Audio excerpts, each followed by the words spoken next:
The WWF, what the world is watching.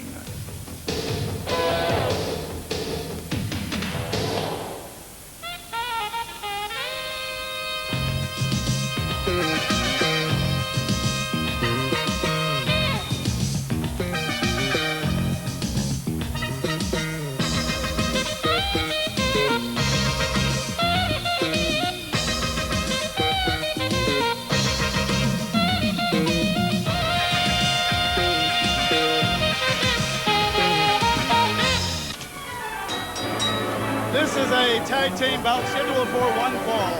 Introducing first from England at a combined weight of 469 pounds, the Dynamite Kid, Davey Boy Smith, the British Bulldogs.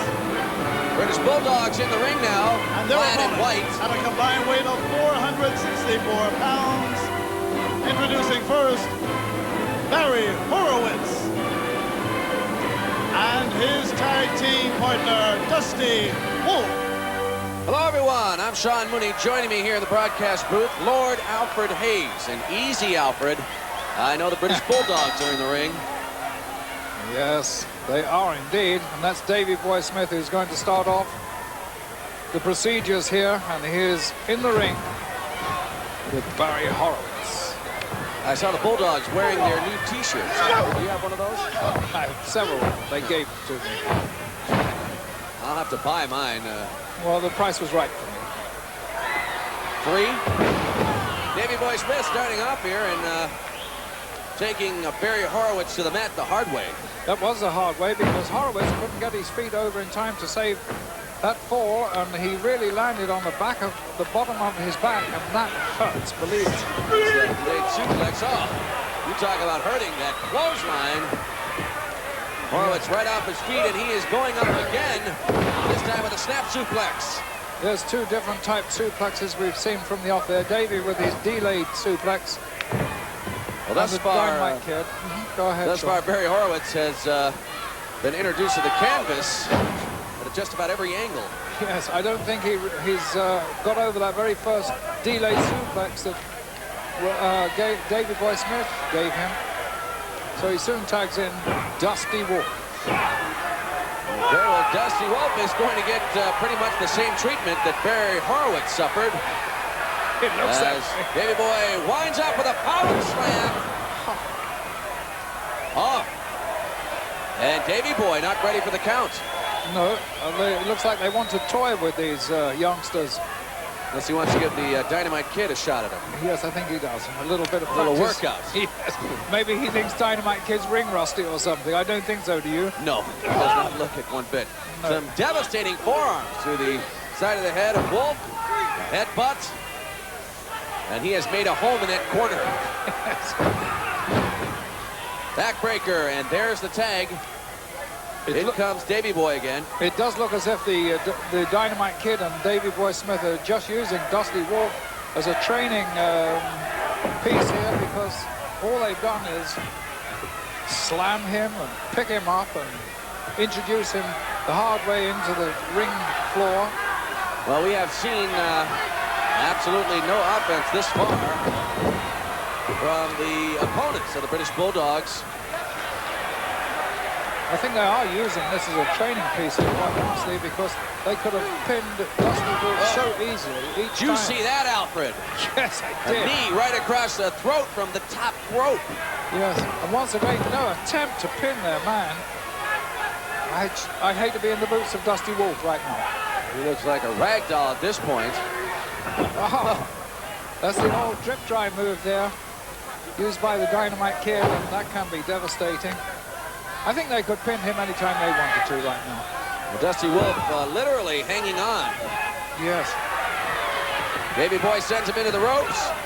Clothesline. And the only thing missing right now is the 3 counts, because this one is over. It is. It really is over. Dusty Wolf, well, he doesn't have a leg to stand on, you might say. Well, but we don't often make predictions, but... I think you definitely can at this juncture. And in dangerous territory, Dusty Wolf back in the corner. think they're getting ready to finish him off now. Double shoulder block. Well, they're still not holding their shoulders down. Obviously, they're looking for something else to do to poor old Dusty Wolf. They're trying to work up a sweat, perhaps. Back suplex here. Oh no, he's hoisting him up onto the corner there. And Alfred, we have seen what takes place. Look at this. With the side suplex off the second rope. Dynamite Kid goes for the cover. And that will be it. Here are your winners, the British Bulldogs. Display here by the British Bulldog. Davey Boy Smith and the Dynamite Kid, sharper than ever. We'll be back.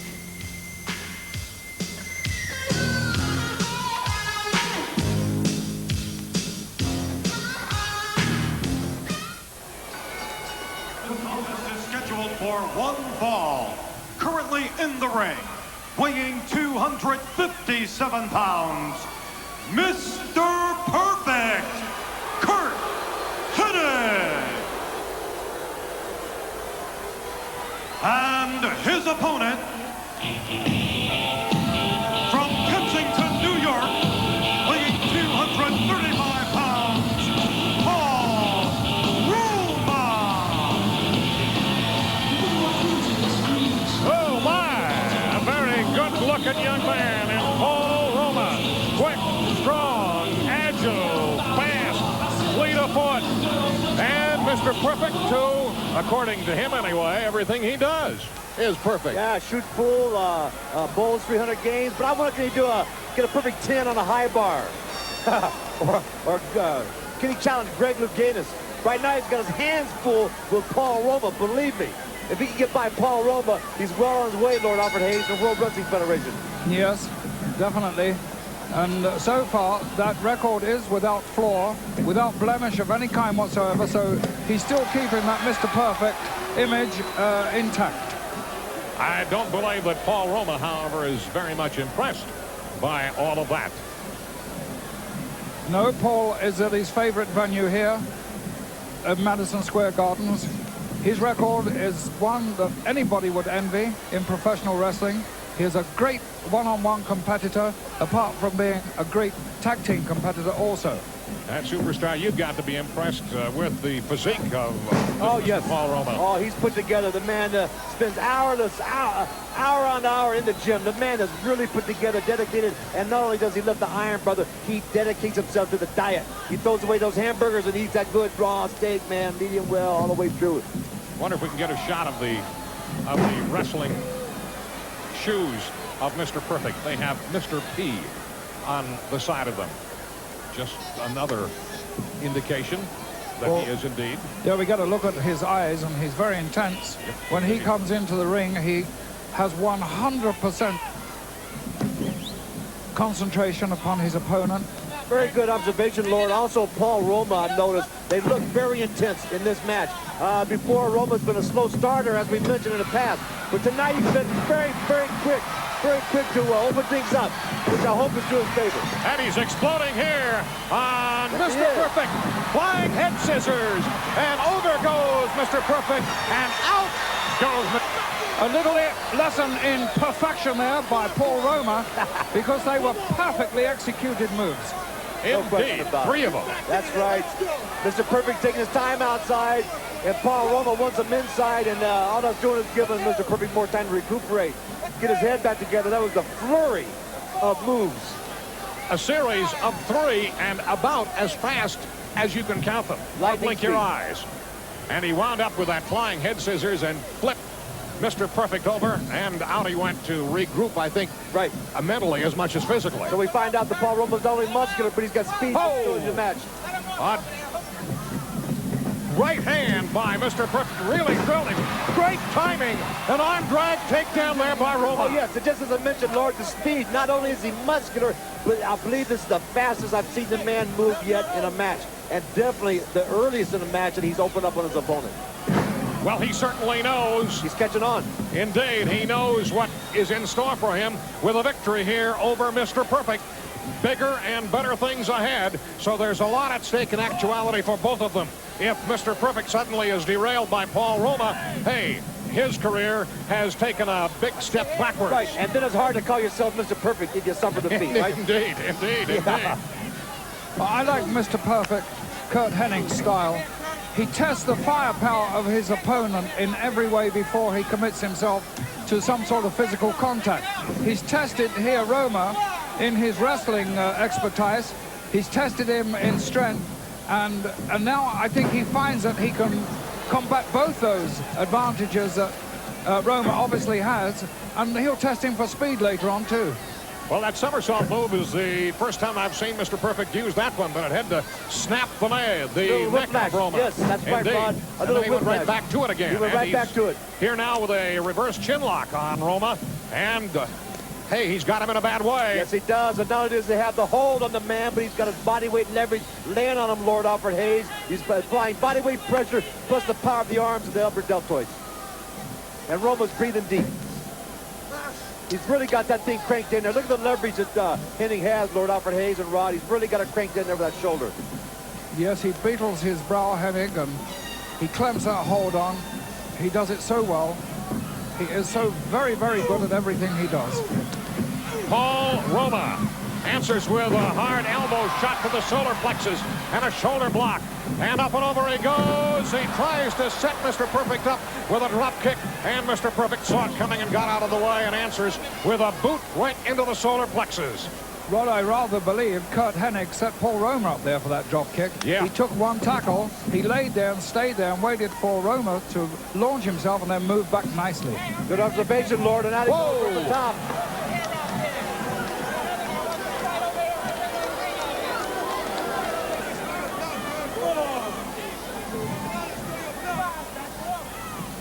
Well, a sustained assault here being executed by Mr. Perfect.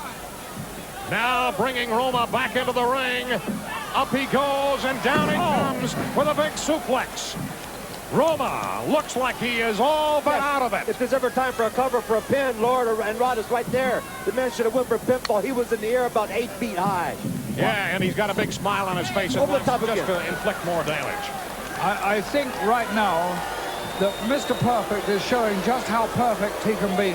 He has disabled Paul Roma, and he's going to continue that bombardment of him until it's such an easy matter for him to hold the shoulders down for a 1, 2, 3. Everything at the moment is Kurt Hennig, Mr. Perfect. And he is just loaded with confidence at Yes, this I was point going in to say time. he's got perfect confidence. He's got perfect control. The man is steadfastly got his eyes gripped right on Roma's eyes, and that's where you see, man, when the guy's eyes start to watery and it rolls up in his head and his legs start to get rubbery, you know you got your man 2 times over the top rope onto the cement floor of Madison Square Garden, and Roma jumps up to the apron. Let's not be so quick to count him out.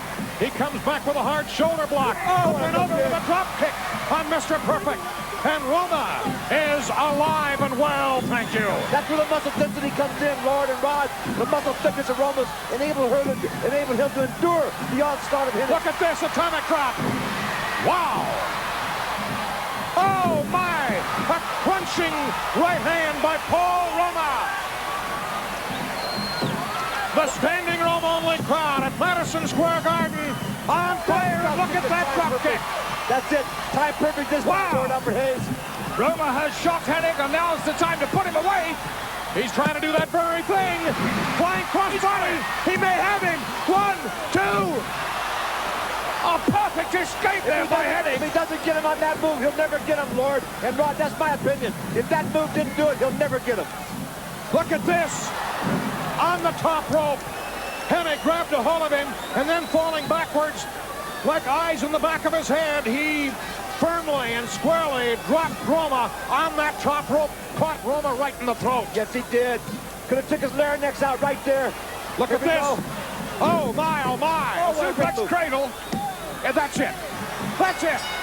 And Mr. Perfect remains perfect with that suplex cradle, and he came so very, very close to seeing the Mr. Perfect label. Let's get the official verdict. Here's your winner, Mr. Perfect, Kurt Hennig.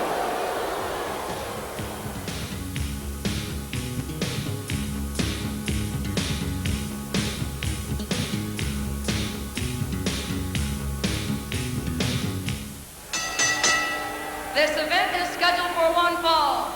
Introducing first, the manager known as the Mouth of the South, Jimmy Hart. Aptly named, I would say, Lord Alfred Hayes. Oh, definitely. Weighing at 249 pounds from Seattle, Washington, Greg the Hammer Valentine. Alfred, how do you suppose he gets a robe to match his hair? His opponent, All gold. Or is True it the other gold. way around? It could be. 267 Now we know what that music is. former Olympic great Ken Patera. Ken Patera, the former Olympian strongman. And now, great professional wrestler. And has been for some time. A You remarkable see man. Jimmy Hart there securing that shin guard. Yes, and did you notice the lock that Ken Patera gave that device he wears on that left leg? Obviously, he's been well informed about that device that you see being sported by Valentine. The Heartbreaker, I believe it is nicknamed. Yes, that is what And I it's think called. you can guess who gave it that name. Would it be Mouth us up Jimmy? Bingo! Ken Patera. Big display there by his, showing just how strong his upper body strength is. Sent Greg the Hammer Valentine across the ring. Yes, And again. it's not often you see Valentine overmatched in that strength department, but the upper body strength of Ken Patera is absolutely awesome. Don't forget, at one time he was judged the strongest man in the whole of the world. Well, Greg the Hammer Valentine, after a quick conversation with Jimmy Hart, back to the center of the ring, they lock up. And Ken Patera, it looked as though he was going to go after that shin guard, and he's got one strap loose. I do think that's the wrong strategy.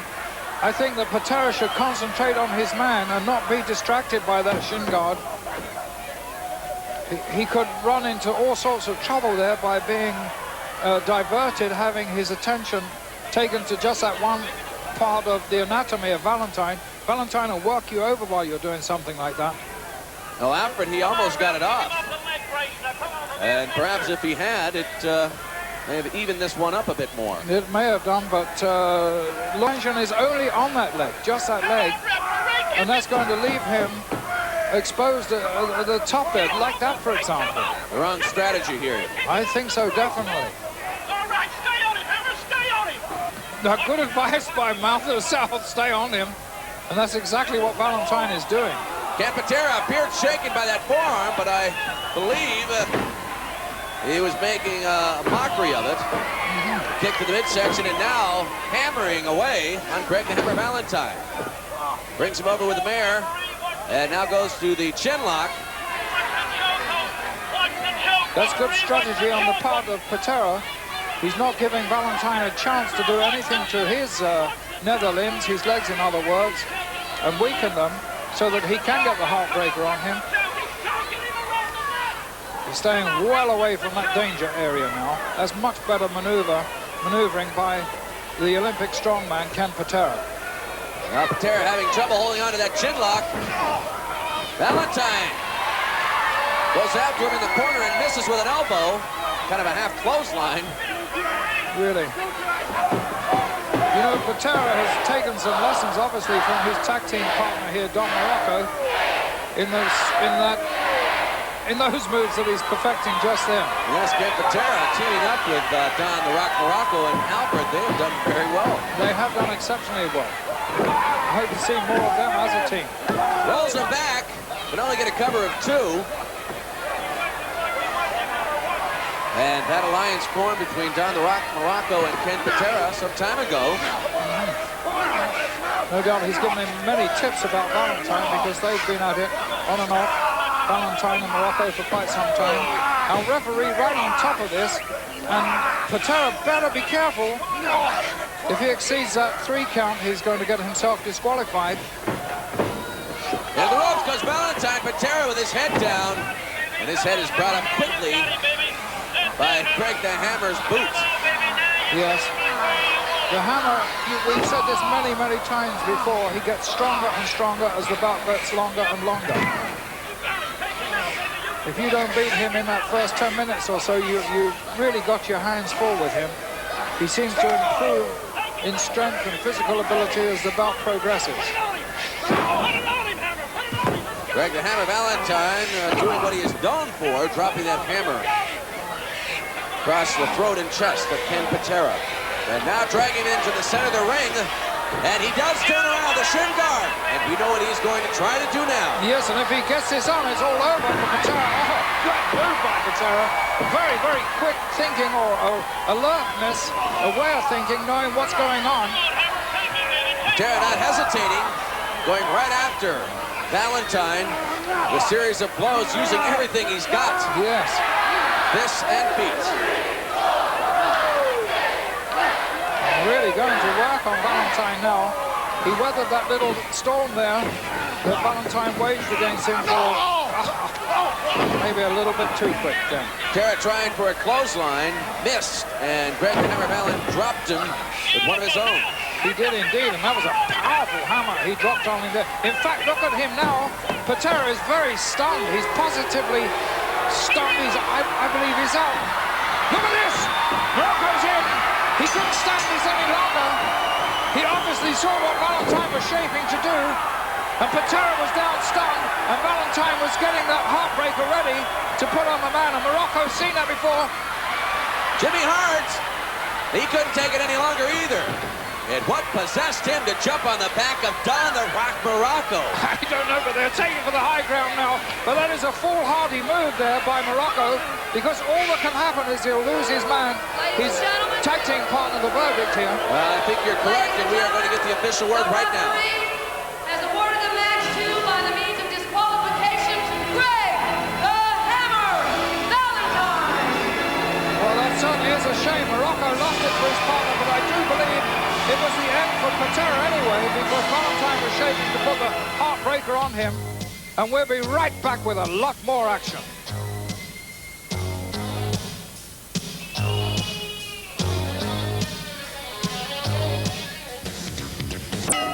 And this one is quickly underway. I'm Sean Mooney along with Lord Alfred Hayes.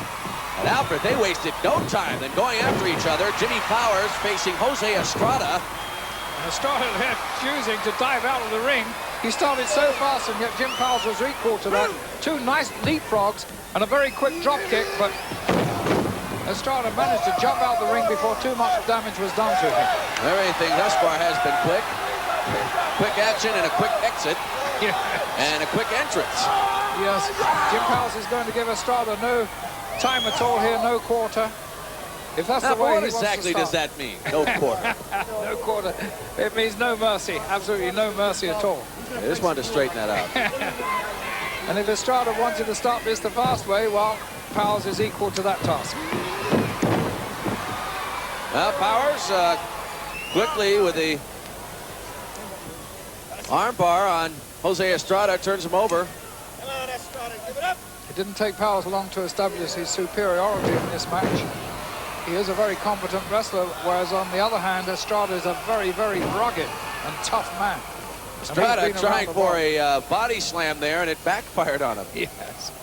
And he is on the bottom of this one. Jimmy Powers with a hammerlock. Nicely applied to taking that right arm. He's going to try it. No, he couldn't do it. Estrada much too powerful to allow that upper body to be pressed against the canvas so quickly into this match. Now, for we saw before, Jimmy Powers with that arm drag, I think he has one of the quickest in the World Wrestling Federation. Yes, and one of the most accurate, too. It's amazing the way he... Oh!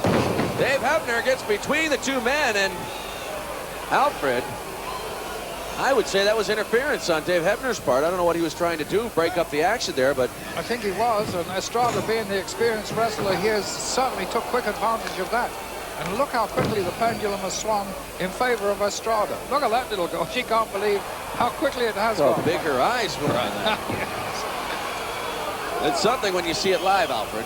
It really is. You've got to be here to see these matches. The atmosphere is absolutely electric. Alfred, you know, I believe the one of the The thing that's most awesome is when you get up next to the wrestlers and you realize just how big they really are. Yes, it is. It's amazing. Jim Powers there, 6'2". Estrada exactly 6 feet. And big men, too. That's what I was going to say. It's not just the height. No, they are big fellows. Estrada is that 240-pound mark, which in England would be something like 17 stones. So they are big men. And look at the size of Powers' arms and neck and shoulders. Clothesline drops Estrada. And he's in trouble now. And I believe he's begging for quarter. Yes. Yes, he was begging for a little quarter there. You're right. Estrada into the ropes. And you don't mean 2 bits, do you? No. Up with a high backdrop. Drops a leg. Oh, great move there. Hooks a leg, but can only get 2. Oh, I thought Powers had that in the bag right just there and then, because that was a stunning leg he dropped on Estrada. Estrada really taking some punishment at the hands of Jim Powers. A drop kick, once again he hooks a leg, but Estrada alertly gets his boot up on the bottom rope. That's a very risky move to do that, because if the referee doesn't happen to be watching that way and your shoulders are down, you're out. 1, 2, 3, and you're back in the dressing room with the short end of the purse. As Powers continued. Estrada reverses, sends Powers into the corner, up over the top. Sunset flip. Got the feet across the shoulders, and that is going to do it. What a nice move there by Powers. He really brought off a brilliant victory. And a big smile from Jimmy Powers. The winner of this bout, Jim Powers. And quite a match. We'll be back with more. Stay tuned.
Cause nobody can do it like Mixmaster can. Come on, I got the D-double-O style. And here we go again because it's been a while. Do me a favor, don't touch that dial. I rock from Manhattan to the Miracle Mile. My name is Rocky and I'm a lady's choice. You wanna get next to me, like Rolls Royce. You'll get the red, I hear my golden voice. So it is time to Roy, you know I get noise. He's cruising like a fanboy on the glade. He'll tweak your ass across the crossfade. So why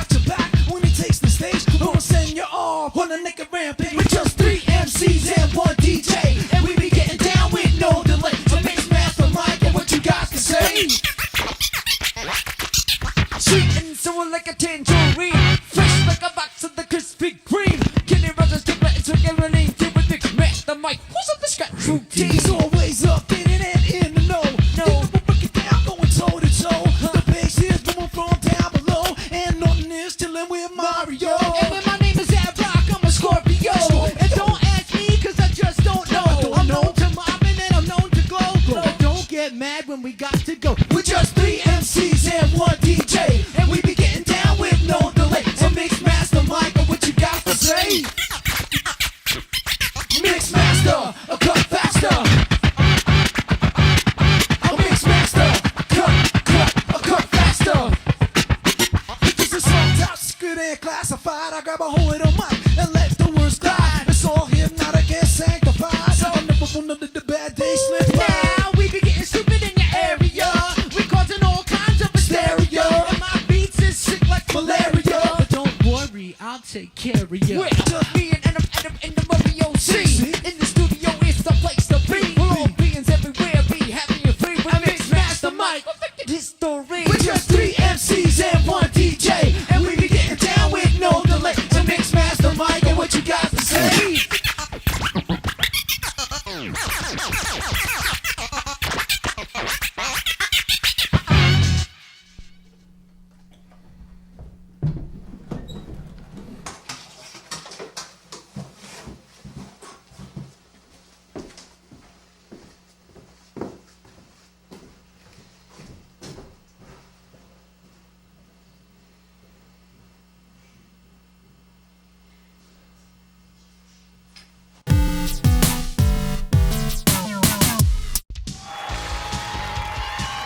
Gladiator Arena, Los Angeles, California. It's the only place to be when America's best contenders take on the American Gladiators.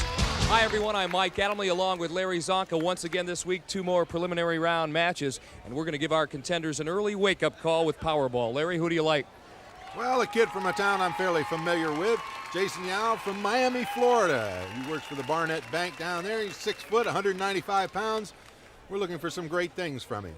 He'll be going against Vince Granger, 30 years old, from Silver Spring, Maryland, an information specialist and an outstanding rugby player. Our Gladiators 3, it'll be Tower, it'll be Turbo, and it will be Laser. Triple trouble for our contenders, and Powerball is brought to you by Nintendo. Makers of Super NES, now you're playing with Power, Super Power. A look at the scoring breakdown, 45 seconds to time limit. Vince Granger opens up. Nice move and powers past Turbo. That doesn't happen often. Vince in a world of trouble. Trying to go for that center cylinder. They had to double team him as a result. Jason able to score. Here comes Jason going for that center cylinder. Vince has one, rolls out.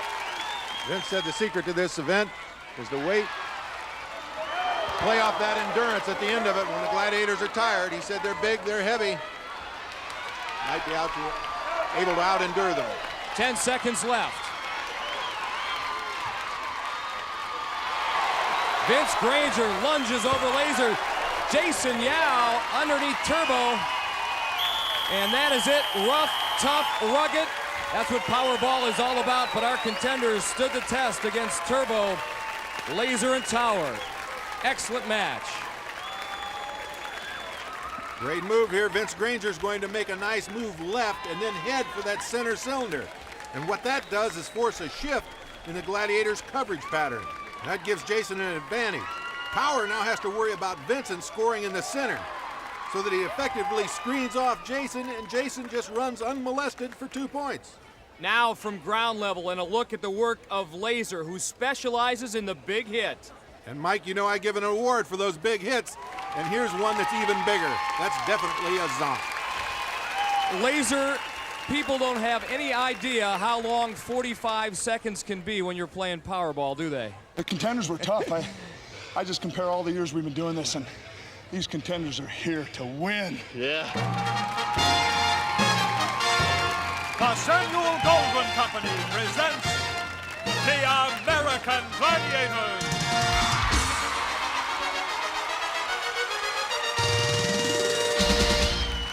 We're in the heart of our second half season, our preliminary round competition continuing here on the American Gladiators. In the men's competition, Vince Granger and Jason Yao tied at 4 after one event. Jason, very impressive. Well, Mikey's an all-around athlete, excels at everything, and I think he impressed us most in the practice rounds with his ability to fly up the wall. I'm kind of looking forward to that. Well, Larry, that's down the road, but first up, women's Powerball, and our 2 contenders, fine all-around athletes. 24-year-old Charisse Traylor from Houston, Texas, a physical therapist. Her opponent for this preliminary round match will be 22-year-old Katie Ramsey, a sales clerk from Davis, California. Among her athletic endeavors, soccer, softball, basketball, and yes, even hockey. More on that later. For the Gladiators, Zap, Siren, and their partner will be Storm this time around in women's Powerball. Charisse, a fine track and field athlete. Katie also pursuing a firefighting career. Zap means business right away as she wraps up Katie, but Charisse at long reach and good speed scores, and Katie scores as well. Ooh, nice move there. Siren gets there a little too late. Again, teamwork and coordination very important for our Gladiators. When they get a bit confused, it's to the benefit of our two contenders. I don't know if either of those goals count. It appeared they were out of bounds coming back in. Katie said she's motivated by fear. I guess a rock climber would be. 5 seconds ago, despite the double team by Zap and Siren, Katie puts one last one in. Time has expired. Excellent start for Katie Ramsey and Charisse Trailer. And here's a situation where Zap just has too much to handle. She's forced to cover both contenders while her teammates are at the opposite end. Now you'll see Katie Ramsey in the pink at the bottom of your screen pulls a great fake right there, which freezes Zap. And all Zap can do is try to catch up with Charisse Trailer. But luckily, Storm is there to save the day. Now up close on how Katie put Zap in the deep freeze. A lot of deception in this contender's stride. Charisse Trailer, also excellent, using her speed to score there. Breakthrough and conquer the next event. We'll have at it right away. Our men are set. Viper will be in the conquering turbo. Will man breakthrough, and there's his record. Beaten only once. First up, Vince Granger. He is tied right now with Jason Yao after one event. Chance for the contenders to pick up 10 points. 5 if they're successful in breakthrough. 5 if they're successful in conquer.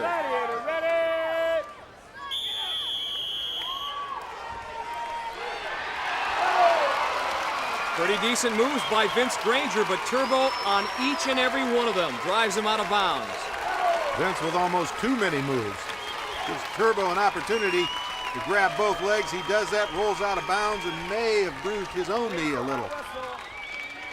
On to the conquering now for Vince Granger. Vince trying to shoot that single leg. Viper counters. 9 seconds left on the clock. Oh, nice. Oh, yeah, had him upside down, and he drove Viper backwards. Great reverse on Viper. Vince Granger picks up 5 points. In the Gladiators' defense, it's much easier to pull someone out than to try to stay in there yourself. Well, enter the Dragon. Jason Yao, that's his nickname, the Dragon. His high school football coach gave him that because of the way he was able to hit people on the field. His entire family is here. His 2 parents, his 3 brothers, Joe, Josh, and Jeff, and his girlfriend, Kim Churchill, all watching now. Jason, like Vince, going to try to utilize 3 moves. 1, 2. Whoa, yeah! What he added that Vince didn't was that spin move at the end. Great spin move. Kept that a secret. Remember the Roadrunner? Neep, neep. Gone. Hey, check out a classic halfback head fake. Jason looking in one direction. His whole body's pointed that way, but watch his feet. He's going to cut back sharply. This kind of throws Laser off balance. And then Jason finishes with a regular football ballet spin move here. The Dragon breathing fire. Look of determination on Viper's face. Oh! Jason Yao, a 4 sports star at Archbishop Curley High School in Florida. One of those sports, wrestling, where he was his high school MVP. He gets the full complement of points. 10. I can believe that MVP action for wrestling was a bridge technique that he took Viper out with. Unbelievable. That's going to be awfully hard on the spine. Well, our women are now set to go. Katie Ramsey, the first contender, currently enjoying a 4-point lead over Charisse Trailer. Siren undefeated in breakthrough. Electra will man the conquer ring. Remember, Siren is hearing impaired. You can see Storm in the background about to give her the signal to start. One move doesn't get it. She's still alive. kept her balance.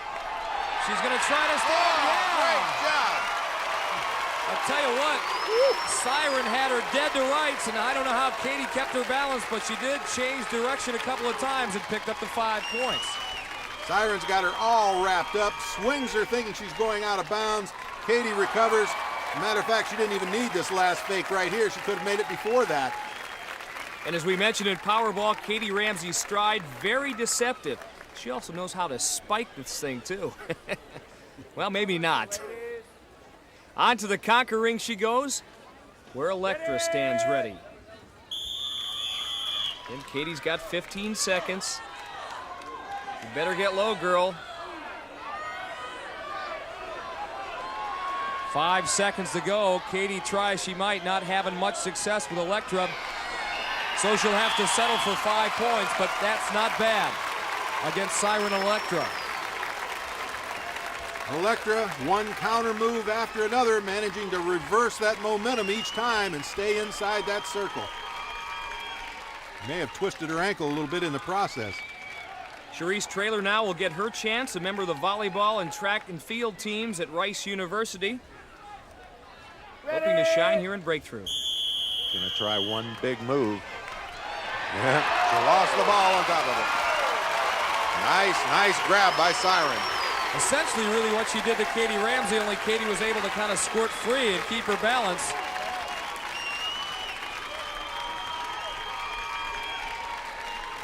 All right, let's see if Charisse has any more luck with Electra than Katie did. Oh, she does. She does. He went to work on her in a hurry, and the woman who is hoping to become a member of our 1996 Olympic team in track and field as a triple jumper picks up 5 points in breakthrough and conquer. Had to get one of those. And when Charisse isn't excelling at sports, she's helping people as a physical therapy aide.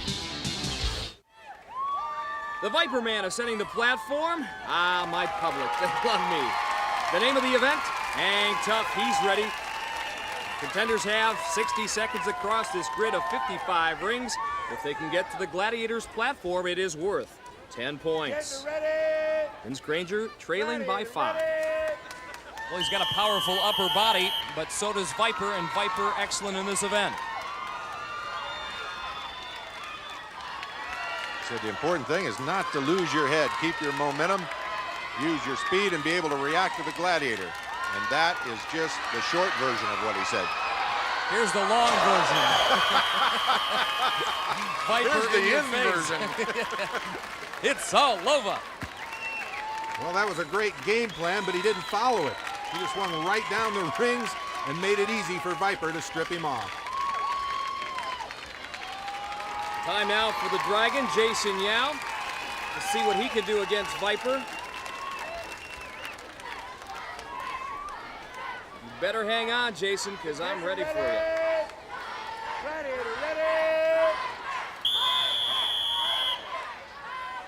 Both men on their way. Jason a little more cautious. He's going to wait and let Viper make a move.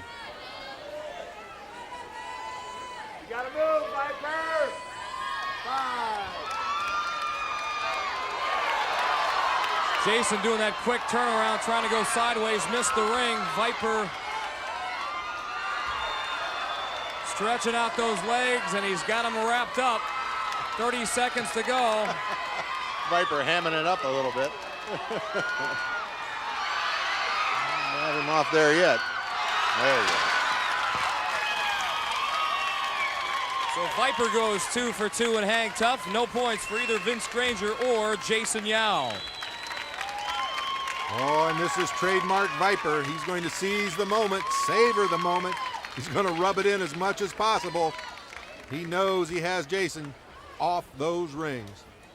The women are next, and for this contender, Katie Ramsey, hanging tough, a way of life. Let's meet her. Today, she's a sales clerk in Davis, California, a stop along the way as Katie Ramsey nears her lifelong dream of being a firefighter. To me, it's a medium between being a police officer and a paramedic. And when you're on the scene, you're in control of what's going on. So when everything's hectic and everyone's out of control, they look to you.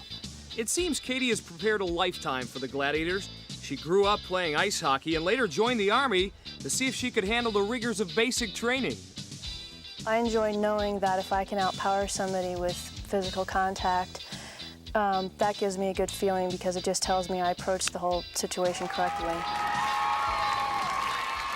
Katie, who leads Charisse by 4 points, will need to be tough because no one's tougher in this event than Storm. Gladiator, ready! Both women on their way. 60 seconds the time limit.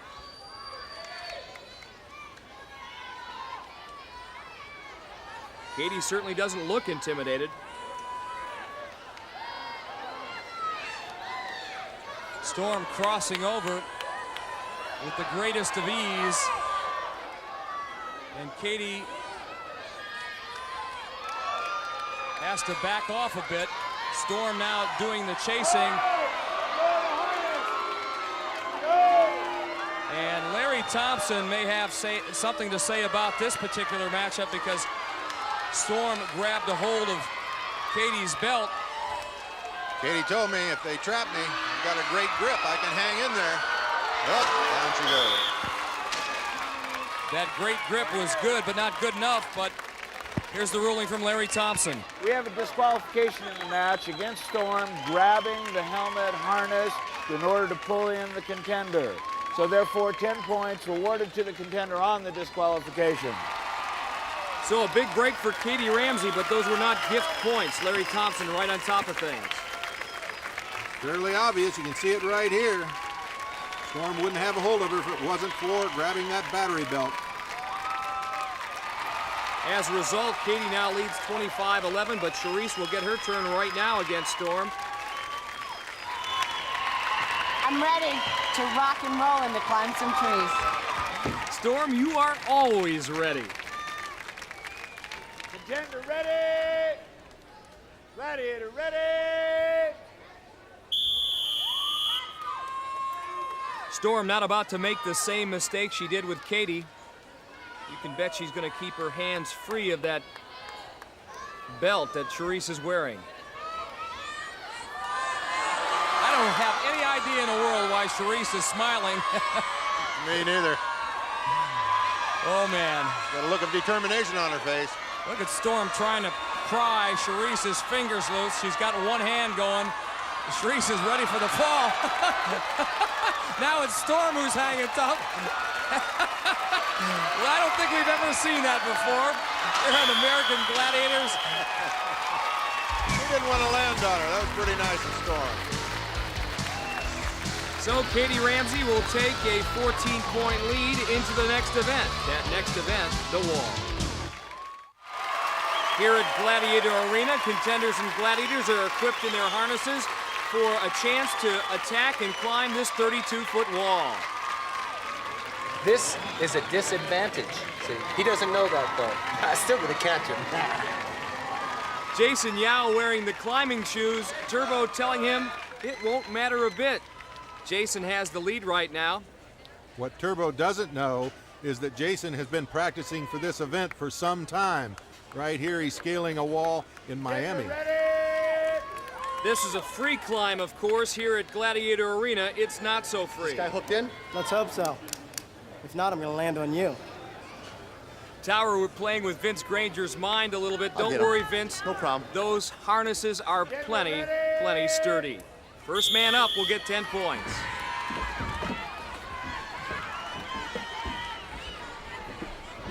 Again, the contenders given a 10-second head start. Getting over that first hump is the key thing. Jason Yao did that, and he's still alive as Vince Granger gets pulled off by Tower. Turbo is right on Jason's heels.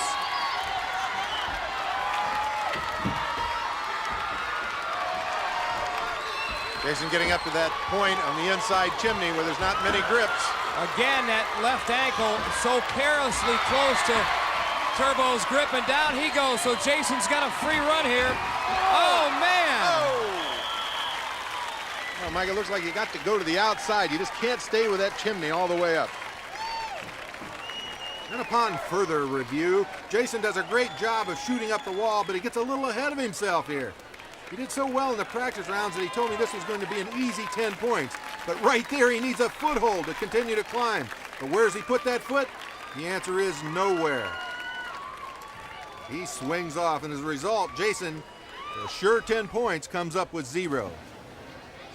Our women will go at it now. Charisse Traylor, as I mentioned before, aiming for the 1996 Olympics as a triple jumper. Her personal best, 42 feet, 7 inches. Here she is as a member of the Rice Owls track team. Storm doesn't give a hoot about that. Katie Ramsey, who leads by 14, will have Diamond chasing her. Thumbs up, baby. Contenders ready. Charisse Taylor told me that she doesn't like this event at all. Hates it.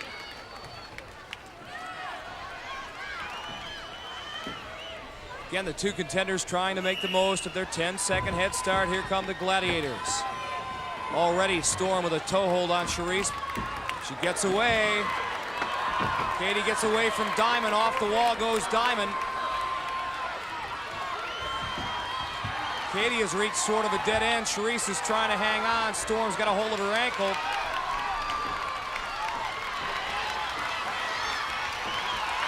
Diamond has made up a lot of ground after initially falling off. 20 seconds left to go. Can Katie Ramsey hang on? She's mighty close to that top.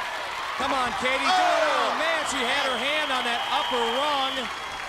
But Diamond, what an effort by Diamond.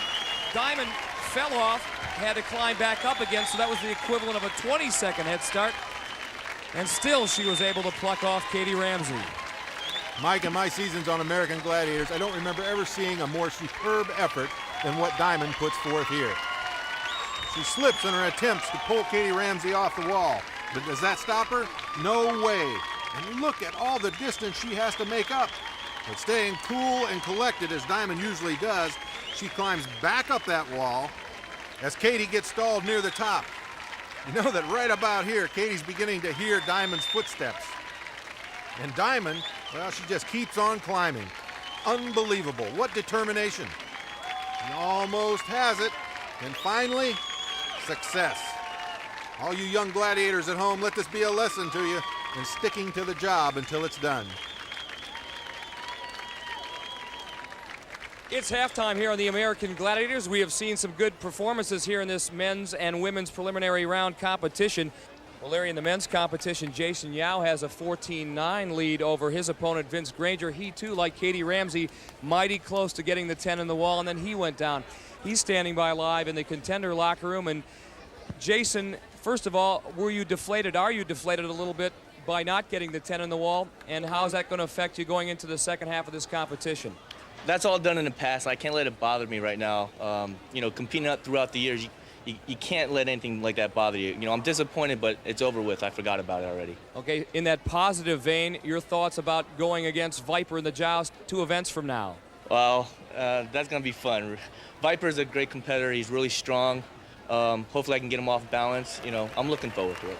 Well, the man that Jason has to face, Viper, is standing by in the Gladiators locker room. Viper, there's something about your athletic talent, your competitive spirit. All the contenders want to face you, and I think that's a compliment.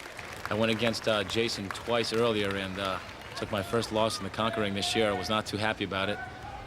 Came back in the hang tough, and I'm really looking forward to this joust. It won't be fun. I heard his interview. It's not going to be fun, but it will be a good competition. And while we're waiting for that, we'll tell you that up next is the maze. A puzzle, a mystery, a maze. That's what our contenders will try to solve. After 4 events, Katie Ramsey leads Charisse Taylor 25-11. Time for them to take on our den of confusion. Lethal labyrinth called the maze. They've got 45 seconds to get through this thing. There's 4 gladiators inside there. There's Electra, Diamond, Zap, and Storm. Well, from our elevated position, the maze doesn't look too tough. That seems fairly simple, doesn't it? Well, it is from up here, but believe me, it isn't from down there, particularly when there are 4 gladiators at hand.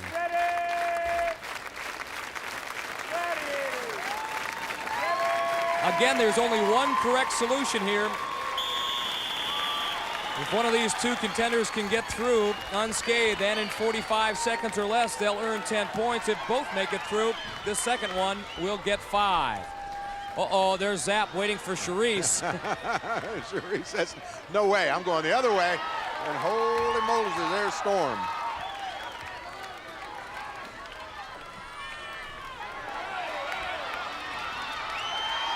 Diamond found Charisse, so did Electra.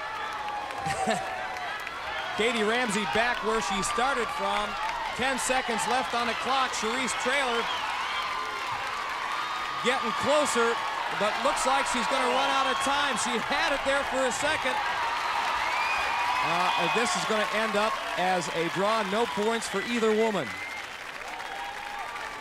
Call out the Bloodhounds, Larry. This is particularly frustrating. Now to add a little insult to injury, Electra's going to walk them through it. Well, this is what Katie was seeing. A lot of dead ends. And on occasion, a zap. Oh, man. And then there's always a storm to rain on your parade. Turbo, Cyclone, Viper, and Tower will provide the opposition inside the maze for our two male contenders, Jason Yao and Vince Granger. Jason at the moment with the 5-point lead. Vince, well acquainted with roughhouse tactics, played varsity rugby, was a star at Towson State, and here's the Maryland Old Boy in action. The Maryland Old Boys, a national championship rugby team that Vince is playing for now. Now referee Larry Thompson about to send the contenders on their quest for a possible 10 points.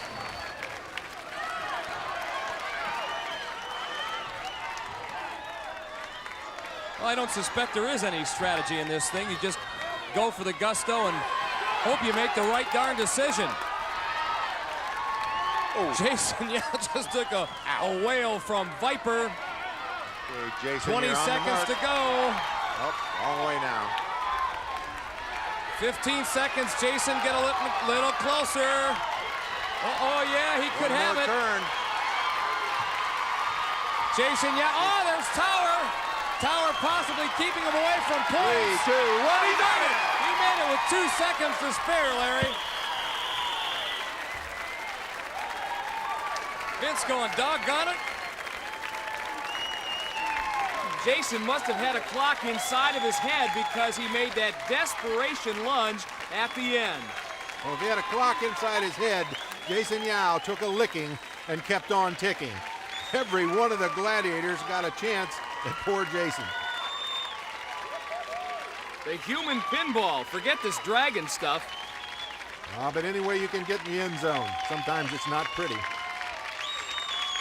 But for Jason, it's effective. The question is, does he have anything left? He better. The joust is next. One-on-one, contender versus gladiator. Hit me with your best shot. It's the joust. And the women will start things off. Charisse trailing by 14 points to Katie Ramsey. Charisse, the prospect's not looking good for more points here because she goes against Storm. Oh. Whoop. She's defensive, all right. You better move that stick around. Oh. Another huge overhand left. Somehow Charisse trailer hanging in there. She's got 10 more seconds. Oh, man, she's got to move that stick around. That's horse feathers. He's just a sitting duck. And she made it.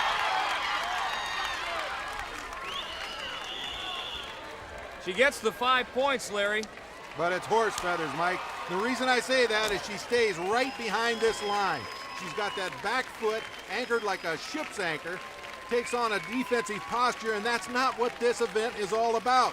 You've got to go on the offensive. You've got to make an effort to get the 10 points. As a result, her strategy just gives her 5 points. Because I can't even reach her. I can't even reach her from, and I'm really straining. Storm stating her case to our referee Larry Thompson, but to no avail, at least for the moment anyway. Katie Ramsey up there on the platform now. Storm has to get back up there again. Katie, between her junior and senior years in high school, joined the Army, went through basic training to get tougher. Let's see if it pays off here. Again, 30 seconds to time limit, and man, Storm is working her over. That one didn't last too long. Couple of heavy shots to the head.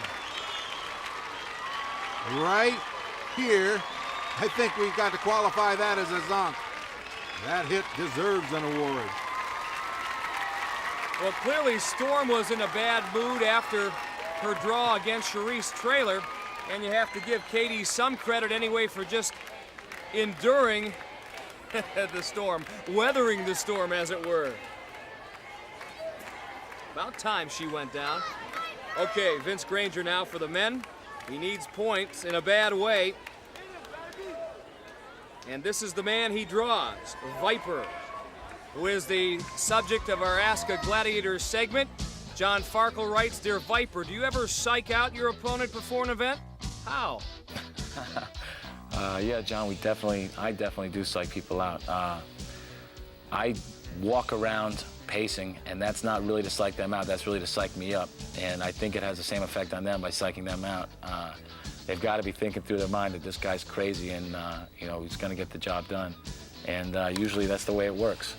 I look the contenders in the eyes all the time, and it's gotta strike fear. And usually I feel it when I can see it in their eyes. And if you'd like to write Viper or any of our Gladiators, there's the address. Well, I don't know if Vince Granger is fearful of Viper. Let's find out. Viper's got him in trouble, grabbing Vince's stick, and that, of course, is a no-no, an automatic disqualification.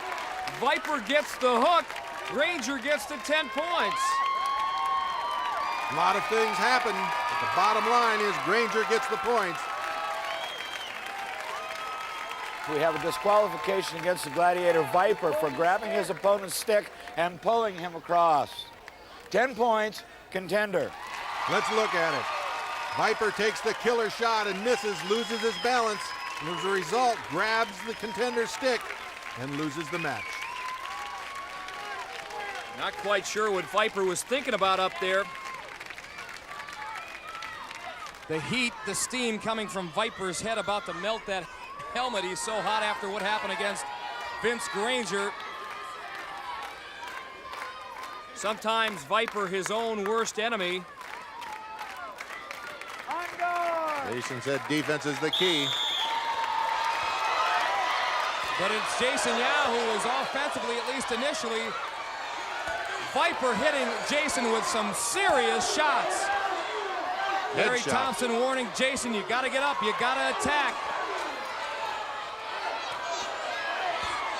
Viper wailing away on Jason Yao. 10 seconds to go. Oh my goodness.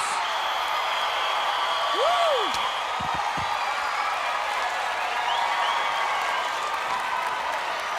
Well, the contenders go 2 for 2. Jason Yao just getting the stuffing knocked out of him at the hands of Viper, but all of a sudden he comes back and comes back hard and quickly. Lands one to Viper's head, gets him a little off balance. As a result, down goes Viper.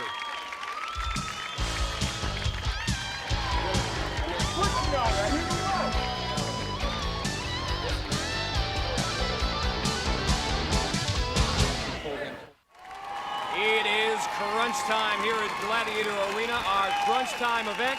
Human Cannonball, where the swing is the thing. A look at our two Gladiators atop their platform and our two contenders. Katie Ramsey leading Charisse Traylor by 7 at the moment.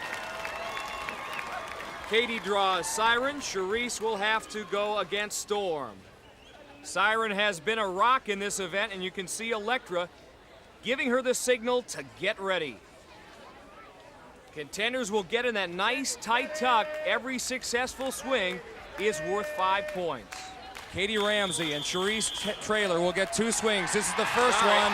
Katie able to knock Siren off, and Charisse did the same thing to Storm. Charisse getting the nice tight tuck. Doubled up well, appears to have a good straight line. Storm standing flat-footed, doesn't come forward to meet the momentum, and as a result is swept off the platform. Now watch Katie Ramsey. Like Charisse, the tuck is there. She looks like the human Cannonball. And Siren can't keep her balance. That's something you don't see often there, Siren coming off. So the two women will flip-flop Gladiators now. Charisse gets Siren. Katie on Storm, here they come. Oh! And down they go. At least Storm anyway. Katie Ramsey picks up the full 10, Charisse gets 5. Katie delivering the big hit on the left of your screen. It appeared that Storm was going to make the turnaround and stay, but at the last second, she lost her balance. To the men we go, where Jason Yao leads 34-19 on Vince Granger. They are set to swing against the Tower of Power and Cyclone. Jason with that 200 pounds, he's got a real advantage if he can double up into a tight ball. Vince gets in that tuck. Not allowed to extend his feet. Both Tower and Cyclone take on the hits, so no points there. Jason did a good job of doubling up into a ball, but he really came off his line. Should pull a nice straight line right at the Gladiator. He came off to the left a little bit. Well, we're going to give them another chance, as we always do in this event. Swing number 2. Again, it may look harmless, but believe me, the Gladiators are at a distinct disadvantage in this event. Momentum all on the side of the contenders. Here they come, swing number 2, Tower. Whoa! There he goes. Cyclone takes them both on. And Jason Yao adds 5 more points to his total. He'll take a 10-second lead, head start time that is, into the Eliminator. Good tuck, good swing by Jason. Tower not stepping in, and as a result is blown off the top of the platform. Jason a happy camper. Lots of hitting in Cannonball. Great hits are commonplace here in Gladiator Arena, and we want to take a look at the best of the best in this installment of Zanka Z.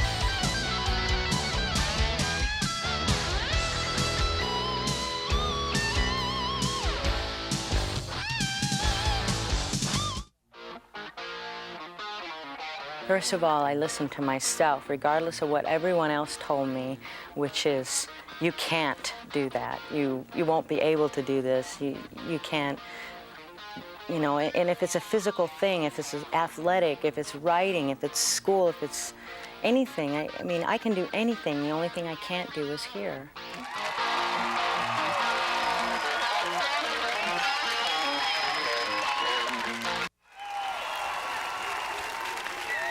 Welcome back to Gladiator Arena, Los Angeles, California, and the Eliminator.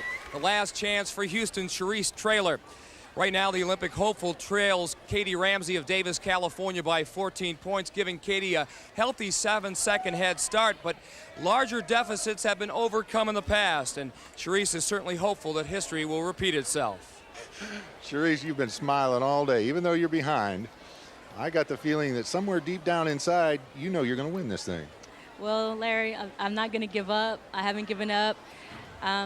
Do my best, and I think this will be a good thing for me right here. It's going to be good. I'm going to speed through it. I know I can win it. Good enough. We'll be watching. And when you possess the kind of speed that Charisse does, that 7-second head start differential, not all that much. On course for the Gladiators underneath that hand bike. There they are, getting everybody pumped up. Storm and Diamond, and down the final straightaway, activating the gauntlet. It'll be Siren and Electra. And the Eliminator is brought to you by Starburst Fruit Chews. The juice is loose. Only one of these women will move on to the second round. They're both ultimately vying for a spot in the Grand Championship. Katie Ramsey on the hand bike now. Here comes Charisse Traylor. Does she have that finishing kick? Katie goes flying off that spinning cylinder. Charisse just finally across on the hand bike now. She could make up some time. She has. Katie Ramsey trying to hang on to her lead. She's the first up the net. And now on the zip line, Charisse having problems. Katie Ramsey, between her junior and senior years in high school, went through Army basic training so she could get tougher, has been plenty tough today. One final straightaway to go, and she's got it. Getting knocked around a bit by the gauntlet down there. She really can't find her rhythm, but she's over that last barrier and crosses the finish line. Katie Ramsey from Davis, California, moves on.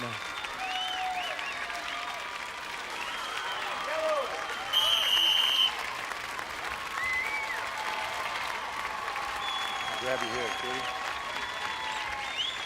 Hey, what, gal? That Army basic training came in handy in the eliminator, didn't it? It sure did, sir.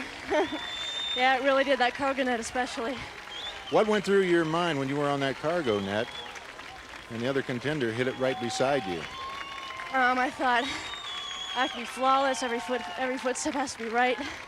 She caught up to me in a hurry. She sure did. It was a great finish. Congratulations and welcome to the next round of the competition, gal. Thanks, Larry. All right. Katie's time, 59 seconds. Charisse's time, 61. Just wasn't enough. Now on the men's side, the Dragon has breathed fire. Jason Yao has built a 20-point lead on Vince Granger with equal parts skill and desire. As a result, Vince faces a 10-second deficit, but rugby players don't go quietly. This man could win it all if he's good. He's with Larry at the start line. Vince, an old rugby player. I know you've been behind. You can do it again, can't you? I hope so. I'm going to give it everything I got. Good. I'll be watching. I hope. Okay. All right, man. Vince Granger usually does. That's the name of his game, giving it everything he's got. But 10 seconds, a mighty big head start to make up. Maybe this will be the difference. This is him back home, running up hills. Looks like at the side of a freeway back in Maryland, but it's effective. At least Vince is hoping that's the case. Now, should the contenders fall off the hand bike, they will be assessed a 7-second penalty. There to enforce it. If need be, Viper and Turbo. And down the final straightaway, trying to make things difficult for our two contenders, it'll be Cyclone and Tower. Pride on the line for Miami, Florida, and Silver Spring, Maryland.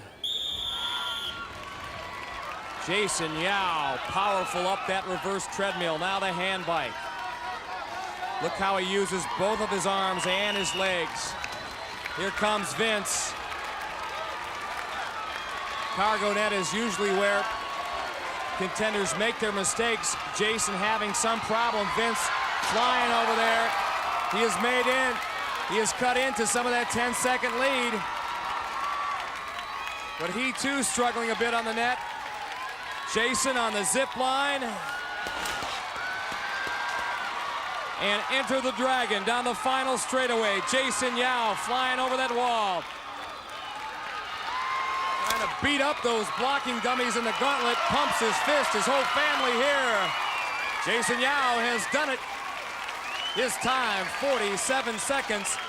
And Vince Granger looked mighty good as well as he crosses the finish line too. Jason, you've been an avid competitor all day long. Your family's here in big numbers. How important was that to you all day? Really important. They're a great motivating force, you know, to spur me on. I just want to do them proud. Well, you certainly have, and welcome to the next round of the competition. Thanks a lot, Larry. All right, Mike. And Larry, with that kind of motivation, it made winning that much sweeter for Jason Yao. Vince Granger did give it his best shot. Like we said, rugby players never go quietly. Vince certainly didn't do that. Our hats off to him as well. Well, coming up, our quest for the Grand Championship continues here on the American Gladiators with another preliminary round, our final one. Until then, for Larry Zonk and all of us, I'm Mike Adamle. Thanks so very much for joining us. See you next week, everyone.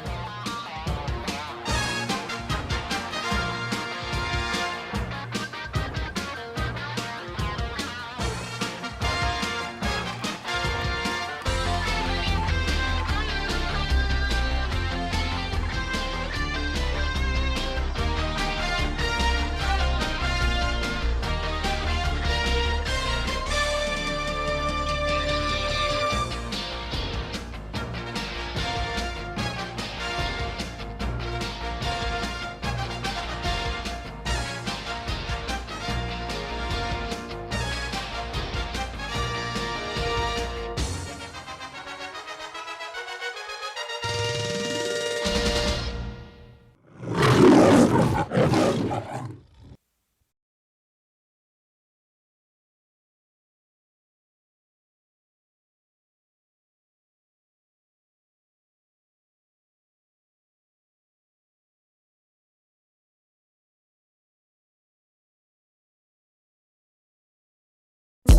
dollar with the gold fleet collar, dipping in my blue Impala.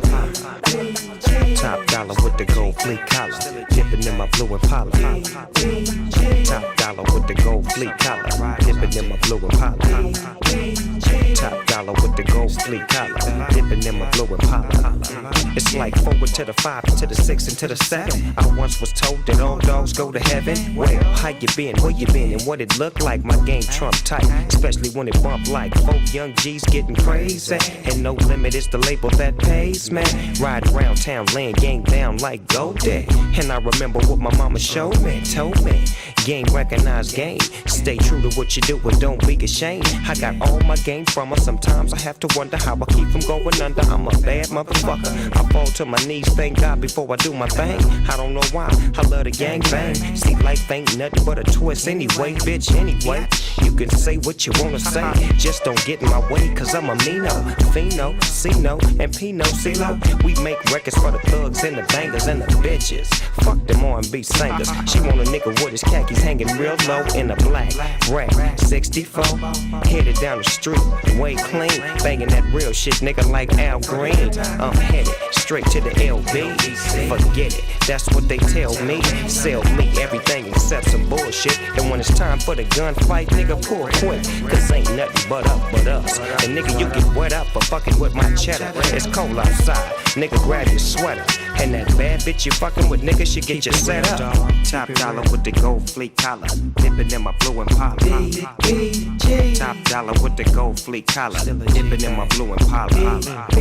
Boy, you didn't put all your trust in that hoe. Didn't you see what happened to the president, nigga, raw? Living in a tight house, big as the White House. Fucked around and stuck his dick in that freak bitch mouth. What you talking about? Fool, I'm dirty like the South. And to be real, I feel that's how I'm coming out. Back on the whole stroll, highway, temp patrol. Put your cuffs on your girl, nigga, all that all parole. Man, that nigga way cold with his game. What's his motherfucking name? Huh? I'm the capital S. Don't fuck with stress. N-double-O-P-D, go motherfucking double G. The coldest entertainer, gangbanger since Alphonse Capone. Count money like Basie. Police try to chase me. Niggas wanna replace me, but you can't. I'm riding in a tank. I'm blowing hella dank. So whether riding in your low-low, I'm blowing on some dodo. Spread the word and take the photo. The last down and hooked up with the motherfucking king of the coast with the most. Here's a toast and Snoop Dogg is the representative. Through the niggas and G's to the LBCs. Through the Callio Projects, Brooklyn and Queens. Chi-Town, whoa now. Dog pound in the house every time we touch down. Right next to my hometown, D-Town. Eastside St. Louis. Spokane, get your money, man. Tick-tock. Lil' Rock, right next to Houston, Texas. Home of rap alive, we like to jack a lot. Give me what you got, let me get that about you, nigga, I got you. Something for the summertime while it's hot. Ain't got the bitches posted up in the parking lot. And guess what? They want the nigga with the biggest nuts, the nigga who don't give a fuck. See, niggas like me, all we see is money, power moves, and a bitch a week. Last but not least, my nigga B.O.Z. Much love from the N.O. My nigga feel me? Oh yeah, and my little cousin D.A.Z. Forever, nigga, this D.P.G.C. Oh yeah, and Dr. D.R.E. Get at me, nigga, you know where I'm at. Holla at me, you need to get at me. It's still a G thing, yeah. D.P.G. Yeah, still a G thing. D.P.G. Top dollar with the gold. Yeah, still a G thing. D.P.G. Top dollar with the gold. Yeah, holla at me in my blue Impala. D.P.G. Top dollar with the gold. Yeah, dipping in my blue Impala. D.P.G. Top dollar with the gold. Yeah, don't let me, don't let me. D.P.G. Top dollar with the gold. Dog dipping in my blue Impala. D.P.G. Top dollar with the gold fleet collar. Snoop Dogg in my blue Impala. D.P.G. Top dollar with the gold. Back to regulate the rap game forever, baby. You heard me? Top dollar with the gold fleet collar. Dipping in my blue Impala.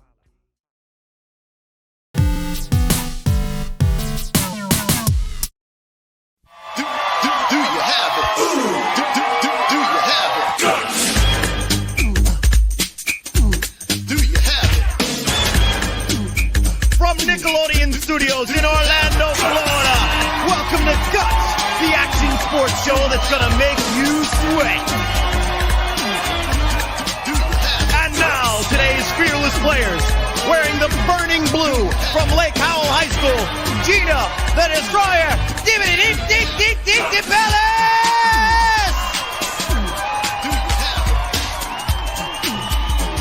in the rowdy red from Oak Ridge Middle School, Jeremy Crash Solito!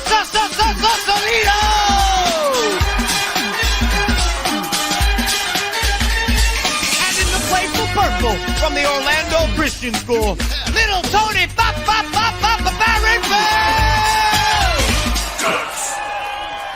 Hello, I'm Mike O'Malley. Welcome to the Extreme Arena, home of Nickelodeon Guts, the action sports show where kids live out their greatest sports fantasies. Today's players will be battling their way through 4 outrageous events, and after that, they'll get a chance to tackle our radical rock, the Aggro Crag. The player with the most points at the end of all of our events is the winner, and he or she gets to take home a glowing piece of our radical rock. Now remember, all of our events are specifically designed with our players' safety in mind. They will be wearing safety equipment, and we'll have a professional stunt coordinator and stunt spotters with them at all times. So please, don't go trying this stuff at home. All right, now on to our first event, which takes archery to new heights. How else could you get at a target with 11 feet up in the air, only with some help from an elastic cord? Let's go to our referee, MORE, for the rules.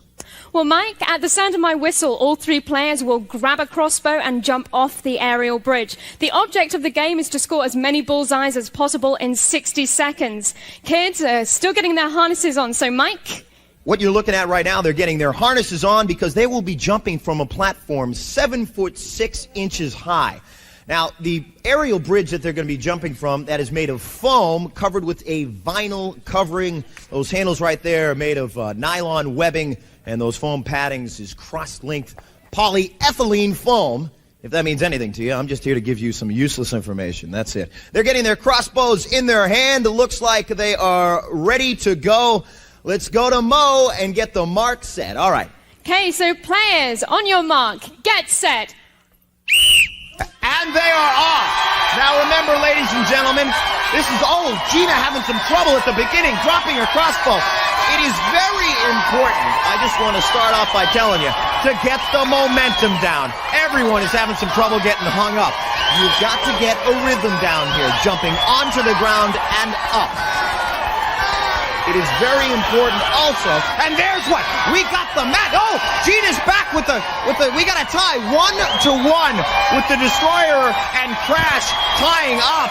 They're just letting go of those crossbows as they, there's Crash right there, determined to get, oh, Gina's winning. It's 3-2, a very close game, folks. 16 seconds, 15, 14 seconds left. Oh, we got a tie score.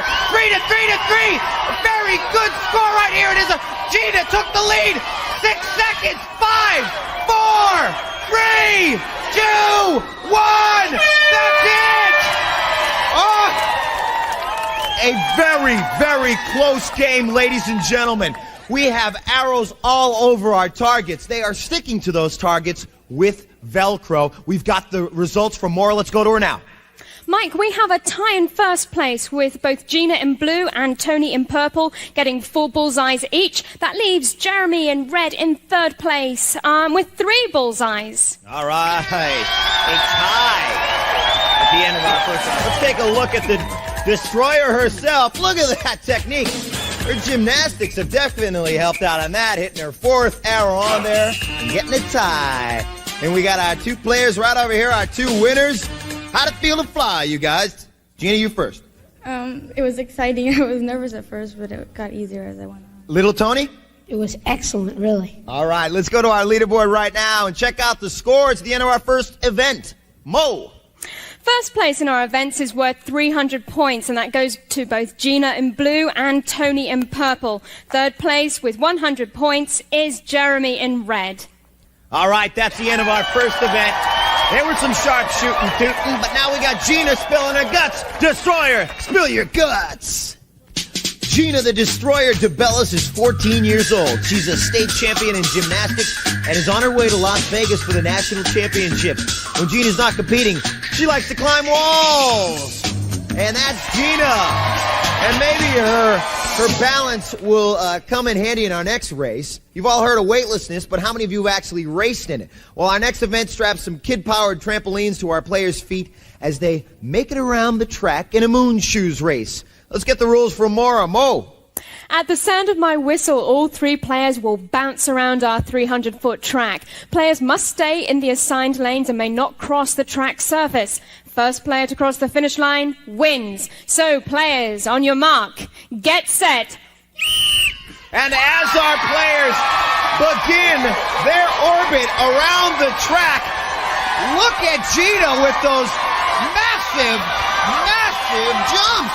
She's right there. Now, this may look easy at home, but it all comes down to balance. Oh, Gina takes a tumble, but she tumbled right into a somersault.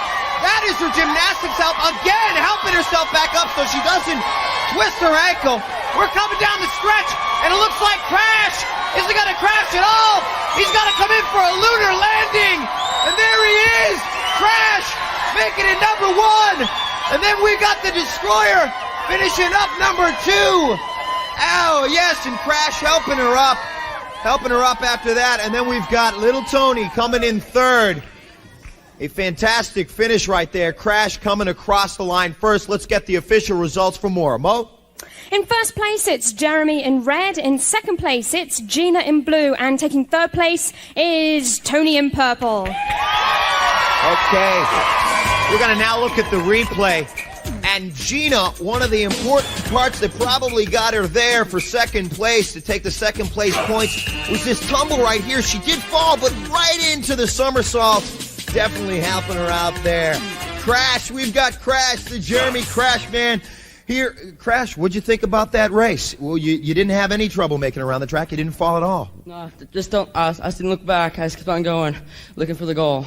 He had no problem looking for the goal, no problem crashing at all. Now, did it feel like a trampoline jumping on that a little bit? Yeah, it was kind of rough. You don't want to look up. You just want to keep on looking forward.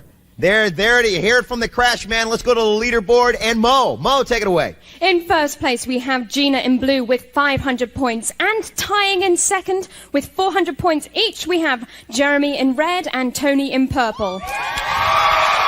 Oh, yeah. That's that. All right. We are coming back for more. You stick around because Crash is going to spill his guts.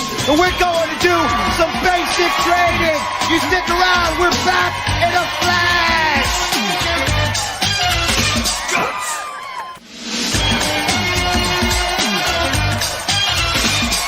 Welcome back to Guts, the action sports show that asks, do you have it?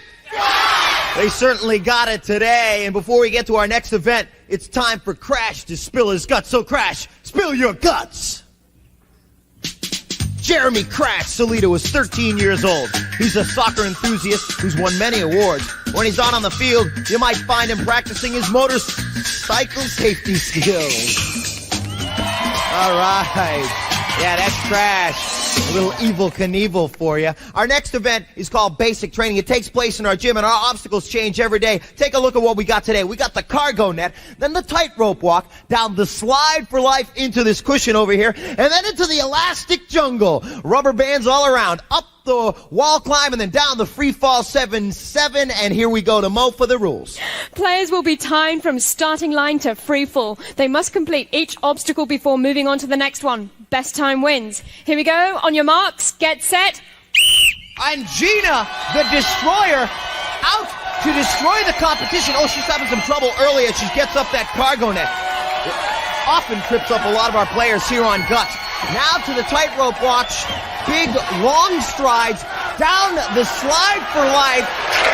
She's making good time. She's at 19 seconds right now, and she's through the elastic jungle, and she is getting through that thing fast. She just put her head down, up the wall climb. She's making good time. Down into the bed. Bang! Very good time, people. Very good time. Well, let's get the official time from our official result referee, Mo. Gina finishes in 28.7 seconds. Very good. And looks like Crash is getting ready to get going. We'll take it away to Mo again. On your mark, get set. And Crash, determined. Oh, he's got his foot slipped early. Slipped his foot in that. This cargo net, people, is very hard to get started. Our players are so eager to get through the basic training obstacles, and oftentimes they don't take the time to get their feet in the nylon rungs. And now the slide for life. He is now at 23 seconds. I don't know if he can beat Gina's time on that one, people, but he is making it through the elastic jungle with... Oh, he's getting caught up in the elastic jungle right now, folks. He now has to get up the wall climb. He's still got to get a good time because there's one more player to go, and he's got the free fall, again, 7'7" high. There we go. And that's Crash. And now let's get the official results from MORE. Jeremy finishes in 41.2 seconds. 41.2 seconds, so he now takes second place. He can still get second place points because we still have Little Tony to go. And Little Tony is ready and raring to go. On your mark, get set. Little T, Tony Barronville. He's a man who loves to do a lot of things, such as skateboarding and baseball. We'll talk about when he spills his guts, and right now, he's making good time. He's at 14 seconds, but he's going to have to really rush if he's going to beat the Destroyer's time. Little Tony's got to get through that elastic jungle, and right now, as you can see, he's at 25 seconds. He can still go for second place. He's not going to get first, but he's got to beat Crash's time. Can he get up that wall? That elastic jungle is not easy to get through. 36 seconds he's at. Is he gonna beat Crash for the second place points?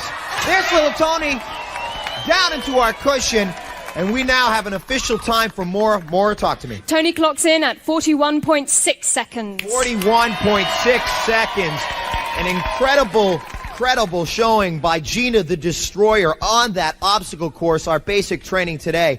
Let's now go for the official standings on that from MORE. In first, we have Gina in blue with 28.7 seconds. In second, Jeremy in red with 41.2 seconds. And in third, Tony in purple with 41.6 seconds. So Crash just beating Little Tony. Let's watch the Destroyer go through this elastic jungle. I gotta say, I haven't seen anybody go through this faster. She just put her head down. You know she's going to the national competition in gymnastics. She is definitely a limber person. And we have Gina right here. Gina, what was your strategy for getting through that obstacle course? You did fantastic. Well, I tried to stay really low and under the little net things and just go as fast as I could. Her strategies was to stay low and get through that elastic jungle as fast as she could. She definitely got through there fast. And now let's go to the leaderboard and MORE. Here is the leaderboard. In first, we have Gina in blue with 800 points. In second, Jeremy in red with 600 points. And coming in third is Tony in purple with 500 points. All righty. And we still have more coming up. But before we do that, let's have Little Tony spill his guts. Tony, spill your guts. Little Tony Barronville is 10 years old. He loves to skateboard and play baseball and football. He recently closed in on a big world record in the 100-yard dash when his mom called him home for dinner. And Little Tony made it home and got a little energy for our next game, which is called Free Kick. We're going to see a lot of soccer balls shot at our players in this next event. Let's go to MORE for the rules. Mo. Mike, in this event, each player will have 30 seconds to defend their goal against two cannons shooting soccer balls at them. The player who blocks the most balls wins. So, players, on your places, take your mark, get set. And 30 seconds to stop as many soccer balls as they can. They must remember to be on the balls of their feet of this one because you've got it coming at them from two different angles. Now, in regular soccer, of course, you've got only one ball coming at you at once. Not in this game, no. They're coming from you at both angles. Very strong, fast shots. And we've got time counting down here. We've got to make sure we got... All righty. That's Crash. That's a good shot at Crash. Now, that's the end of the game right there.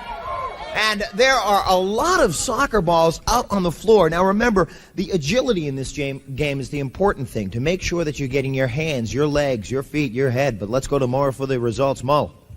We have a tie in first place. Both Gina in blue and Jeremy in red got 17 blocks each. That leaves Tony in purple third with 13 blocks. A tie for first place. We're going to take a look at Crash. Let one get by him right there, but he's ready for the next shot. And he gets his left hand down in front of it, his right hand for the next one. And we've got both our winners here for a little interview before our next event. Crash, you got your hands in front of you. You got 17 in front of you. Did they come at you faster than you thought? Yeah, they worked. That slingshot was kind of tricky and all, but I got it. No problem. Good job. And Gina, did it hurt when the balls were smacking you all over your body? Yeah, my hands are a little sore from hitting them. A little bit sore, but you took first place on that one. A tie for first place, 17 for Crash, 17 for the Destroyer. Let's go to MORE for the leaderboard. So far, we have Gina in blue in the lead with 1,100 points. That leaves Jeremy in second with 900 points. Tony in purple third with 600 points. Oh, yeah! That's the end of free kick. It is anybody's game. Oink, oink, said the hungry pig. But the hungry kid said, let me climb the Aggro Crag because I'm hungry for it. You feel it coming alive? We're coming back in a flash. Guts.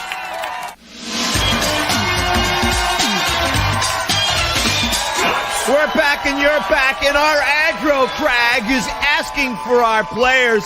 So before we get to that, let's take a look at the leaderboard in Mo. Mo!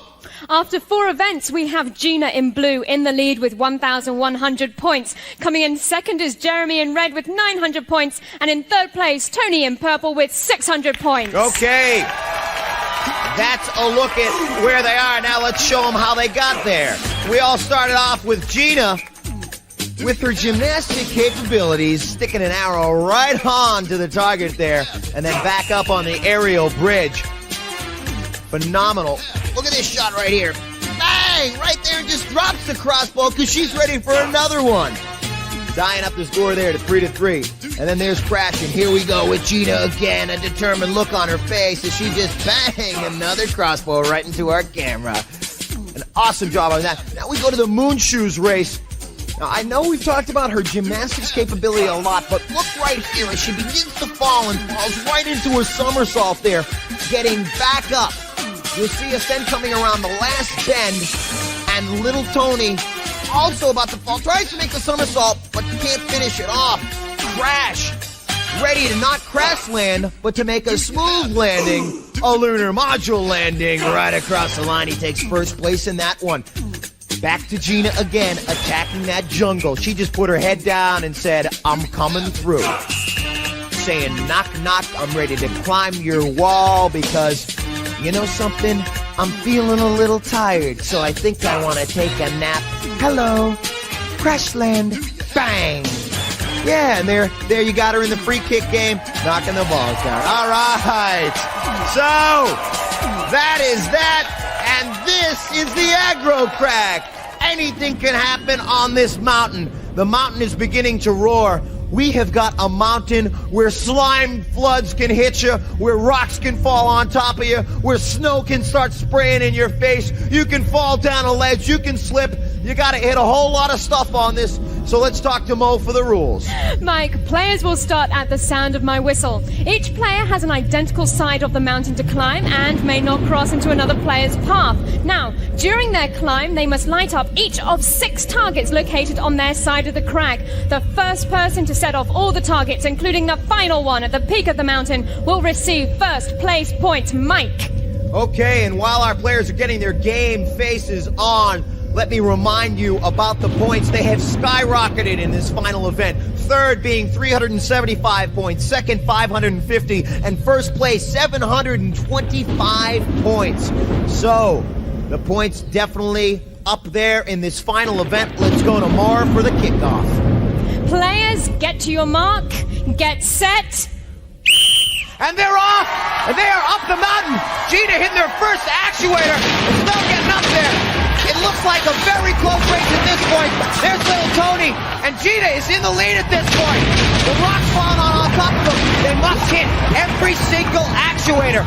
So Gina, looks like Gina is gonna win it. It's between her and Crash. And Crash, Gina takes first place. Little Tony has to go back down and hit another actuator, but Crash is having some trouble. He's hit the actuator. Let him get back up there. Crash still having some trouble finishing up there, folks. He is now up there in second place. And then little Tony with the final ascent. Now, as you can see, there are definitely trapped ledges on this Aggro Crag. It is not easy. It can trip you up. The foot holds and the arm holds must be hit with incredible precision because it is a very slippery, slimy rock. There he goes. He takes use of the board, and that's very good. Okay, we are taking a look now at the final ascent for little Tony to the crag. Let's take a look up here. A fantastic finish. Gina with a phenomenal destroying the competition. Let's go to the replay right now. So as you can see on the replay, we've got the climb, we've got snow, we've got actuators, lights going off. There's little Tony realizing he didn't hit the actuator, has to go back down as Gina took the #1 spot. And now we'll take a look at Crash, who took second place. That actuator being hit, no problem, but the rock's beginning to fall on him. You know, that fog is in your face. You do have the goggles on, but it also is not easy to see through. You are held on by, of course, your harness, hitting that other actuator, and then Crash. A little bit of difficulty. Let's now go to Mo for the final results and our scores. Maura, talk to me right now. Well, it seems the Aggro Crag has decided it once more. In third place, we have Tony in purple with 975 points. In second place, Jeremy in red with 1,450 points. That makes Gina in blue our winner with a whopping 1,825 points. Mike? A fantastic showing today. The Mountain, yes, deciding it one more time. Our players, very determined through all of our events. You could say Bo knows a heck of a lot, but our players definitely know how to play Guts. Phenomenal performance. Now, our players, I just want to remind everybody, they do not get a chance to climb the Aggro Crag before they do it. They tackle it for the first time, and it is the last time. First and last, one time here. Well, who's to say last? They could always come back. Let's now go and give away our medals. In third place, Little Tony with the bronze. Little T, a big smile on his face. And Crash, coming in second place, gets the silver medal. That's Jeremy, the Crash Man Crash. And then the lady who knew how to do it all with the gold, Gina, the Destroyer, destroying all of our competition here today. Rock and rolling her way to first place and a piece of our glowing rock. There you have it, ladies and gentlemen. Another round of applause for our winner today, our Guts champion. I tell you, folks, we just want to say enough is enough, but these kids keep pulling out more guts. They tackled everything with a ferociousness, and I just got one thing to ask this audience. You could say no ifs, ands, or buts. These kids got guts. Do you have it?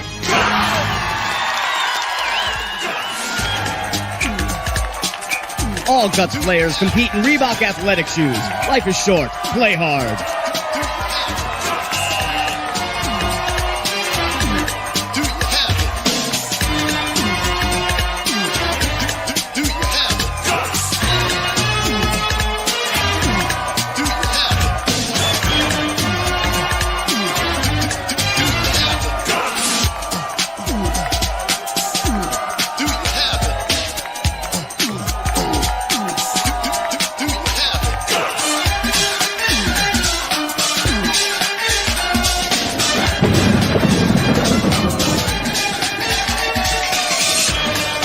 Recorded in front of a live audience in Nickelodeon Studios at Universal Studios, Orlando, Florida.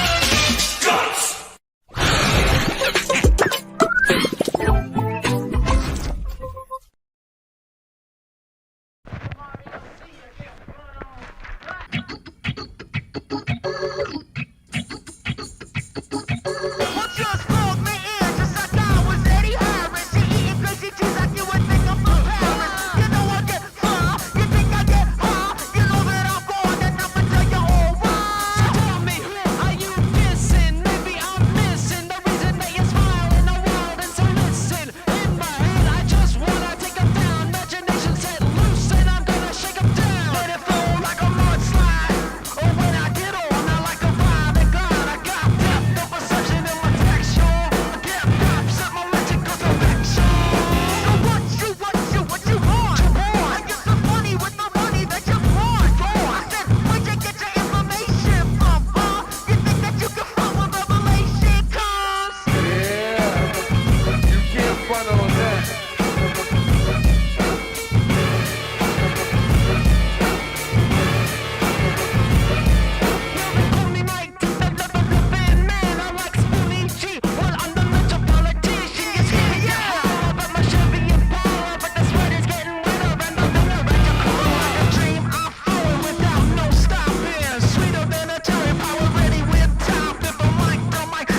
This is the future. San Dimas, California, 2692.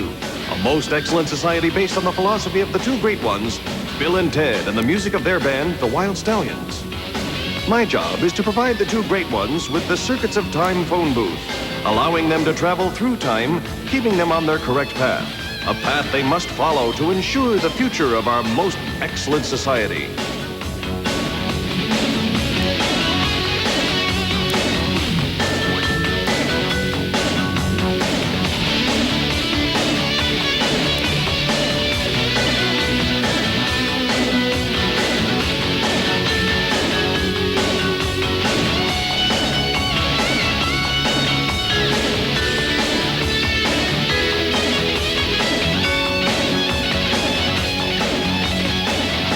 Society based on the philosophy and lessons learned during Bill and Ted's Excellent Adventures.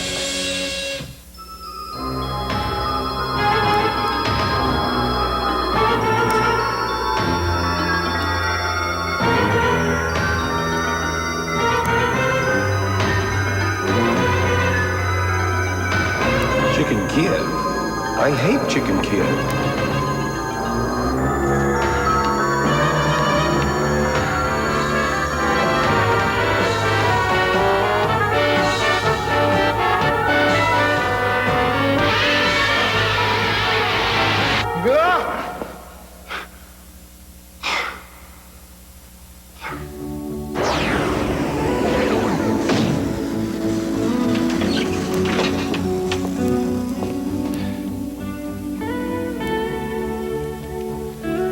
Welcome, our most excellent friend. Why the unkept appearance? I've had a most non-triumphant vision regarding the Great Ones. A premonition? What's the skinny? Its details are too horrible to recall, my supreme friends. Just that it had much too much to do with Chicken Kiev. Rufus, we are way busy individuals. I see no connection between the Great Ones and Chicken Kiev. If you had said corn dogs, perhaps you'd be onto something. I believe our excellent society is in grave danger. I must go back. Very well, Rufus. Totally on top of your game. Party on.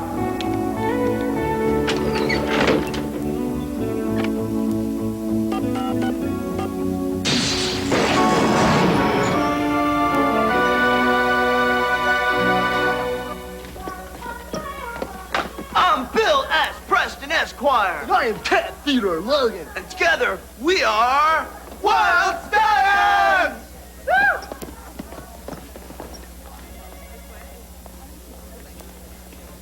Ted. Dad, sir, what are you doing here? What am I doing? What are you doing? Does Kilson pay you guys to jump around and scare the hell out of his customers? I'm Mr. Logan, sir, if I might say. Shut up, Preston. This is Logan business. Somebody ought to send the both of you to military academy and teach you some discipline. Here. Kilson said if I brought these in by noon, the engraver could have them ready by tonight's policeman's banquet. Damn banquet. But, Dad, I don't understand. You've waited all year for this banquet. You totally scored the Policeman of the Year award. My friends are going to be there. The men and women who put their lives on the line for this stinking community all year for this one dinner. And the damn hall serves Chicken Kiev. Have those plaques engraved and delivered on time, or you'll be in Oates Military Academy so fast it'll make your hair fall out.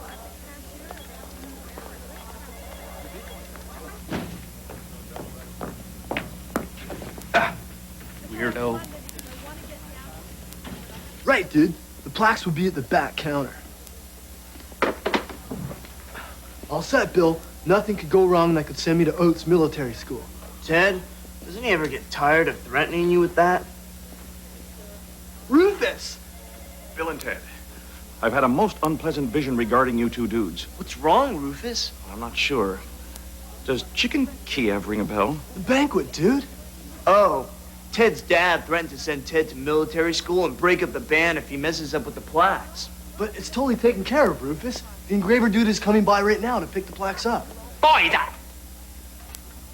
have, you been helped? Yes, totally. By these two very excellent Nail World employees. Yeah. Well, if you two are through helping this, gentleman, how about cranking your keisters over to the warehouse and picking up those caulking tubes I asked you to get over an hour ago? But Barry's been doing my plaques for years. He knows the drills. Now go on. Get out of here. These the plots for tonight's policeman's banquet? Absolutely, my excellent friend. I'm one name short here. May I be of assistance? Ah, yes. Evidently, Detective Logan's name has been erroneously omitted from his Policeman of the Year award. They'll be delivered by 5.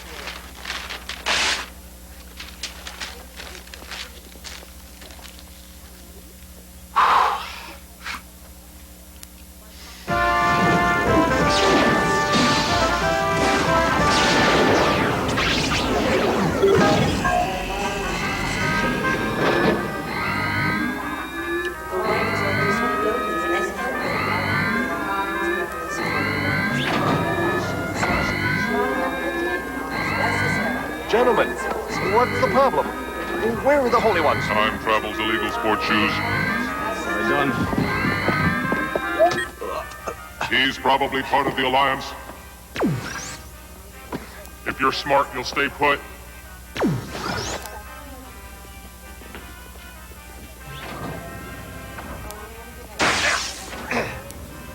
Lay low, friend.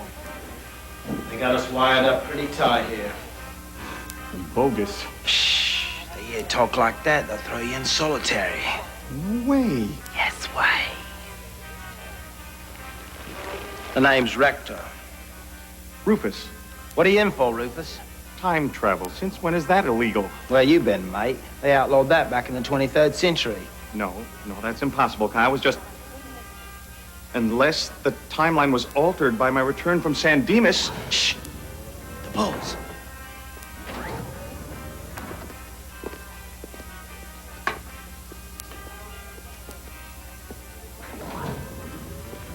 This is inhumane. Night after night. Chicken Kiev. Chicken Kiev. Ugh.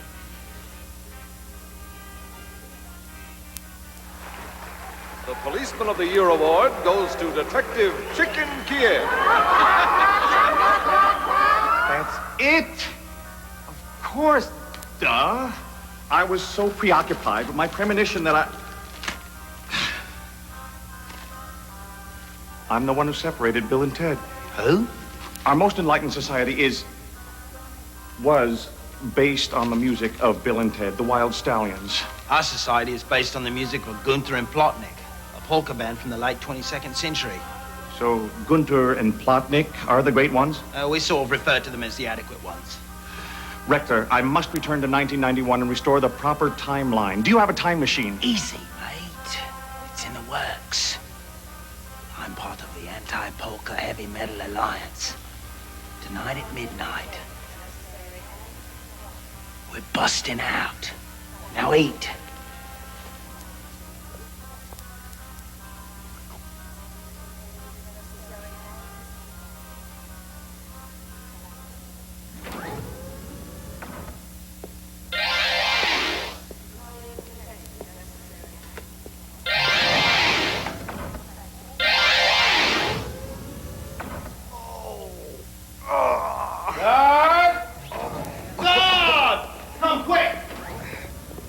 What's wrong? I'm sick.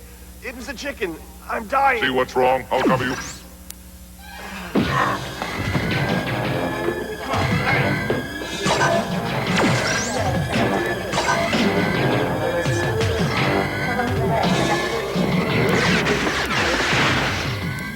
Everyone to Sector 8. There's been a breakout. Now.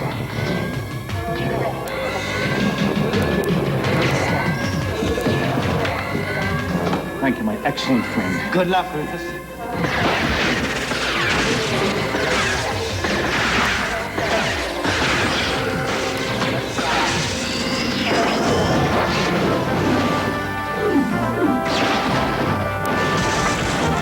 Ruth, don't fail me now.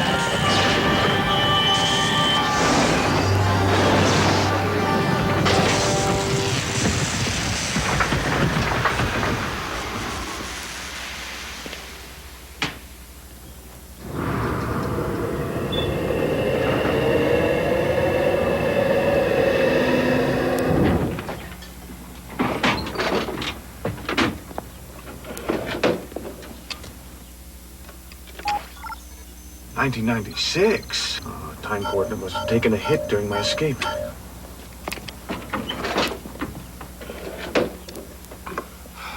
They still work here.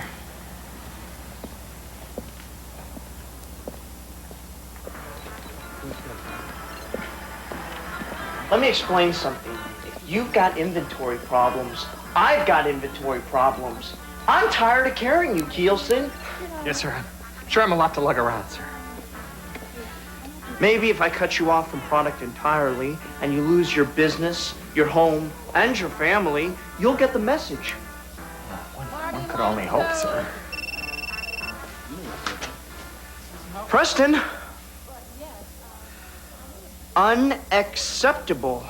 Jack away, I want that mall for my flagship store. And don't call me on the cellular about this. You didn't hear that. Me, sir? Oh, no, sir. I never hear you, sir. I do. Shut up, Kielson. Time is money. Oh, right.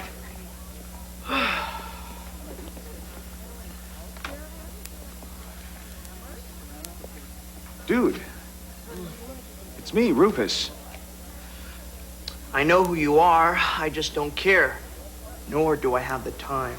Well, you have to make the time, my yuppified friend, because the timelines have been altered by your separation from Ted. The future depends on it. Speaking of the future, I'm late for an appointment. No, listen to me. You're totally not yourself. I'm the one responsible for the plaque. All you have to do is forgive each other. Yes, of course. And we can reverse this heinousness. I'm not reversing anything. I'm rich, successful. I'm the youngest regional manager in nail world history. I was in Fortune magazine. Yeah. And you expect me to go back to spazzing out in the mall with that geek? I don't think so. Preston. What? That's more like it. Now get the seed money together. Goodbye, Nail World. Hello, Preston Hardware. You didn't hear that. And stealing Nail World business? It's called free enterprise. Dude, your friendship with Ted is the basis of our most excellent society. Without the philosophy of Wild Stallion's music, the future is a dark and heinous place. I'm not responsible for the future, Rufus. I've got a good thing going because I finally woke up to Ted Theodore Logan. He's a lying, double-crossing leech on society. Military school didn't save him, destroying him. He's the lowest form of life there is.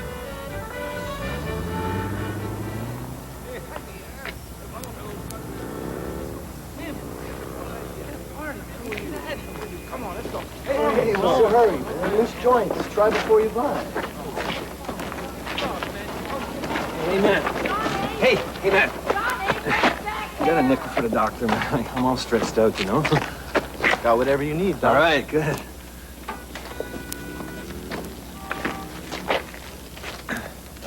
You're under arrest. Down. Just hang tight and don't do anything stupid till my backup arrives. Come on, man. Come on, cut me loose. I got $100 in my back pocket with your name on it. Come on, man. I can't go to jail. My old lady just had a kid. You got kids, man? I'm just trying to make ends meet, friend. Come on, let's make a deal. $100.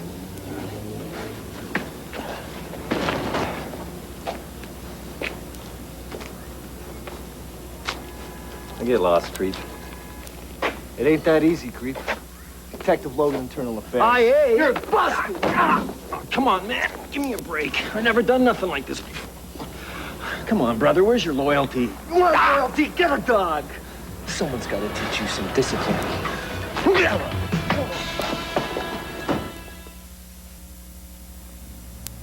It was a clean bust. Why can't you make it stick? You practically shoved the money in his pocket, Logan. Nobody asked you to go trolling for good cops. Abbott's got 12 clean years on the streets. Well, he's dirty now. Thanks to you. You pull this guy's jacket, you find out his wife just got laid off, the bills are starting to pile up. Where's your loyalty, Logan? I'm shooting for a bureau appointment. And I'm not going to waste my career on San Dimas like my old man. The FBI. If you want the Fed's attention, you're gonna have to reel in bigger fish than a couple of bad cops. Then find me one. What do you want, Rufus? I got my own problems here. Dude, we need to talk. Well, if it's about Bill Preston, I'm not interested. I got my own career to think about. Yes, like bigger fish.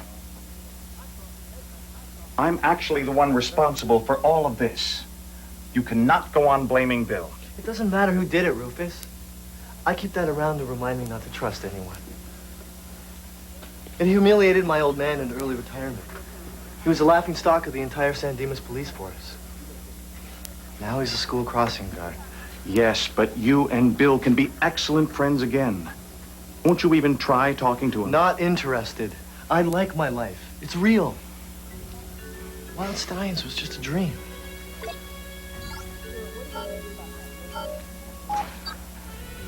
Well, good fishing, dude.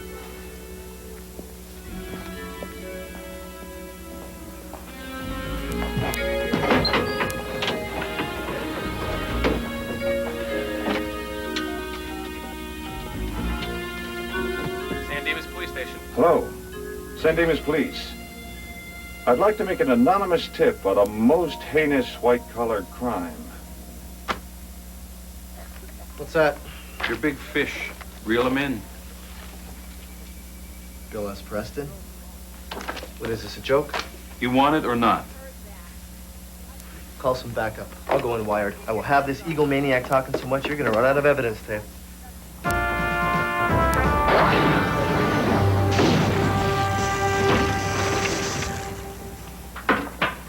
Rufus!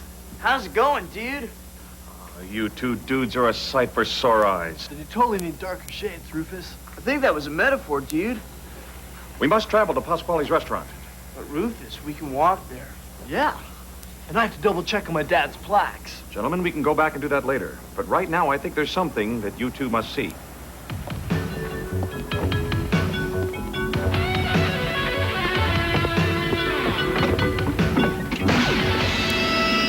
Well, I figure since Rufus went to all this trouble, we could meet and make sure we still hate each other. Are you ready to order? I'll have chicken Kiev. Mm-hmm. All the same. And bring me an ashtray.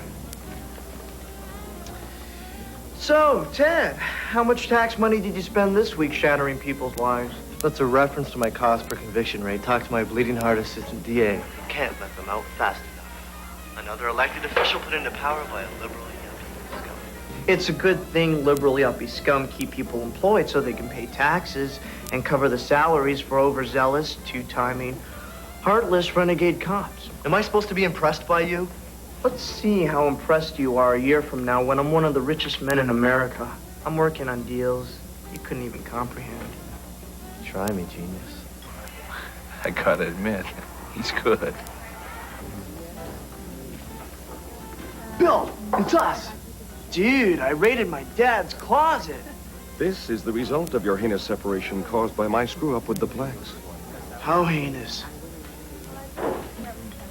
You've become a heartless corporate raider who's stealing Nail World business and has turned your boss, Mr. Kielson, into a fearful, incompetent boob. That is most mean of you, Bill. And Ted, you're an undercover police officer who's made the hunt more important than the catch, ruining the lives of many, and is about to arrest his best friend in all the world. Bill, I cannot apologize enough for my behavior. I don't know what's gotten into me. Me neither, Ted. That sounds most not like us. Yeah. Let's go give us a piece of our minds. How's it going, Bill and Ted? Oh, gosh, I thought I got rid of you. And you stay the hell away from me. Listen, Ted, in the future, I do not like the way you're talking to me and my best friend and esteemed musical associate, Bill S. Preston, Esquire. And put that cigarette out. Those are my lungs, too, you know. Could you keep it down? I bring clients here. And Bill, in the future, you look like a total weasel. And I do not like you stealing Nail World business and turning Mr. Kielson into a fearful and confident boob. Yeah, and that goes double for me, Ted, in the future. You're a total rat for ratting on your best friend in the whole world. You two just shut up. So that's why you wanted to have dinner with me. I knew it wasn't for Rufus. Move in. Logan's flipped out. You two-timing weasel. What have you done?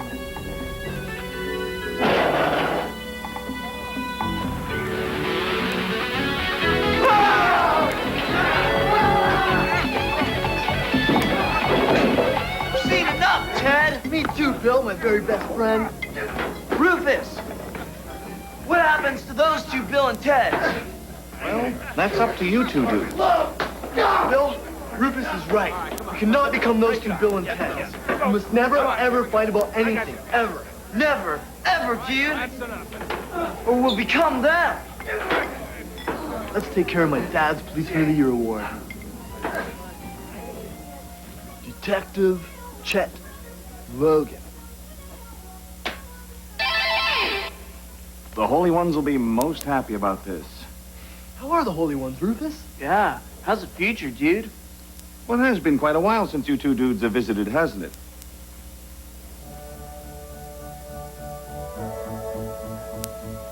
What's taking Rufus so long? Send him out for a simple premonition and he takes his way sweet time. Probably stopped to stretch his legs.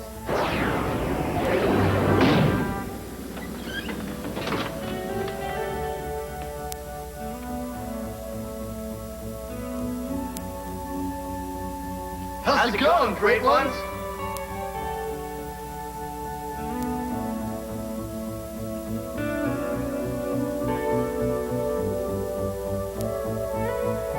Bill, have you ever figured out what these totally cool dudes see in us?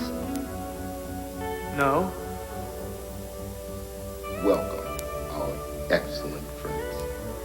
Welcome to you, excellent dudes. See, Rufus?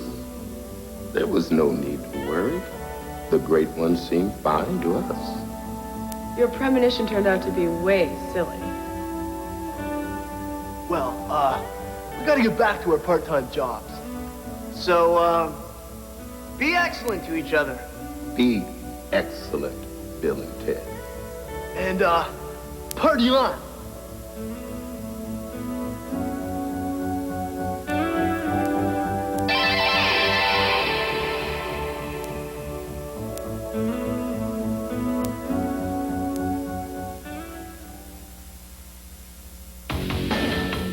Three times the adventure, three times the nerds. Brace yourself for Revenge of the Nerds 3, an all-new epic saga tomorrow on Fox Night at the Movies. And Wednesday, check out the season premiere of 90210.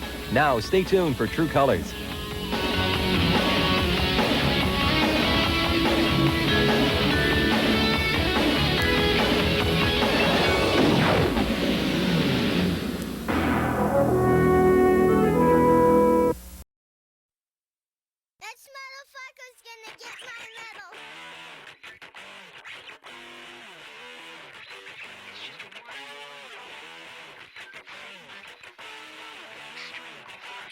I bring you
the rage of all XFL quarterbacks. Orlando QB Jeff Brom is on fire. Orlando's Jeff Brom, a TD passing machine. Jeff Brom, number 11, looking to throw.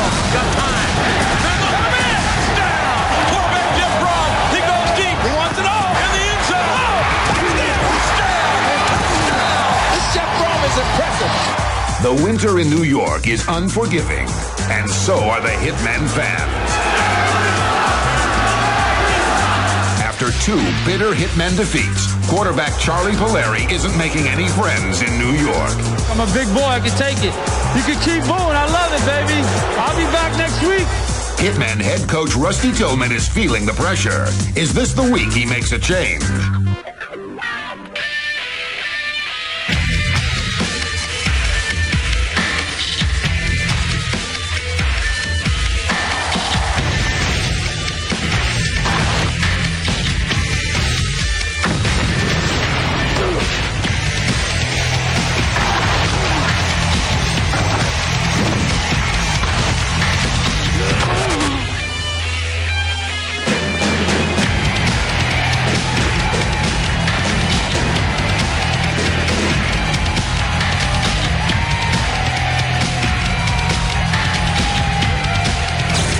Week 3 of the XFL blows into Giant Stadium as the Orlando Rage tries to rub out the New York, New Jersey Hitmen.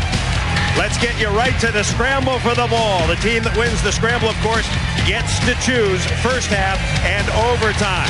Let's meet your scramblers. First, for the Orlando Rage, it is Scott Coleman. 1-1 in competition. Coleman for the Rage. For New York, New Jersey, it is going to be the man, Chris Brantley. You hear referee Dennis Lipsky.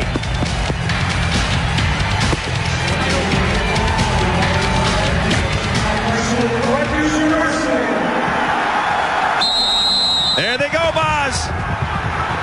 Get it, baby. Get it, get it, get it. New York needs it. Get that ball. New York Get it, get it, needs get it. it. Get the ball. Hey, New York finally won something out of the way, baby.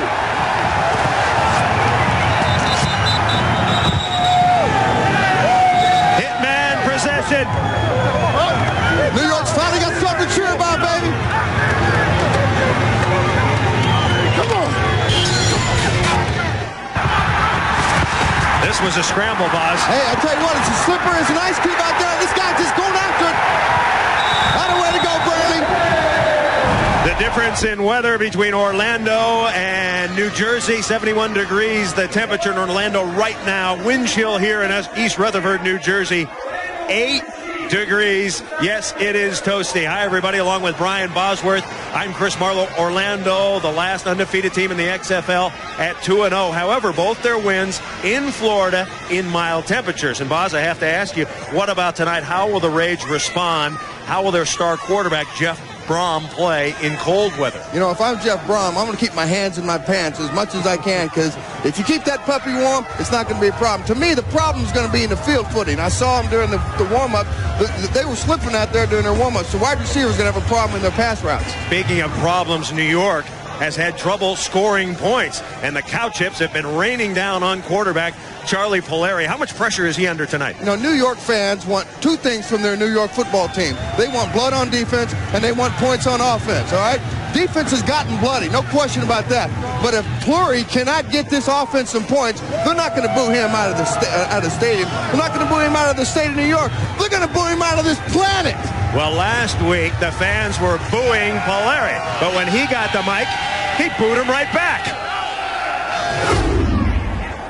I'm a grown man, I can take it. They have their opinion, that's fine. We didn't win today, so they can say whatever they want, which is fine. I'm from New York, I'm a big boy, I can take it. You can keep booing, I love it, baby. I'll be back next week and the week after. Boz, there was a players-only meeting on Tuesday. The defense got into it with the offense, and Polari was the subject of conversation. You know what, Bubby? I wouldn't be laughing, because in my mind, if I'm a defensive player, you've cost me $200,000. That's my child's tuition to school, babe. All right, New York, New Jersey has won the scramble. They're going to defer to the second half. Orlando will receive. Set to kick it off. This is smart football. You play defense. You put the best team out on the field. You play field position. You shut this team down early. You get some points on the board, and you get this crowd excited. Leo Aragoose to kick for the Hitmen. We're underway. Primetime football on UPN. It's taken by Brian Shea. Shea, a seam up the middle. And Shea drives it out near the 35-yard line. Jeff Brom is the hottest quarterback in the league right now. Brom, he's 29 years old, out of Louisville. Played for the Louisville Cardinals. Attention to the snap count. 8-0 trips. 14 on one. Brom threw for the first touchdown in XFL history. It was a 51-yard bomb to Kevin Swain. Liz! Yeah, you get out, go! Get out! That came on the first play of the game, too. First down, they hand the ball to Derek Clark. Jeff Brom, he's very, we got a fight that started off with. I'm telling you right now, this New York, New Jersey Hitmen team is not going to take anything. I don't care how hot Orlando thinks they are, they're going to chill them down real fast.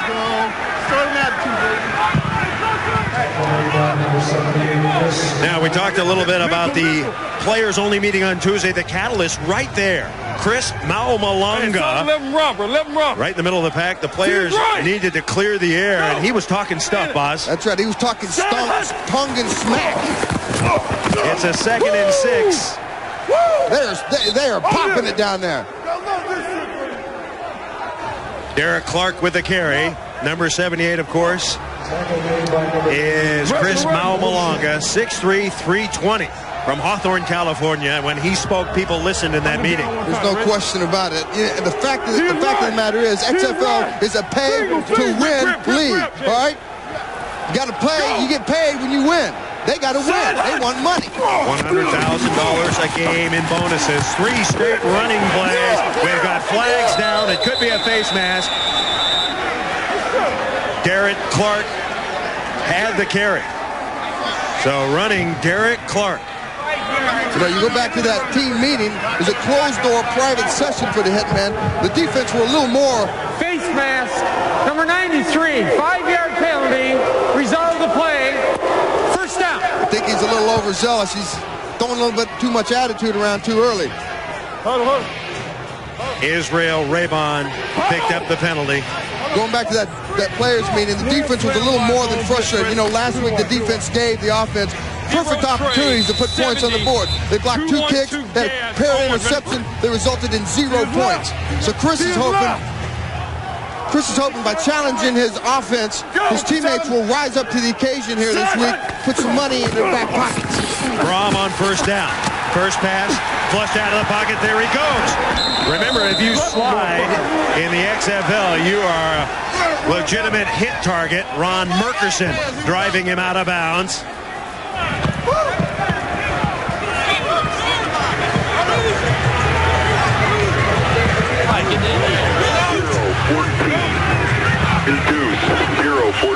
Deuce 0-14 on 1 minute. That is Mike Kelly, the offensive coordinator who came over from Valdosta State, where he was the head coach. Talking to Brom, giving him the play. This is one of their favorite plays. It's just a little running play. 2nd and 7. That went nowhere. Hitmen with the big hit. 3 of them in on the play. Tim Beauchamp. Tim Beauchamp's made 2 great plays early on in this game. I'll tell you what, he's coming to play today.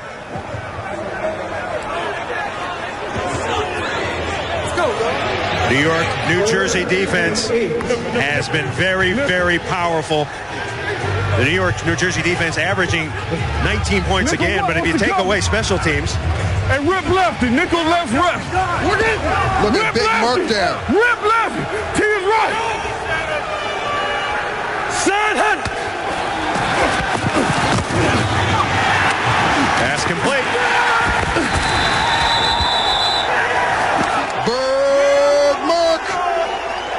Leader of the whack pack right there, baby. Ferguson, his 2nd tackle.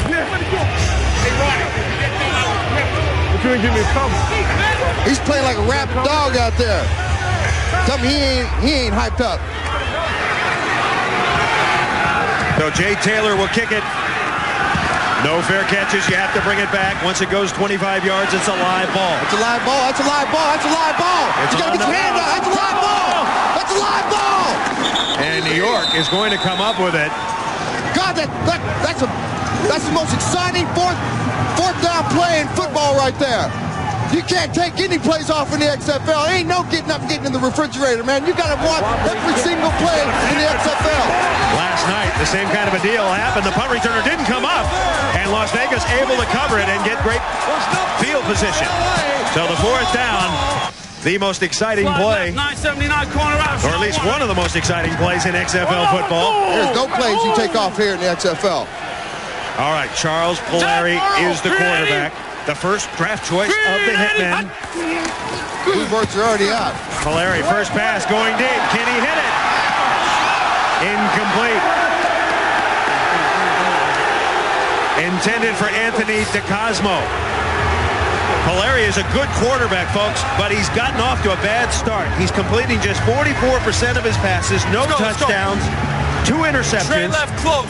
Check. Well, so far, I think he sucks. For 58 counter swap. On, ready? Fans have lost confidence in him a bit. Teammates trying to hang with him.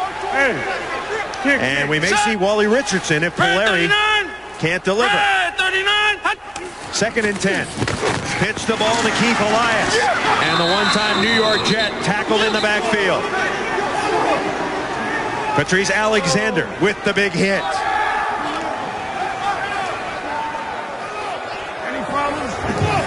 Rusty Tillman, the head coach for New York, New Jersey. We talked to him yesterday, and he was really frank with us. He said if Polari looks at least a little bit out of sync, he's yanking him out of here. And it was interesting, Tillman said, I didn't think it was smart, him dissing the crowd when he got the microphone. 3rd and 13. That's a New Yorker thick-skinned, man. They don't like to get talked back to. Draw play. They tell you exactly what they feel, exactly the way they feel it. Fans don't like that play call. Keith Elias for a short gain. So maybe the boos aren't all for Polari there. Maybe they're giving a little bit to Rusty Tillman. Well, you know, Rusty told me yesterday they were going to try to air it out and take some shots early. If that first play was his shot, then maybe he should be shot, because that can't be it. You can't just throw the ball one down low and think that's all you can got. Aragoose the kick. Skinny Culver is deep. Yeah, Skinny is deep. A 6-footer weighs 150. He's got to catch it. He's got to bring it back. That was a bomb. Skinny at the 20. No, at the 33. Skinny trying to pick up. Oh, murderous blow. Oh, he got ear hold. Skinny was flattened. Number 54. White tag number 54. Jimmy Clements. 52-yard punt. Skinny is hammered. We're coming back. First quarter, no score between the Hitmen and the Rage. At number 78, Chris Mao Malonga. He's a big Tongan. He likes to talk Tongan smack. What is Tongan smack? Listen. Tongan smack. How's your sister doing? I'm gonna kill you. I vote for number 2. Oh, man. You don't want to trust somebody who can say that to you in another language and smile at you. That's Tongan smack. That's what he was given in the meeting on Monday. 15 alert on one. Ready? Mao is 6'3", 320 pounds out of Kansas. Both teams have had a possession. No score. First quarter. Jeff Brom, the quarterback. Derek Clark, the running back. Brom on play action. Has a man wide open. Incomplete, and the marker is down. Bad pass there. He was looking for Terrence Houston. You know, it looked like Terrence Houston slipped on that, but also Jeff threw that a little bit behind Terrence. He's got a flag on that play, going backwards for Orlando right here. Now, in case you're wondering, the field is partially frozen. We have seen some slipping in warm-up spots. You pointed it out, especially on the outsides of the hash marks. You know what you got in the middle of the field? Number 86 of the offense. The receiver was covered up and then went downfield as an ineligible receiver and then touched the ball. By rule, that is offensive pass interference. 10-yard penalty. Repeat, first down. Hey, We called the Giants and asked them. They're the ones that told us that we can wear baseball cleats. They wear them all the time. This field gets frozen. Last year we're slipping. I mean, last week we're slipping all over the damn place.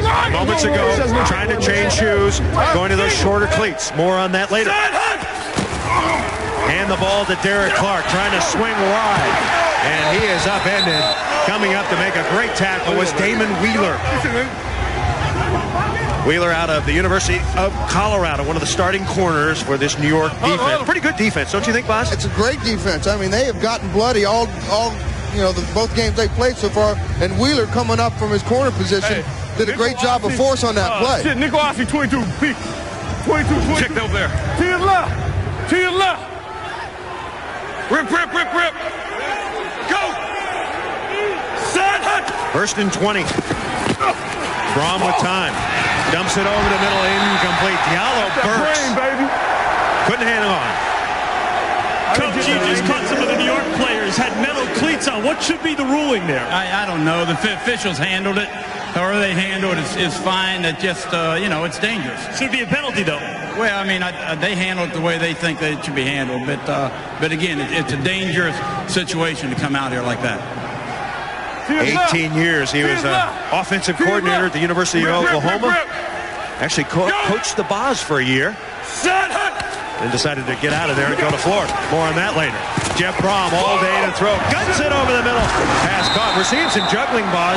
Mario Bailey makes the catch. Is that because of the cold weather, the freezing hands?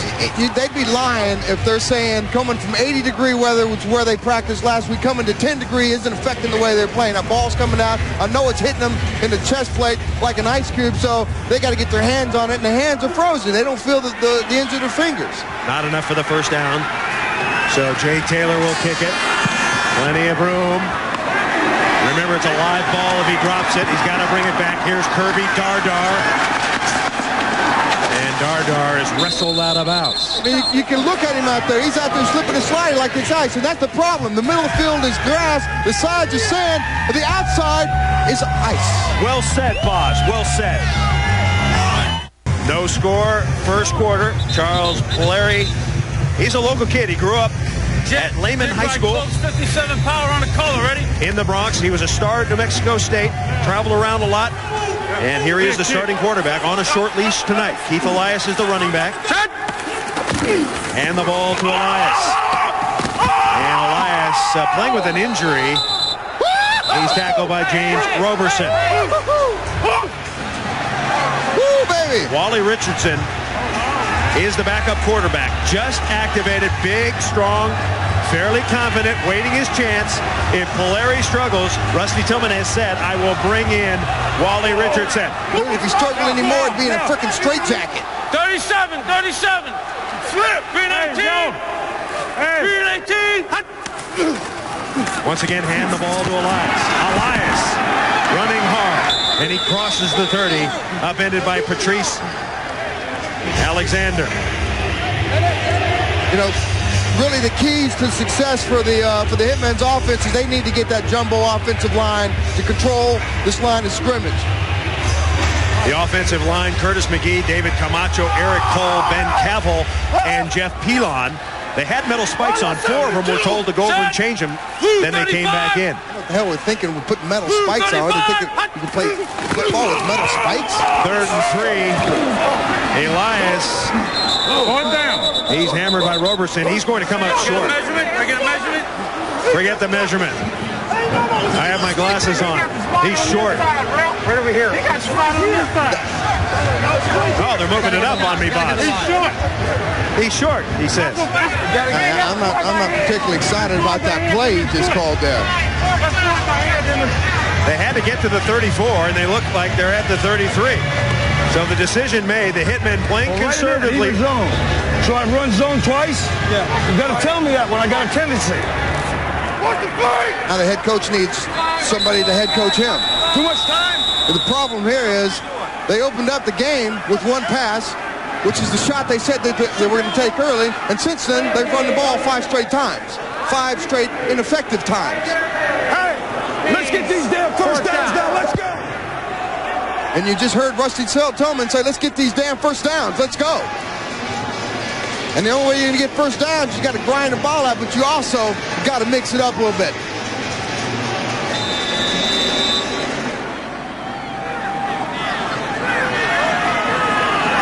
Leo Araguz to kick. Ball is live if it hits. That ball's live if it hits. And it's picked up. Skinny Culver goes over and gets it. Throws a flag down there. Hold up. And this is a penalty because the ball went out of bounds on a punt without it being touched by the receiving team. Whole idea is to keep the ball in play. The ball was kicked out of bounds. By rule, it will be advanced 10 yards from that spot. First down. Got to keep the ball in play. Got to keep the ball in play. No score here in the first quarter.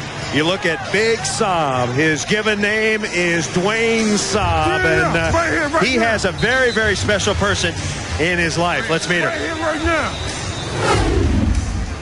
My mother's a single mother. It was rough for her to raise 3 boys here in Jersey City.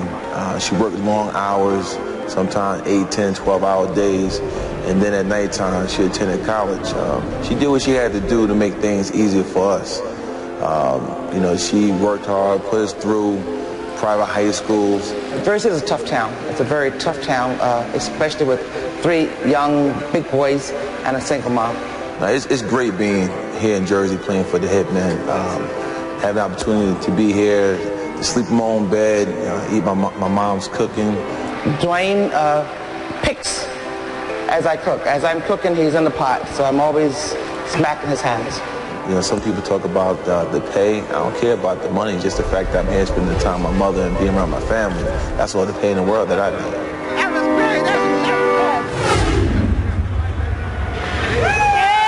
There's Mama Ks. That's a great story, I tell you what. We don't do it alone, and we can't do it without our mamas. I like to extend my mama, and I love you. I gave my daddy, I love him on the first game we broadcast. I love my mama too, I tell you what. And this right here just shows you how important it is for a player and his mama to enjoy their dream together.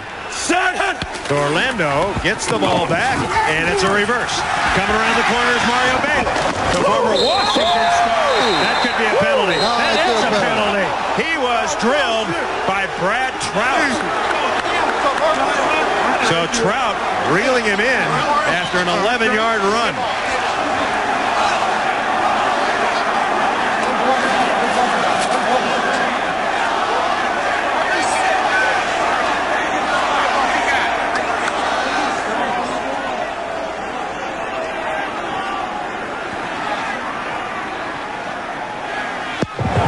Come on, give us the call. Personal foul. There we go. Number 36 in the defense. Late hit, out of bounds. 15-yard penalty, automatic. Okay, it was on Trout. No doubt about it. No doubt it was Trout. Brad the Brains Trout. Here's Saab. He just gets sucked up inside. You got to stay at home. That's your outside containment. It's great pursuit, but you ain't going to outrun Mario Bailey to the corner. I don't care how big and fast you are. Even Mama would say, containment. You got to stay home. Orlando will run the draw. Mike Black. And Mike Black with a fine run. Black is 26 years old out of Washington State. He is actually the Rage's top rusher. They have 3 good running backs. Yes, they do, and that's going to be part of their keys to winning. And they got to continue to run to win on the road. They second in the XFL, averaging 132 yards a game running the ball. 8-0-960 choice on one. Ready? Jeff Brown should be able to challenge this New York secondary. So corners take a lot of chances, and their safeties are slow. Rip. Rage got 8. Go! 2nd and 2. Set. Rom, short drop. Looking outside, man, wide open. It's Diallo Burks, who dropped his first one. He is the top receiver for the Rage. That's his 9th catch this year, and he gets 9 yards. Ace, let's go. Wheeler was covering. There is the big fella. That is Dan Collins, 6'4", 310 pounds, 24 years old, out of Boston College. He's considered the Rage's top offensive lineman. Plays left tackle. Go! The key to the Rage offensive line. Set.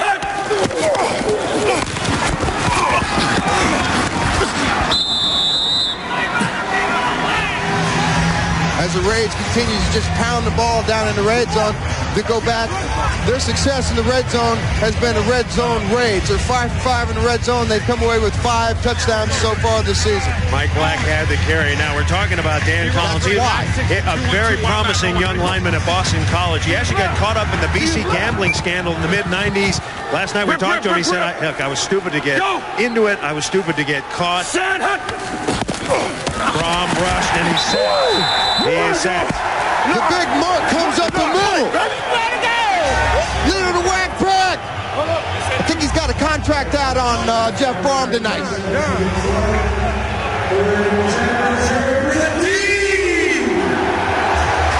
Lost 5 on the play. Here we go. He comes out the middle on a storm blitz. Tell you what, Kyle Dixon's got to pick him up and center. To his left, to his left.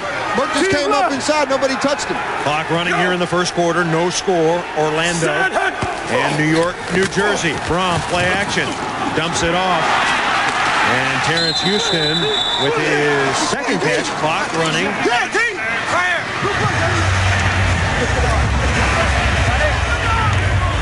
So ФРОM starting to heat up just a little bit on target, his last 3 passes. Guess what? That's the first time they've been in the red zone and they haven't scored a touchdown now. So it's going to be a 4th down situation. And the kicker, Jay Taylor, comes on. This is a win for the New York defense if they can keep them off the board here, at least from the 6-point. 29-yarder. Taylor's made his only other attempt. And it's right down the middle. Even though it's 3, that's still a victory for New York. Now they have to come back and answer. Flurry's got to get the monkey off his back. Charles Polari under fire from the fans, under fire from his coach. His teammates are down on him. They're booing him. They see his image up on the Tron. Hey, I love his attitude at least. At least the guy knows that he's got a problem. To be fair to Polari, how about calling some pass plays to let him see if he could do something? There's no question. Anybody can hand it off. He's got to loosen up the first stretch there and let out some of the money. Orlando leading 3-0. Kirby Dardar. Dardar breaks the tackle. This is it. Dardar. This is it. And Dardar out to the 45-yard line. That's exactly what New York's need, a little fresh breath of life there. 37-yard return, Brian Shea making the tackle. Now, I talked to Kirby Dardar before the game, and he told me he's looking to have a breakout game, and that right there is the first play to get in that breakout game for him. The New York offense has been anemic through the first 2 games and a quarter here. Takes 2. 58. Averaging just 6 points a game. Green 18. Green 18. Larry's got some time. Dumps it over the middle. Pass complete. Number 87 is Marcus Hinton. His 3rd kill, or 3rd catch this year. Hinton, the former Raider, worked in a sawmill at one time. That's actually Mark Hinton's 2nd catch. He's only got 1 ball thrown to him. He's got a big target, got big hands. You got to get the tight ends involved in your offense, especially if you're going to run a 2 and 3 tight offense. Larry, 1 of 2 for 7 yards. Green 18. Green 18. It's a handoff, keeping it on the ground. That's Mike Archie, former Penn State star. And that should be the final play of the first quarter. Time ticking down. New York offense, anemic. New York defense, good. Orlando leads it, however, 3-0. Hitmen fans in East Rutherford, New Jersey, welcome Chris Marlowe and Brian Bosworth. How y'all feeling tonight? Thanks a lot for coming out to the game. Boz, talk to him, Boz. I'll tell you what, there's no better fan on the face of this planet than right here in New York. You guys are diehard with your Yankees, your Mets, your Giants. Who else? I know that. What the Islanders? The only one that's left are the Hitmen, baby. Let's bring it home tonight. Let's get round and Roddy tonight, baby. Thanks for coming out in toasty weather. All right, let's continue. Set. Red 43. 42. It is 3rd down for the Hitmen. 3rd and 2. Handoff. That's a great play. And Archie's got more than enough for the first down. He scored a touchdown on his first ever NFL carry, and he's looking good here.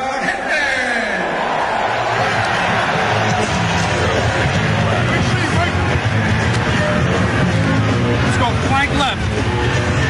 Fake 35 gut. Naked. 706 flat.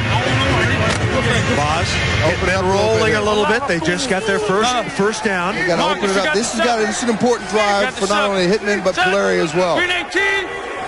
Green 18. Fake to Archie. Polari looking for someone to come open. Oh, that's a penalty. Pass is good. Oh. So incomplete. Pass incomplete. He got a late bump on that. He could have thrown some laundry on that.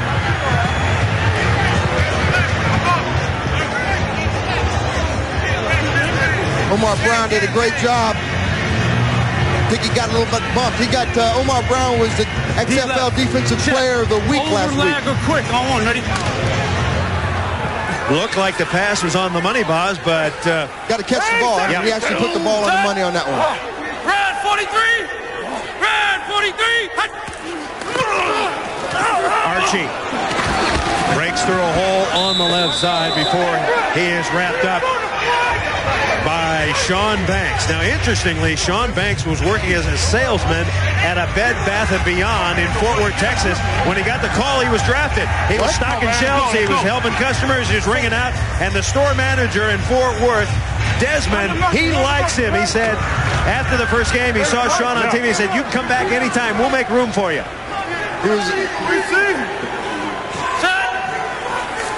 Sean Banks at Bed Bath & Beyond, 3rd and 7. Little swing pass. Breaking a tackle is Michael Blair. And Blair out of bounds. That's going to be another first down. Well, your Bed Bath & Beyond Employee of the Week just missed the tackle there. A very rare miss for Banks. I guess he was counting the towels and the linens on the shelf. Instead of checking the running back, Michael Blair, as he ran over his grill. You know, Banks. From now on, we're in Pony. I want you in, all right? He's 28 years old out of Texas Tech. Oh, 35. New York offense starting to move. And the ball to Archie. And Archie goes for about 3. Now Banks, interestingly, was the XFL Defensive Player of the Week in Week 1. We're also told that Bed Bath & Beyond, Boz, he was the Employee of the Month. That's a rare double. Not many players can do that. Let's go, man. Let's go. Employee of the Month, XFL Player of the Week. Wow, that's exciting stuff. The XFL Player of the Week is the way to go. I don't know about the Bed Bath & Beyond crap. 8th play of the drive. Polari's got the hitmen moving. Sets up quickly, pass, knocked down. Hopping up high. Sean Banks. You know, Anthony DeCosmo blew that right there. That's not Polari's fault, and yet the fans are going to still stay on Polari. Explain how he blew it. You know what? That's a hot read, and Anthony needs to be able to read the blitz packages that Orlando's throwing out, and he's got to break that off. He's got to break that off and get the quick route. 3rd and 7 now. Takes two, 51 to 58. Right here. Set. Green 18. Green 18. Will we get the play off? Yes. Polari on a bounce. And once again, Polari and the receiver not on the same page. Yeah, they're not on the same page, and I don't know what's going on there. Now, that right there just looked like a horse crap pass because he underthrew that, and DeCosmo's going in the end zone. So if he just laid it up there, we might be dancing in the end zone for 6 for the hitman instead of getting booed right here and having a chance at 3. Well, if he's not on the same page with the Cosmo, why keep throwing? It is 4th and 7. It appears that the hitmen want to go for it. Let's see. They got the field goal team in here. No, Araguz is on. Araguz. Interesting here, Polari's also the holder, so stranger things have happened so far in the XFL. Araguz missed his only field goal attempt this year at 53 yards. This is a 42-yarder. And he's going to squeeze that in. Yes, sir! Yes, sir! Off a frozen field, Leo Araguz hits from 42. The Hitmen Hitmen had 3. Polari got him 3. Polari got him 3.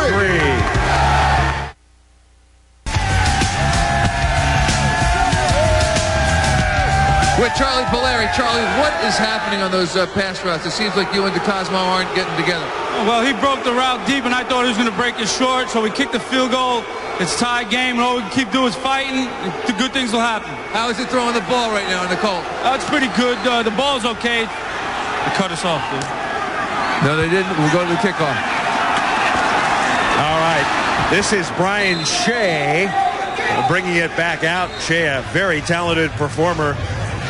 The all-time leader, NCAA history in rushing, over 9,000 yards. Yes, folks, the all-time leader. More than any other running back in history. He'll play some on third down.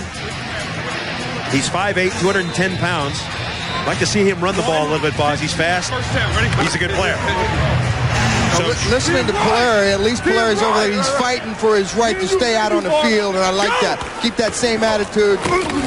Orlando handing the ball to Derek Clark. And Clark. And he is getting punished out there. He's holding him up. Big Merck just decided to unload on him.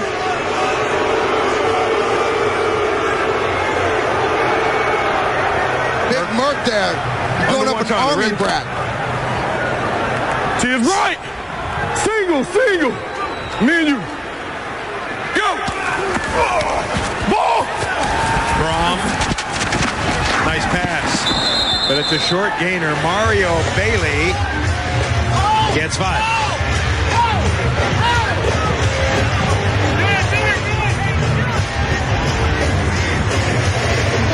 Murkison in on the tackle with Tyree Talton. Merck is wired, folks.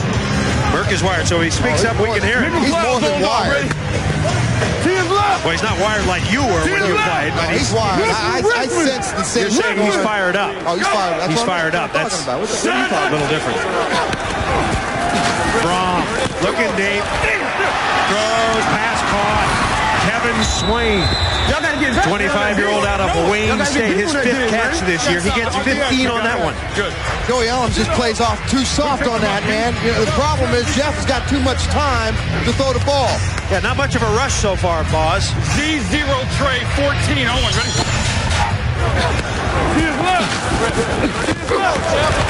Ooh. Big Merc got be-mercantized.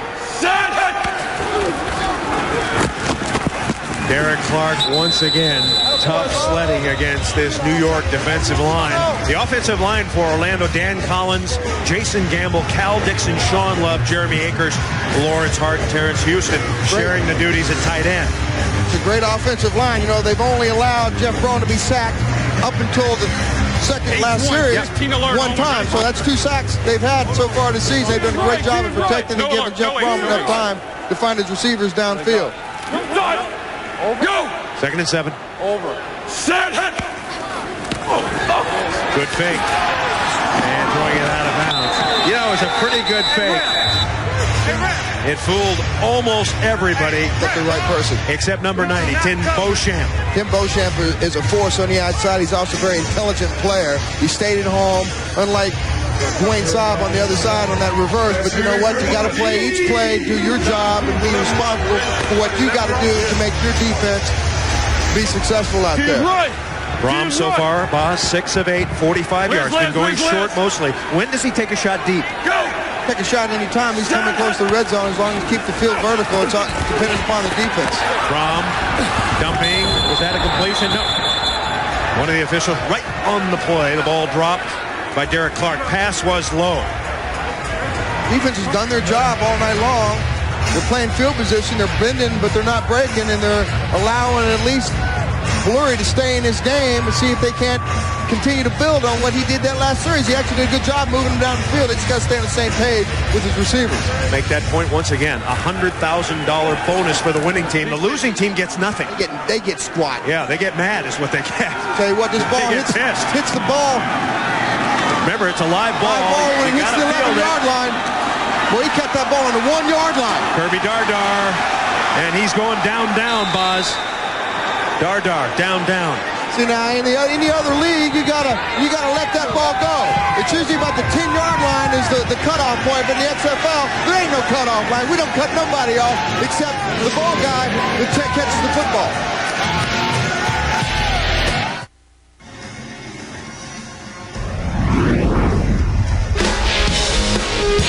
Hi, I'm Leslie. You may know me as a Hitman cheerleader, but one of my other talents is creating storyboards.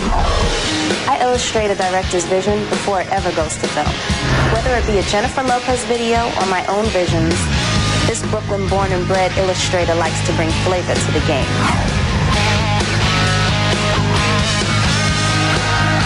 Leslie is a doll. Big favorite here.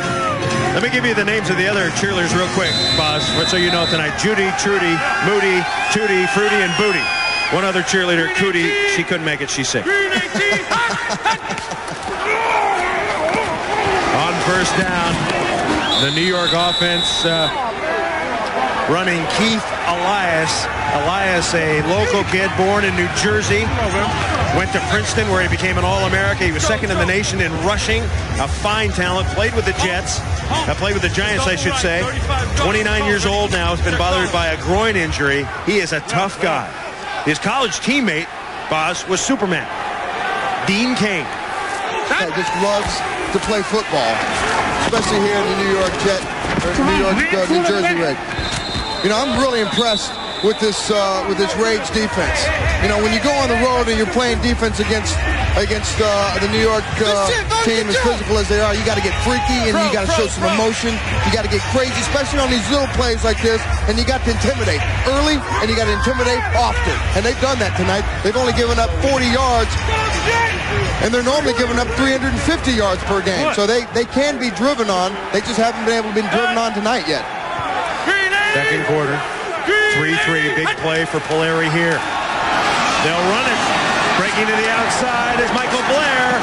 And I think Blair got knocked out before he got to the first down marker. So New York, offensive coordinator Greg Briner, playing that Rusty Tillman, they're playing very conservative. Way too conservative. I don't like that at all. You got to open this thing up. You're 0-2. I know you're playing deep in your end of the field, but open it up. Polari can throw the ball on those short passes. Tillman, 16 years with the Seattle Seahawks, part-time special teams, and defensive coordinator. Aragu's on to kick, and Skinny Culver is back. Ball just needs to get to the 40 before it's a live ball. Low, that's a good kick. That's a live ball, baby. That's a live ball. Get that ball, that's a live ball. New York had a chance at it. New York's got the ball. I love that play. I love fourth down in the XFL. That is awesome. I know you like all the guys piled on top of each other, Boz, but how about credit for Leo Aragus, who made that kick? You know what? I go back and talk to Rusty about that yesterday. He said he taught Aragus how to do that little pooch kick to get the ball in the bounce. He's straight up or back toward the offense. Mike Archie, Leo Aragus, a kicker. So was Rusty Tillman back in his college days. So New York gets a break. They make it happen on fourth down. Special teams got to be special if you're going to win in the XFL. First down, Hitmen. On the draw. Back live. The hell is that, man? Throw the ball. That's a short running play, Boz. Elias going nowhere. Going nowhere. I mean, if you don't have confidence in the guy that's getting the rock out underneath the center's butt, then put the next guy in. I mean, that's ridiculous. Skinny, what went on out there? I mean, you got to make that play. It's just the ball. Hard ground obviously played a big effect. Say it again, I didn't hear you. The hard ground obviously played a big effect. Yeah, it did. Still got to come up with that play, though. Oh, Skinny with a big fat error. And now the Hitman on the reverse. Fred Brock. And Brock is going nowhere. The Rage defense pursuing Corey Gilliard, 26-year-old out of Ball State. The Rage's second leading tackler. And Skinny still pondering on the sideline. Did you have a nickname before the Boz? Before the Boz? Yeah. I mean, did anybody call you anything like Skinny or Fatty or Ugly or... No. I was just Boz. Okay. I didn't get the Boz until I got into the media thing, and then the media gives me the title. I was fine with just plain Boz. Now, take two. 51-53. Six straight runs from New York. Let's see if they open it up here. They got to in this formation. Kills you. You know, it's that delay of game thing in the XFL. They got 35 seconds as opposed to 40. On the ball, on the offense. 5-yard penalty remains third down. 5-yard penalty. Let's go back to that last play. Watch Polari trying to make a block here, boss. Trying to take a little frustration out, but you know what? If you're going to take some frustration out, hit him in the mouth. Don't hit him in the knee.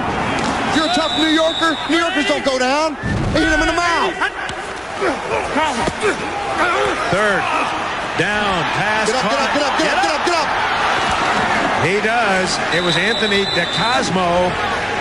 DeCosmo, big star at Boston College at one time. So finally, Polari and DeCosmo on the same page. They get the completion, but it's not enough. A little too late there. And it looks like New York will be forced to kick the ball. So Leo Aragouz is getting a workout. Yeah, but and once again, too early. I don't hate. Who cares? And once again, back is Skinny Culver. Let's see how Skinny reacts to this one. Aragouz. Right to Skinny. Oh, he dropped it. Skinny dropped it. And Skinny's going to pay the price. And he gets dropped. So Skinny having a tough night so far. This cold weather is really affecting the way these Orlando Rage teammates are playing. Ryan Collins made the tackle on a 31-yard punt. A good look at Lawrence Hart, the tight end for the Orlando Rage. He is a very talented musician, Buzz. H1 tray. What I understand. 60 double drive on one. Ready? Got the talented fingers. And now talented fingers if you're going to catch the ball. There you go. Liz. You know you got it. Go! No, first down, Orlando backed up just outside their 10. 3-3 tie, Brom. Oh, he escapes. Brom looking, releasing is Burks. And, oh, man. I tell you what, Brom should have thrown it. Merkerson was there along with Haven Fields. Babyface Fields comes up, Cold Cox Brom. I mean, in the XFL, quarterbacks they're live meat too. There's no sliding and thinking you're going to get away with that now. Now, he didn't want to wear that jersey. His teammates gave him that name. That's the way it's supposed to be. When you come into professional football, you're given a nickname. You don't just take one like He Hate Me just took one. You get a name because the players give you one. Tell you what, He Hate Me did a pretty good job for doing it on his own. Orlando Rage will run Mike Black. Seen a lot of Clark, a lot of Black, and some of Brian Shea. Baby boy, how did he get it? Listen to his teammates. They call him Baby Boy because he has a nice little baby face. We went to the movies last week and they thought he was 13 years old. He's a baby boy because he's soft and he hits like a baby. I don't play like no damn baby. I play like a grown man. He's 22 years old. Haven Fields a la Baby Boy. Rage, run Mike Black. Both teams very, very conservative. Sorry, boy. Hell no. He's shot. He's shot. Baby boy. New York's done a great job of stringing out this Orlando offensive running attack that averages 132 yards a game, which is second in the XFL. And that's exactly what they're going to have to do all night long if they're going to win this football game. 3 timeouts remain. All right, we've come to the 2-minute warning. 3-3 when we come back here in East Rutherford, New Jersey. The Bud Light punt rules in the XFL, it makes it exciting, boss. Fourth down play is the best play in the XFL. You can't, no fair catches here. The team's got to give them a 5-yard radius danger zone to catch the ball, and the kicking team can recover it if it hits 25 yards downfield. So that ball is live as soon as it hits the ground. Taylor to kick. Little pooch kick here. Little shanker. It's going to bounce on the frozen field. It's a stinker. Orlando can get it. Orlando has it. Orlando picks it up on a bounce. That didn't go 25 yards. That didn't go 25 yards. That ball had to have hit on the 45-yard line, and it looks like that ball hit about the 39 to 40-yard line.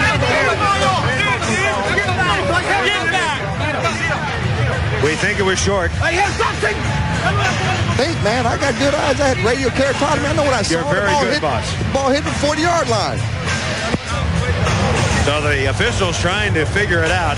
The ball was It has to get- illegally touched at the 39-yard line and did not go 25 yards. Therefore, by rule, first down, New York. The ball is placed where the ball is touched. Good idea, though, Boz. Just didn't bounce far enough. Kind of bounces backwards. You know, it was an 18-yard punt. Yeah. And then go 25. And then not go 25. There's one guy on that team that knows the rule, Boz. He knows how to count. He's obviously from Oklahoma. The problem is the punter changed the way he kicked the ball. He just kicked it sideways. Okay, now a golden opportunity for the Hitmen. 1:48 to play. Polari stays in as the quarterback. Ooh, and the pass is complete to Elias, but he is racked. Oh my God, James Burgess read that screen pass perfectly. He's one of the most athletic linebackers of the Rage team. They call him the pain doctor. Look at this. He saw the play, came up, got him underneath the offensive lineman, and boy, did he pay the price. Talking about reaching out and touching someone. That's what I'm talking about, James Burgess. XFL, baby. Knock out. Yes. Yes. Burgess had 10 tackles last week against San Francisco. Game clock to 1-3-1. Going to adjust the clock. Thank you. They added 3 seconds. Yeah. Burgess out of Miami, Florida. They're making big plays all year for the Rage. 56 is coming. Set. Red 80. Red 80. Blitz. Polari unloads. And once again, the pass incomplete. Looking for Fred Brock. Hey, that's it. That's it. Hey, that's it. So some of the crowd's still with Polari. I think you just heard it from Tillman's mouth. He said, that's it. He's throwing the towel in. And that really was a bad throw by Polari.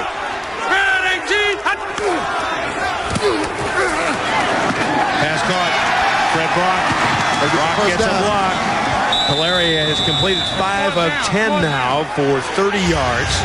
But his misses have been real bad. That's the problem. Yeah, but not all those misses have been his fault, Boz. That's true. What is Greg feel about going? When are they going to line up there? Huh? Double center. Bad defense, double center. That's what they've been doing on short yardage situations. Second. There.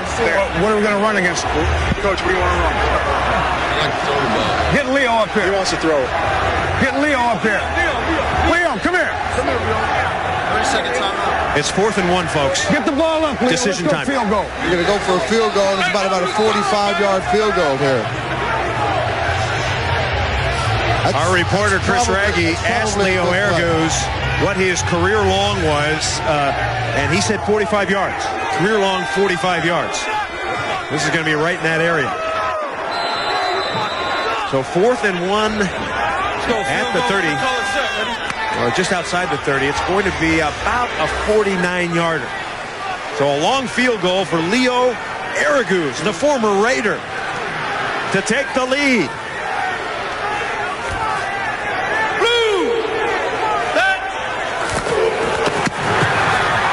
It's going to be tight. No, it's short. So just out of Ergus' range, and the crowd doesn't like it. Time alert. Time. Where's up? What do they got? Let's go down. A reminder coming up at the half. Hey, let's go down. XFL All 22. Access.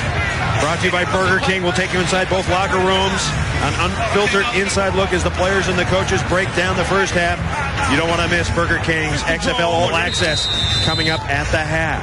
So Orlando gets another opportunity. 59 seconds, Boz. Do you let it all hang out here or play it conservative? You would like to let it things hang out, don't you? Let's go. Let's sit on the ball. Let's go.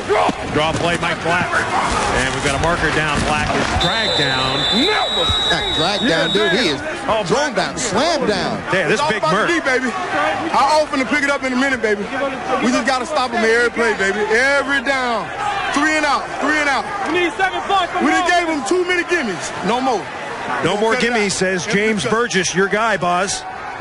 He's another one in the long list of nutty linebackers. He's from the University of Miami. There's some great linebackers that came out of the University of Miami. It was a great one that came out this year. We won a Buckus Award, so they continue the long history of tradition down there. Give a shout out to my homeboy. First down. I tell you, that guy's got a mouth so big you could stick a banana in sideways. I mean, he's a talker. 960 choice. All ready. If you believe in what you're doing, you can talk all you want. I talked all I wanted. As long as I could back it up, I got no problem saying what I felt. And look where you ended up, Boz. 2 broken shoulders left out. I got great memories of the game. From, and I think that's incomplete. Kevin Swain. You can hear one of the New York defenders saying, "I don't think you got it. I don't think you got it." Yeah, man. They try to find Joey call out here, calling head to the face. That's the difference between what's up and what are you doing? You know, interestingly, Joey Ellums was offered, Boz, a full-time job as a pharmaceutical salesman by a major drug company. He turned it down. That's something you would have never done, Boz. The guy could be out there right now selling drugs and making money. There you go. The guy's an idiot. All right, Brom. He's in trouble. And finally, the hitmen do what they're supposed to do, Boz. And look at that. There's 4 hitmen back there. They all got a piece of Jeff Bryant's second sack tonight for New York, and that's exactly what they got to do. Saab, Raybon, and Beauchamp converging on Brom. Lost 10 yards. 15 seconds to play first half in a 3-3 tie. Don't be scared. Keep in mind, the Rage are undefeated. The Hitmen are winless, but they're playing on even ground, and that is going to be the final play of the first half. Coach, who's your quarterback in the second half? You'll see when we come out. I think we'll make a change there. So, Wally Richardson in the second half? That's good. You figured it out by yourself, huh? All right, Wally Richardson in the second half. He knows him. He must know Michael Barkan. Yep. You hear that? There will be a new quarterback in the second half. You have taken their starter out of his game. You gotta love it, baby. This is the XFL, baby. We dominate. We're gonna shut him out. We're gonna get this quarterback and shut him out too. We just gotta come out and play execute defense, and that's what we're doing.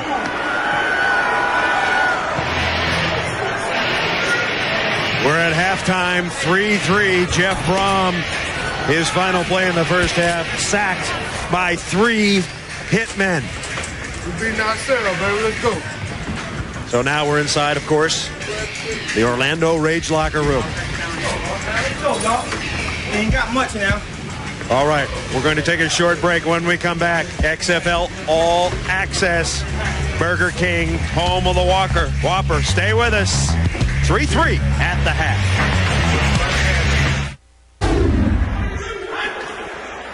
So Sean Banks, he has a job when he gets out of the XFL, but he's playing well tonight. So he has got a big future in football. Your wife loves those 400-count sheets, doesn't she, Bud? She just cost you $1,000 the other day. She went the 600 thread count. She told me how much they cost. I said, you spend how much for sheets? I can sleep on burlap, dude. I don't care how much you're going to spend on. She's going to spend $1,000 on sheets.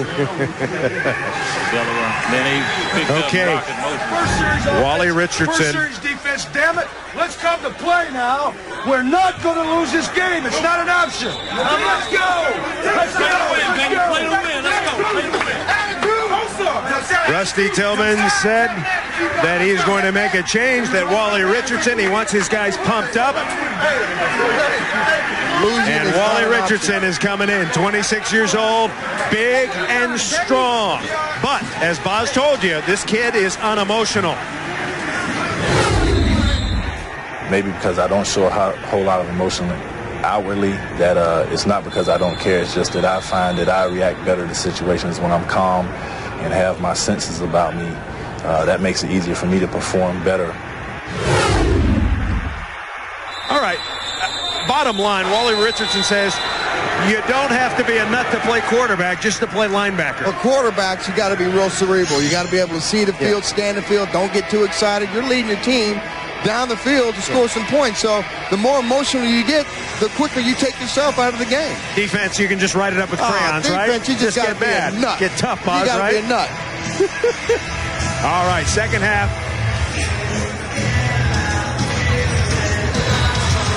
All right, guys, we're just about to start the second half. This is what I love about halftime. It's freezing on the sideline, but I get a chance to come here, mix with some of the locals. That's always dangerous. Hey, shush. Quiet down. Save it for Polari. I want to ask you guys something. Dina and Morgan, these guys are XFL football fans who were here last week. You brought the comforter. You know how to bundle up. You having a good time? Yeah, we're having a great time. I'll tell you, football does not get any more in your face than this. It's completely extreme. Woo! They've been saying Polari, you know what, Polari, you know what. I thought they were saying Raggy sucks. I'm glad that's not the case. Back to you guys. Nice job, kids. Keep it up. You know, that's exciting about the XFL because you can bring your whole family, your kids, you know, your aunts, your uncles. The tickets don't cost almost anything. I'm buying 15 tickets next week in L.A. Hey, what, guys? It's crazy. Now, hey, hold it. Why do you want Polari? Why do you want Polari out? Why do you want Polari out? He can't breathe. Okay. I mean, dumb question. Put Wally in. Put Wally in. Wally Richardson is warming up. All right, we hope you enjoyed it. This has been an XFL All-Access Pass presented by Burger King, home of the Whopper. Lots of stuff to chew on, Boz, in that particular halftime.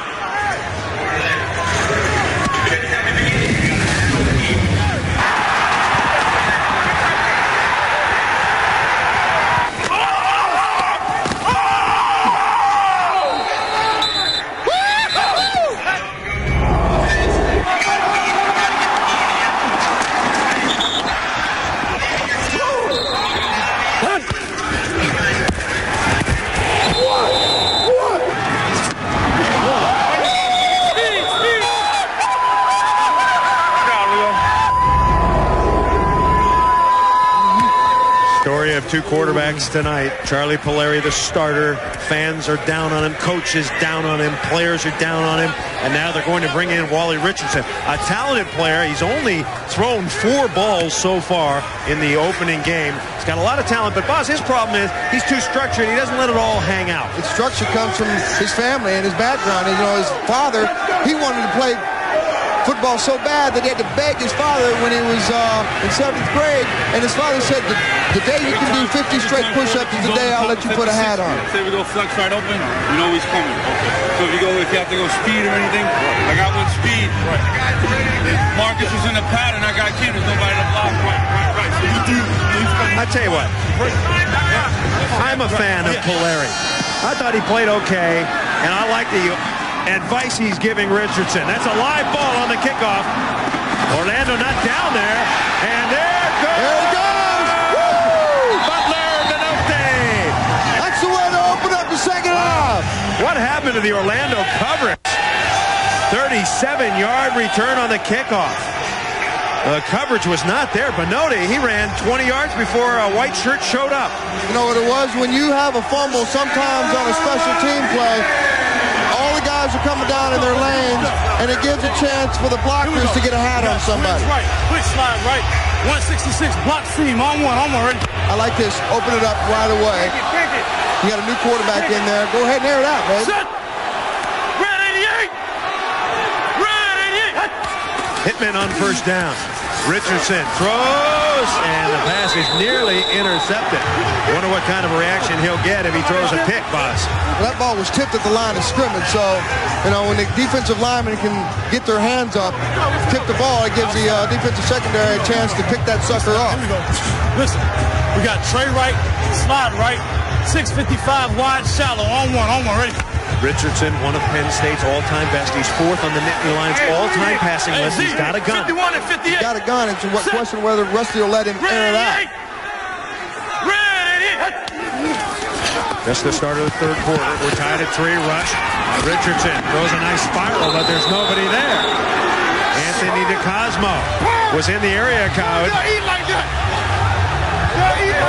Ben Huff comes up inside the middle, puts some pressure on Wally Richardson. He had to run for his life out there just to get the ball off. Halftime stats presented by Miller Genuine Draft. Boz, both these teams are not quite lighting it up. Well, you know, it's still early in the season. It's also very cold out here, so it's hard to get offenses cranking and get them hot when it's cold like this. Blue 38. Wind chill has driven the temperature down. The field is frozen, and the hitting is hard. That's a pass. It's complete. Anthony DeCosmo. You know, DeCosmo, interestingly, Boz, a 49-foot triple jumper as Polari. Wow, I tell you, these fans, I tell you what, they are on him hard. That was a good job, though, just getting the ball off. Omar Brand came up and smoked him right there in the backfield. So Leo Araguz will kick it to Skinny Culver. This has been the most exciting play in the game tonight. Araguz to Culver. That's a high one. Ball straight up in the air on that one. What a kick. Skinny. Oh, you'll get a flag on that one. Oh, man. You'll get a flag on that one. There's a fight.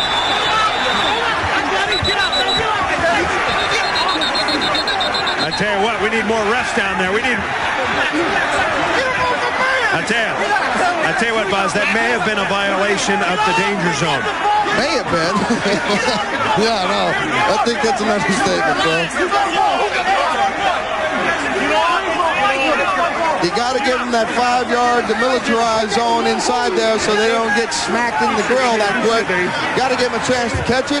Mark you got to give Tate them a made chance the hit, to make a move. Mark Tater. Tate. You got to be tough to take this punishment. Woo! I tell you, the crowd loves it, even though it's going to cost them. Oh, he didn't even get a chance to catch the ball.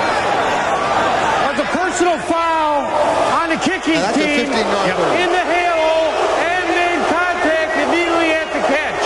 By rule, 15-yard penalty, automatic first down. Yeah, if you just violate the danger zone, it's 5 yards. Only 5 if you yards. cream the guy, you get 15. You know what?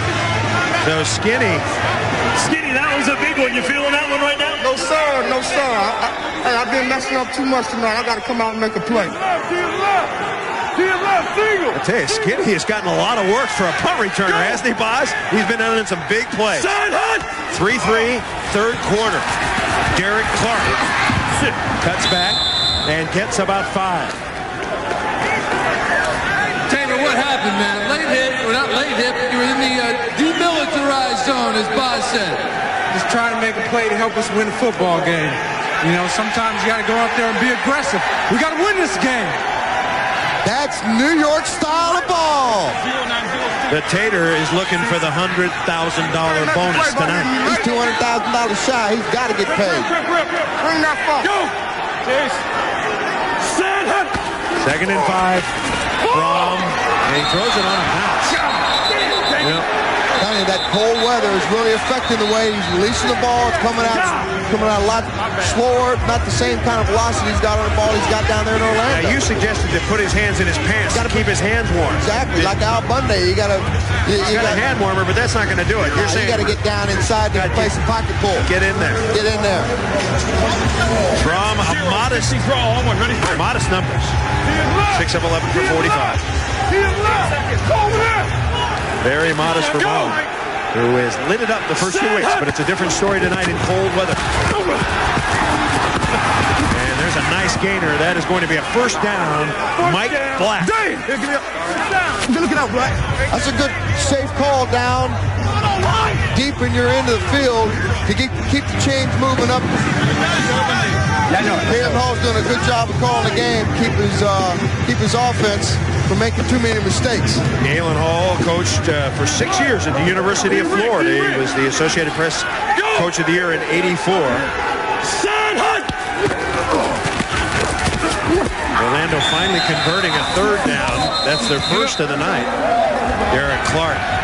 Big man Moo got his big hands on Derek Clark right there. He went nowhere. Big man Moo so far tonight playing like he's constipated in there. doing exactly what a defensive lineman's got to do, man. You got to get it all plugged up in there. 0-24 Yankee. On ready? The Hitmen defense all season long has been good. The problem has been on offense. And it's the same kind of a game tonight. Man in motion, Brom will throw it. There he is, there he is. Intercepted! Intercepted! Damon Wheeler! And Wheeler brings it back.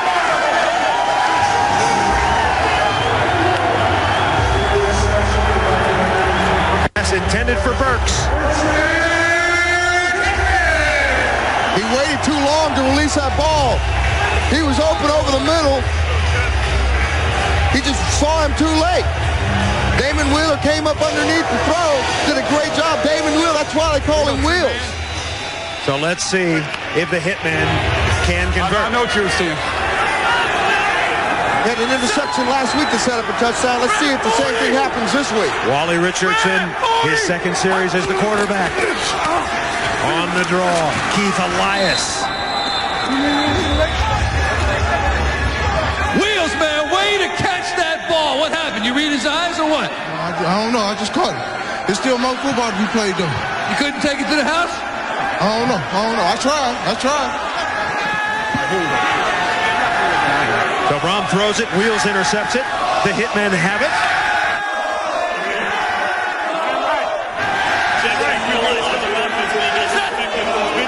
Mistake like that gives them a big opportunity. You just got to get things going on offense. On second down, there goes Richardson. There you go. And he scrambles for about 5, and the crowd likes that. And that's what I was talking about earlier. You got to, sometimes the play's just not there. The X's and O's don't pan out, and the Y's and Z's got to come in there. That way, just tuck the ball and get what you can and keep moving down the field.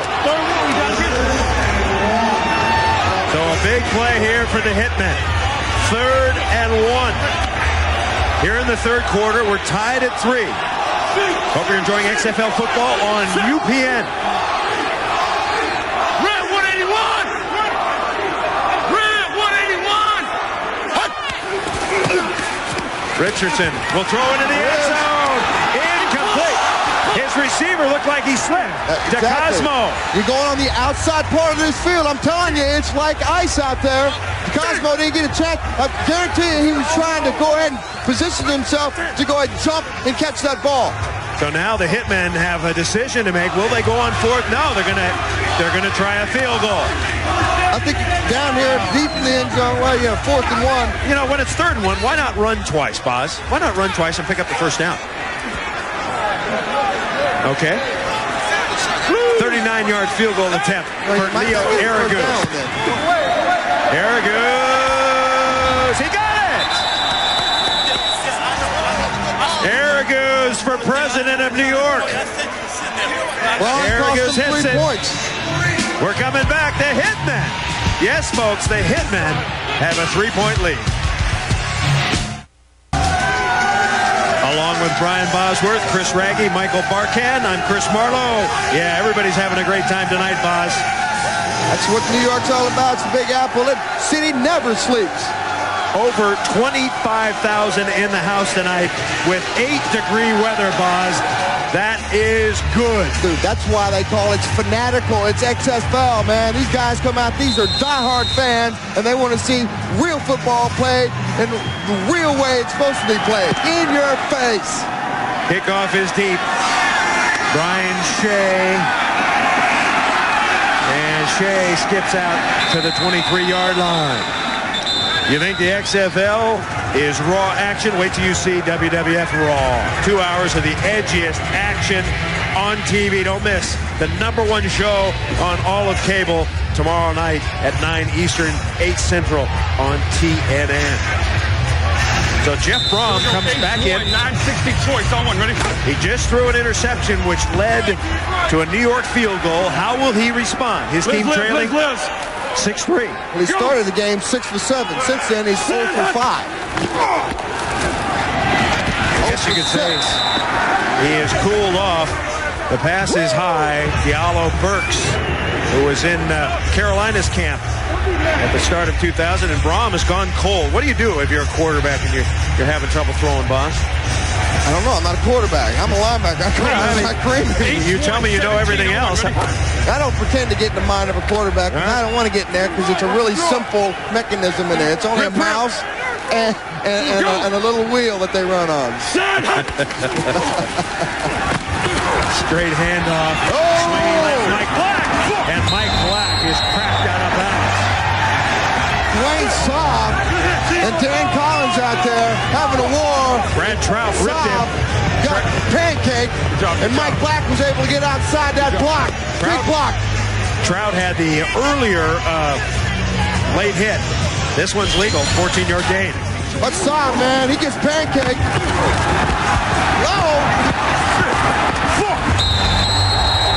Brian Trout has to come in. Anytime you got your safeties making plays downfield, that's not good.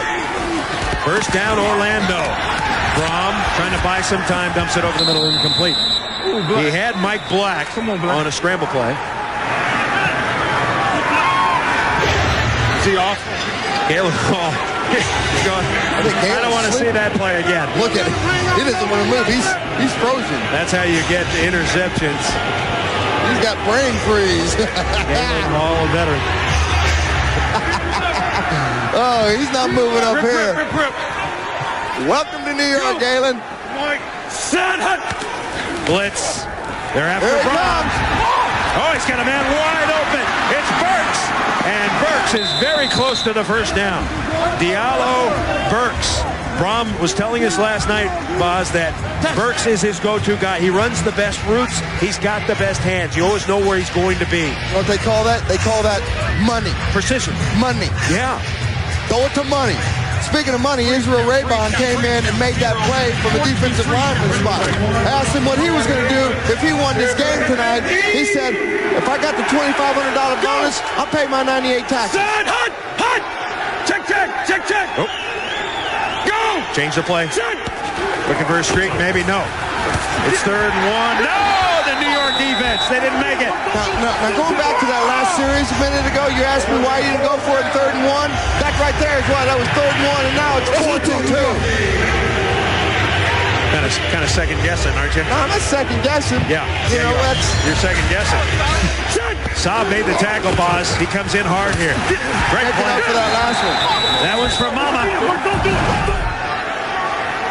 Rage is 1 for 8 on 3rd down. Punts have been exciting. It's a live ball if it bounces or if he drops it. There goes Kirby Dardar and he skids. Seen a lot of that tonight. If you've never been to Giant Stadium, you got some laundry down at the midfield stripe. Come on. Let's stick together. Saab had the big play. Number 26 of the kicking team was illegally downfield. The 5-yard penalty will be tacked on to the end of the run. First down. All right, an 11-yard return. They get 5 yards on the penalty. We're coming back. 6 minutes to play. 3rd quarter. Saab and the Hitmen have the lead.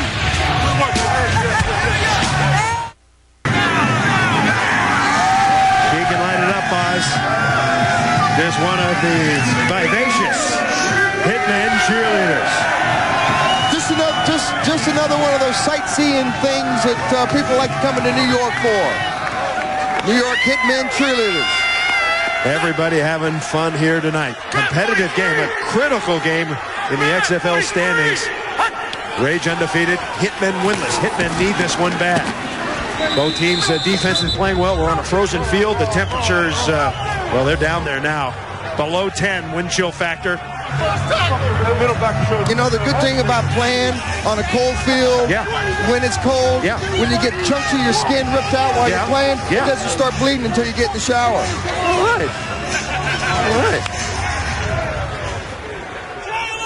All right. New York, Wally Richardson has played the entire second half so far after Charles Polari went all the way in the first.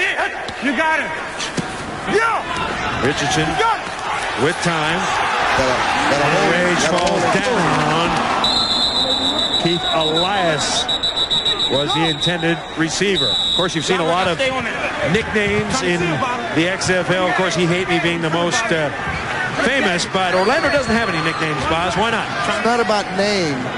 on the back of the shirt for the Orlando Rage. It's about game on the field, and it's all about business, and they just want to win games. They want to go to the big game at the end and prove to Orlando that the XFL has the best team in the league, and that's at home in Orlando.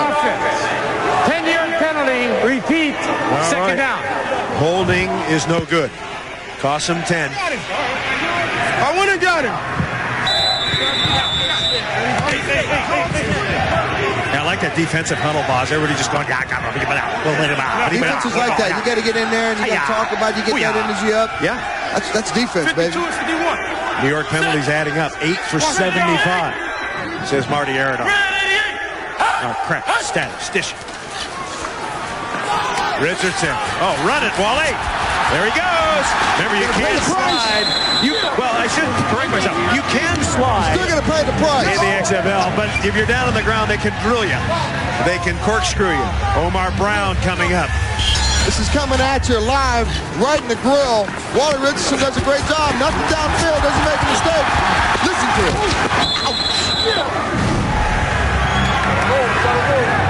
They might as well be playing out in the parking lot, because that field down there is just like the blacktop out in the Meadowlands parking lot. 3rd and 11 now. If you're wondering, Richardson is 1 of 5 passing. Ready. 3 receivers out in the pattern. Throw. The pass is complete. And that may be a first down. Oh, I don't think they got a very good mark here. It's going to be very, very close. Anthony DeCosmo. The fans are chomping at the bit. They didn't like the spot. Let's see if it's close enough. Listen, here we go. We got twins left. 35. Is that a first down? Yeah, they got a first down on that. They may measure this, but they got a first down. Hey guys, move out. If they didn't get a first down, I'd hate to be one of those referees. Well, why measure if Boz says it's a first down? Because the referees are smart. They're not. They're smart. They're from other institutions. They're not keyed into my mic. These guys aren't from the Big 8. Ball's out of bounds. Let's see. Boz was right. I know how to read a big black ball. Boz was right. Yeah, let's push the pace. Get ready. It's only the 3rd first down for the Hitmen. Listen up. We got twins left. 35 got on the color. Ready? Kick.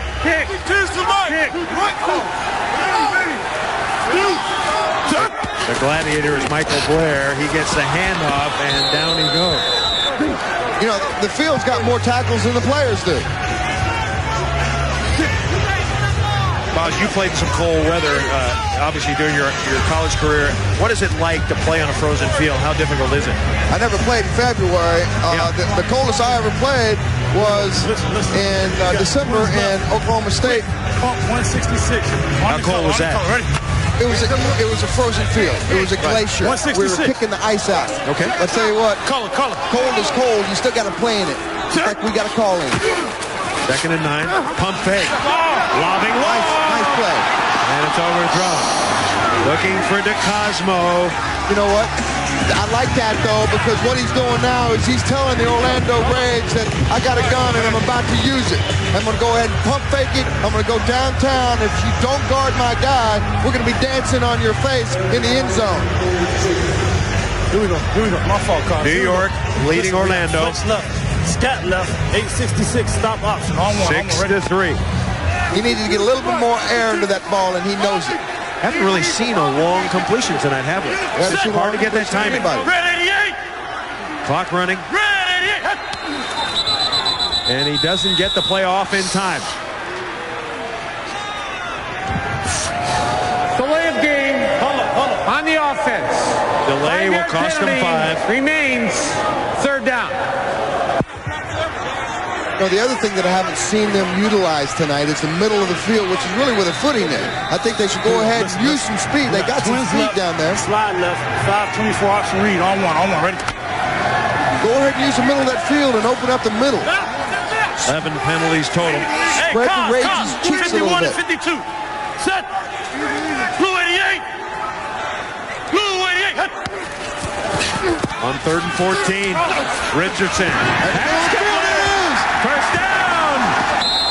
Zola Davis, the big play man. He had 3 catches before that one for 62 yards. He averages 20 and a half. Well, they should throw it to him more, Boz. They call him Seahawks. 20 yards on the catch. Did a great job coming across the middle with a footing is. Listen to that. Just get the first down. Let's keep moving the chains. A few more like that, Mark Richardson will have a load of confidence. Oh! And taken down after a short gain is Michael Blair. Omar Brown coming up and making a good tackle. Omar, I tell you what, when he comes up, Boz, he means business. Dude, he just downloaded some serious hardware. And that hurts in the cold weather.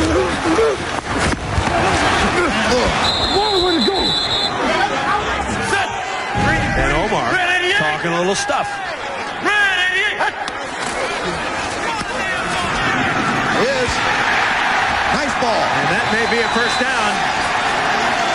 And Richardson looks like he's got a little velocity now, Boz. He's throwing a nice spiral. That's exactly right. He's a big guy. He's got a big gun. And this crowd, listen to this crowd, man. This crowd feels it.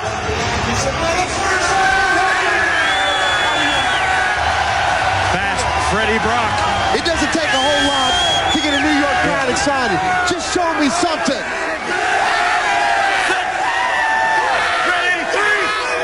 Richardson on this drive, 3 of 4 for 40 yards. Handoff, Blair. And Blair struggling for about 4. Blair out of Ball State University. Did a good job of mixing it up on this. You got to score. Let's go. Come on, let's go. Doesn't he look a little like Bill Parcells? A little bit, and then big guy, kind of big voice. Oh, what are you talking about, man? It's like a Bill Parcells type. No? He's fat. That's it. Which one? That's the only part that he looks like. I said he's big. Richardson comes in. Oh, and it's too high and incomplete. Fred Brock. You know why Freddie missed that ball? Because he's 5'10". He's just another couple inches taller. He's coming down with that ball. That ball's coming at him like a rocket in the ice. It's tough to bring that ball down. He's got great speed. He runs awesome routes. He's just a little guy. He's a popcorn fart, man. I'll tell you what, the pass has got to be lower. Pass has got to be lower right there. Give him a chance. You're 5'9", 5'10". You got to have the ball thrown low. You got to bring it down in the breadbasket. That's the end of the third quarter. We've got ourselves a ball game in the XFL. The Rage and the Hitmen. We'll be back. Boz, the cheerleaders are making a house call. They're checking out some of these abnormal New York fans. XFL cheerleaders are in the house. All types of people involved in the XFL. Stephen Fisher, you know, he's in a catch-22 world. He's an ordained minister who spreads the word of God. At the same time, he's a professional football player, and he's told to blow people up and take heads off. Last night, he shared the word with some of his teammates. Father God, we lift you up because there is none like you in all the earth, Lord God. And when the word of God becomes one with you and takes hold inside of your heart, then you will start producing fruits that show that that word has been sown into your heart. Then the word of truth is in us, and the lifestyle we live will be that of Jesus Christ. A very serious fellow. We asked him, do you ever use profanity? He says, no, I don't. If someone gets in my face, I'll respond, but I won't use profanity. Stephen Fisher, one of the good cornerbacks. He's 5'10", 24 years old, out of North Carolina. Football is intensity, man. You don't need profanity. Sometimes it just happens to come out accidentally. So the Orlando Rage defense trying to dig in. Hitmen are driving. This is the 11th play of the drive with Richardson at the helm, and they run Michael Blair. And there's a marker down. Line judge to a marker, which usually means something bad. Something bad for the New York Hitmen.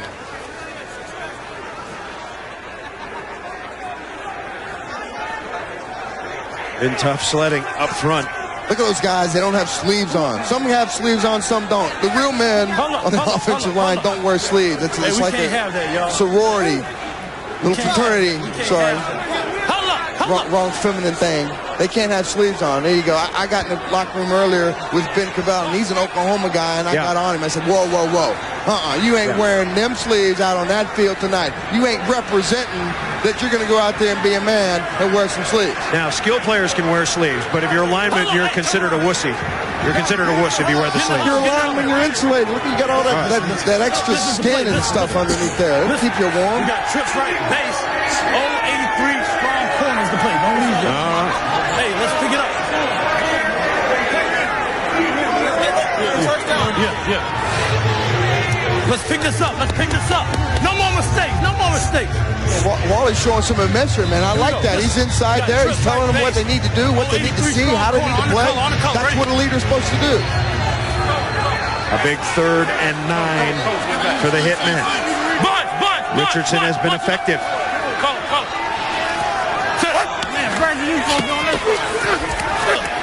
Richardson with time. Completes it. At the 15-yard line, Zola Davis, his second catch. Coach Tillman, evaluate Wally Richardson so far. Can you evaluate Wally Richardson so far? He's doing fine. Just fine? He's doing fine. Make sure you get on the line. I tell you, he even sounds like Bill Parcells. The twins left tight, 35 gut. On one, ready? Coach, you having dreams about Bill Parcells, man? Am I going to have to send you to a psychologist? He's breathing fire like Parcells used to with the Jets. Got the big tuna on the mind. Hey, red 88. Hitmen are ahead. Oh! Michael Blair with the carry. What happened? Got some more flags down. What happened? What happened? He just cut it back. Who cut it back? Did he have it front side? He got it front side. Well, send somebody else in there then. All right, you can't have two players in motion. That's right. Yeah, I love it. He's not hitting those holes. Put somebody else in there. Hit that hole. Quick dancing, Mike. Greg Briner, the offensive coordinator. Our Bud Light rules. Forward motion. You can only have one in motion, and the other guy, I think the guy can't. He's got to be outside the lineman, right, boss? You can only be in forward motion outside as long as you're outside the tackle box. Yes, that is true. The motion really hasn't been a factor in this game. Some of the teams we saw earlier running that deep motion was kind of funky. I like it. I think it electrifies the crowd, keeps the crowd awake and aware of what's going on out there. Hey, watch out. First and 15. Richardson throws. Pass call. Yes, it is. Touchdown, Hitmen. Marcus Hinton out of the tight end slot. The former Raider whoops it up. We talked about it earlier. You got to use your big guy in the middle, Marcus Hinton. I talked about it a few plays ago. Use the middle of the field. The middle of the field's got the best footing. Wally Richardson did a great job finding his big tight end. Wally. It doesn't take long to become a hero in New York. You just got to show me how to make the money. All right, you can't kick an extra point in the XFL. We don't do that. You got to run it in or pass it in. And Richardson takes the timeout.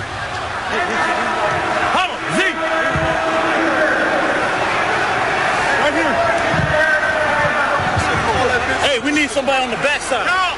It's Jet and Trey Wright. Hey, they were missing a guy.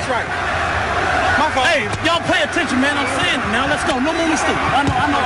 Let's go. I like that. Yeah. He's doing a good job in there. We got Jet and Trey Wright. Taking charge. 19 up. Hold on in the home. Hey, man. My bad. I'm about to say trips right. Okay, my fault. Okay. Forget about it. Let's get it. There, Wally hasn't played that much. He's trying to get his act together. Did he just throw up? Let's go. No, I think he blew a snot ball. Oh, he did an Okie blow. Yeah. That's an Okie blow, they call that. I like that. Wally on this drive, 5 of 7 for 77 yards and 1 touchdown. Trying to punch in the extra point. Extra points are critical.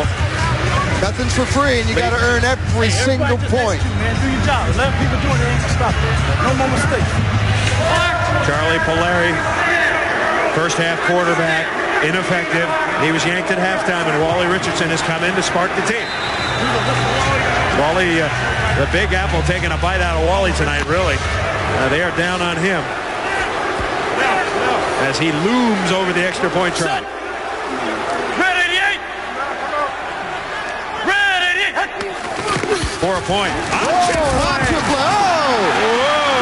And that's a play we never want to see again. Not real bright on that one, man.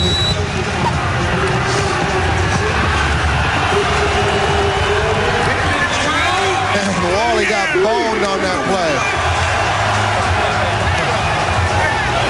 Just keep winging. That's how you doing, Wally? Where you going,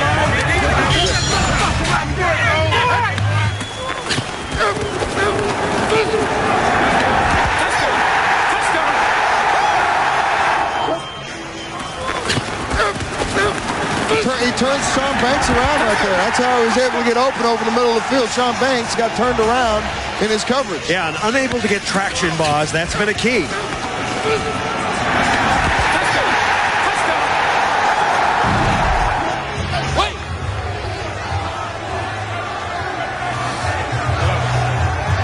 Little nose blow, Wally. The fans are chanting your name, Wally. You got it done. How have you jump-started this offense? Well, we're just trying to work together and move the ball down the field and put some points on the board. Tell us about the last play. Last play, wanted to get Marcus Hinton isolated on the linebacker, and he made a great move, and I was able to get the ball in there. Line gave me a lot of time to throw the ball. And they chant, Wally, Wally, Wally! 12-3 Hitmen here in the fourth quarter. Yeah, coach. Former Penn State star Wally Richardson has turned things around. For the Hitmen, Wally is lighting things up. The Hitmen lead it now 12-3. We're in the fourth quarter. Glad you're with us on UPN Primetime Football. Hope you're enjoying it. The fans out here are. Hello. And Wally's got a phone call. It's not the President of the United States, but it may be Rudy Giuliani calling him saying, good job. All right, here we go.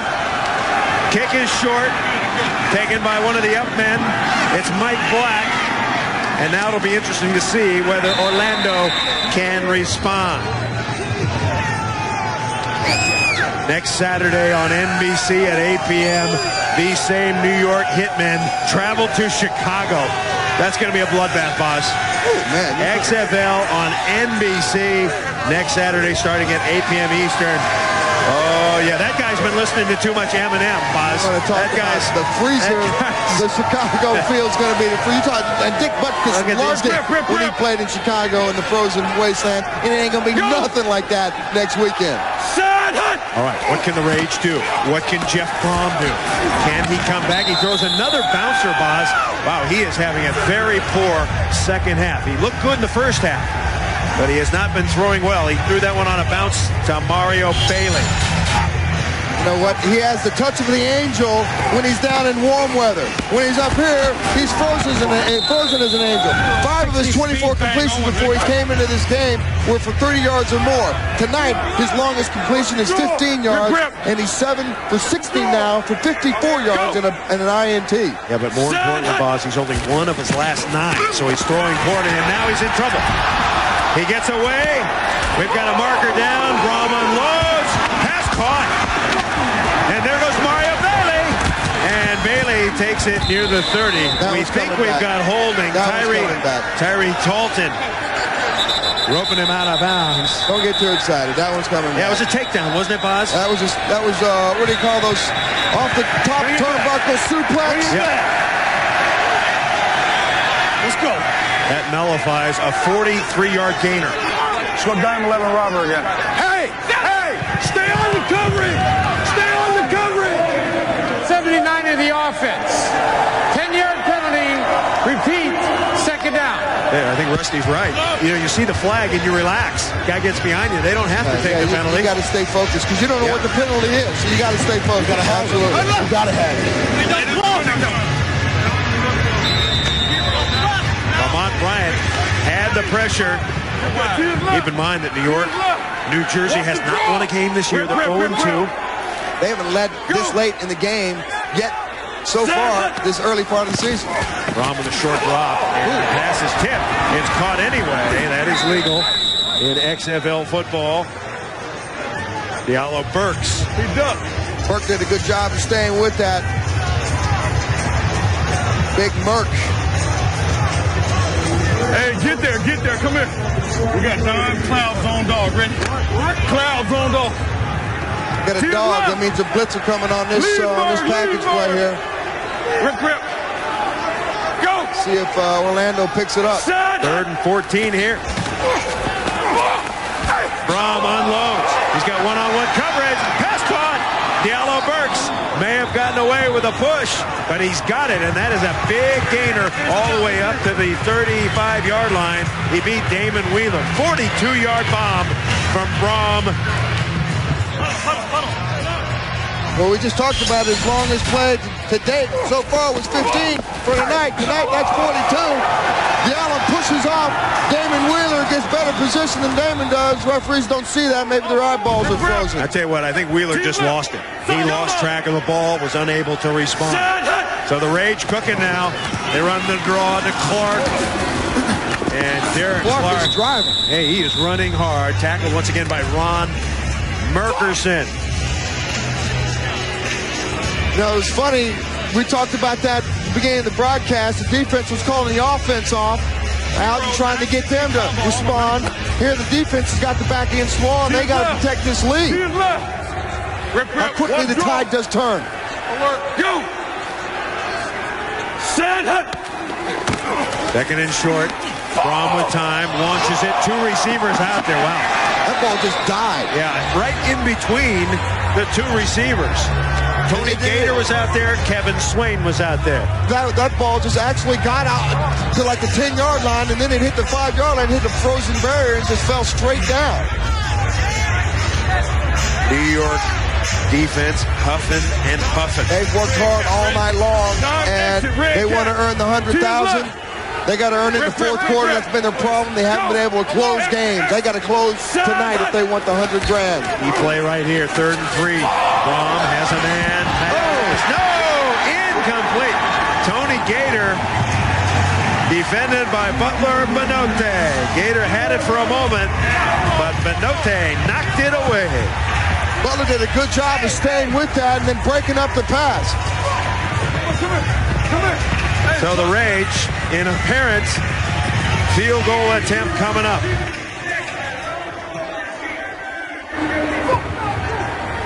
Looks like about a 45-yarder. Jay Taylor. Made one tonight. And Taylor rips it. On the leg. Got it.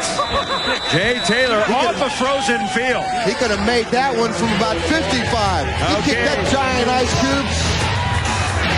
That was huge. Still a tight game.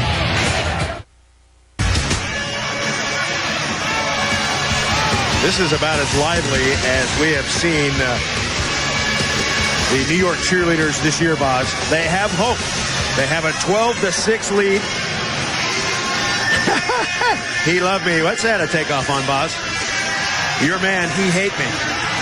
I still hate him. You still hate him. Up in Tunica, Mississippi. We're going to get him in a couple of weeks, Boz. I want you to apologize to him for ragging. Apologizing for nothing. I make a commitment, but I'm there. All right, speaking of nicknames, the Boz is here, the Ragman, and the Barking Dog, along with Big Cy. Glad you're with us. Orlando kicking off. Here we go. And here's Kirby Dardar.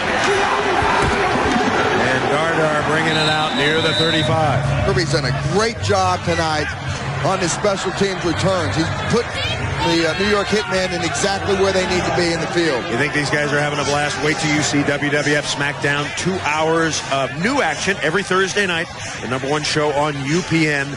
Thursday at 8 Eastern, 7 Central. You know what my goal is, Boz? What's that? You and me and the rest of the gang, the rest of our production company, XFL, we're going to make this the #2 team, the #2 show on UPN in its entirety. It's going to be SmackDown. It's going to be XFL football. SmackDown. Let's go head to head. We got to go hard. We got to charge hard, Bob. So concentrate now, would you please?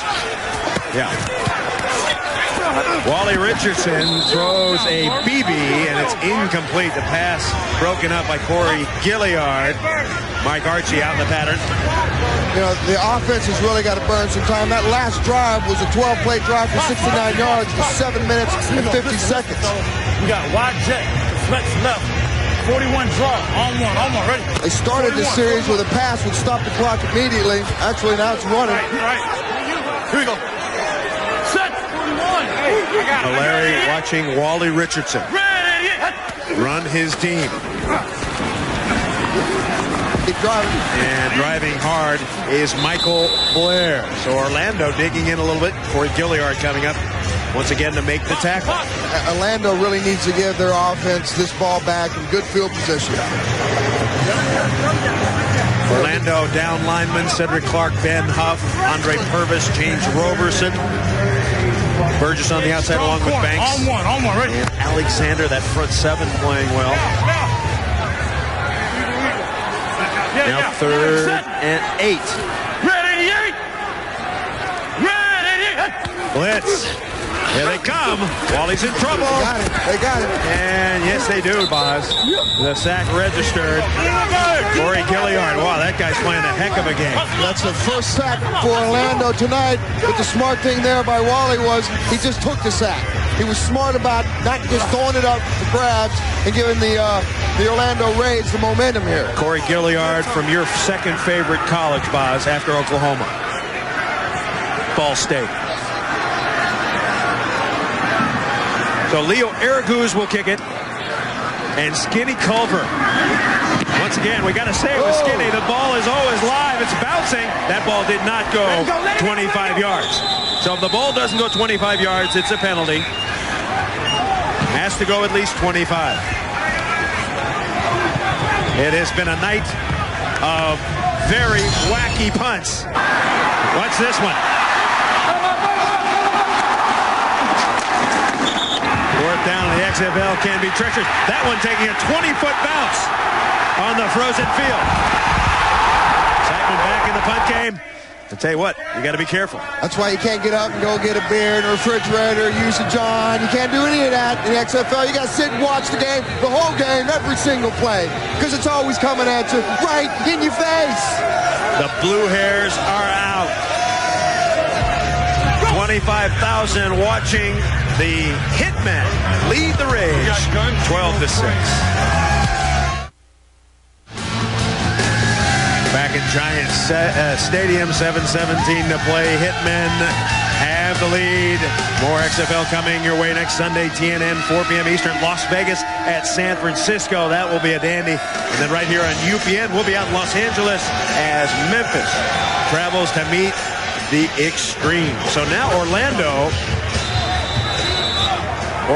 after a very short punt and a penalty, a net of 7 yards, the Rage with great field position.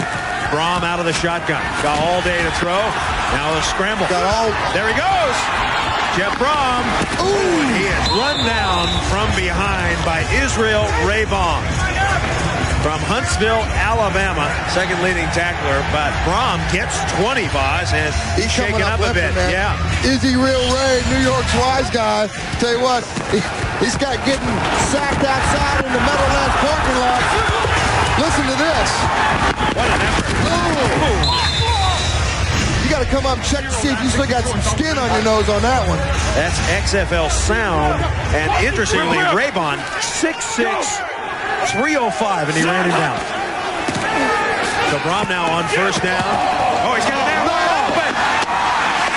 And it's going to be very close at the one. Diallo Burks, that had to be a blown coverage. Burks wide open. Yeah, you don't get open like that in the red zone unless somebody blew a coverage.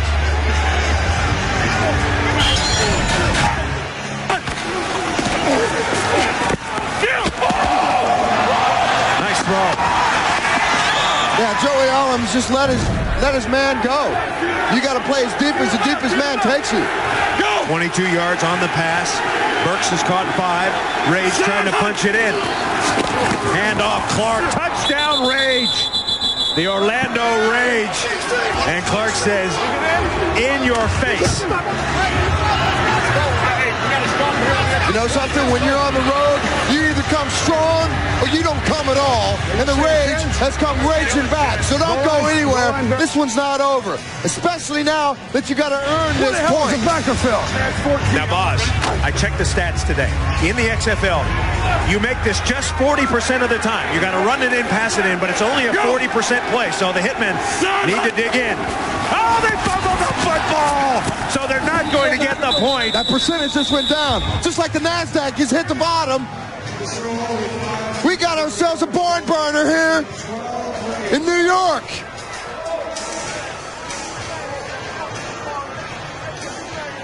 He didn't like that at all.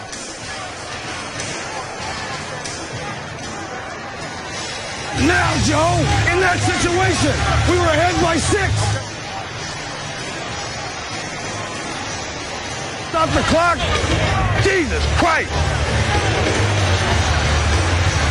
Hey, you know, I feel for him, and I feel exactly the way he feels, because you go back and what the hell are you throwing the ball for with 6-point lead? You start grinding this thing out. Rusty told us yesterday they're going to line up in 2 and 3 tight ends and try to get some groundwork. You need one more win, guy.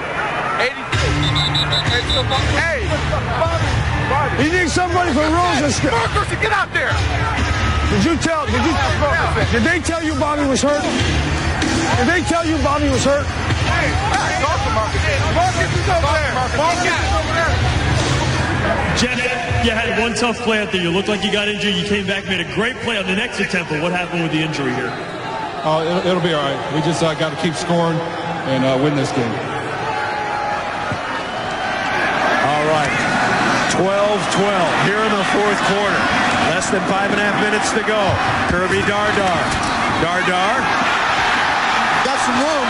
And closed down quick. Yeah, near the 30. Dardar was knocked down by Omar Brown. And Omar is everywhere on defense, special teams. He's played big tonight. Where's Trout? What were you doing on that? Was that cover 6 that they hit down there? No. Cover 2? Why were you so far in the middle? Here's the problem. We talked about it earlier. New York needs to learn how to step on somebody's throat and choke them out. I didn't call 2 catch, did I?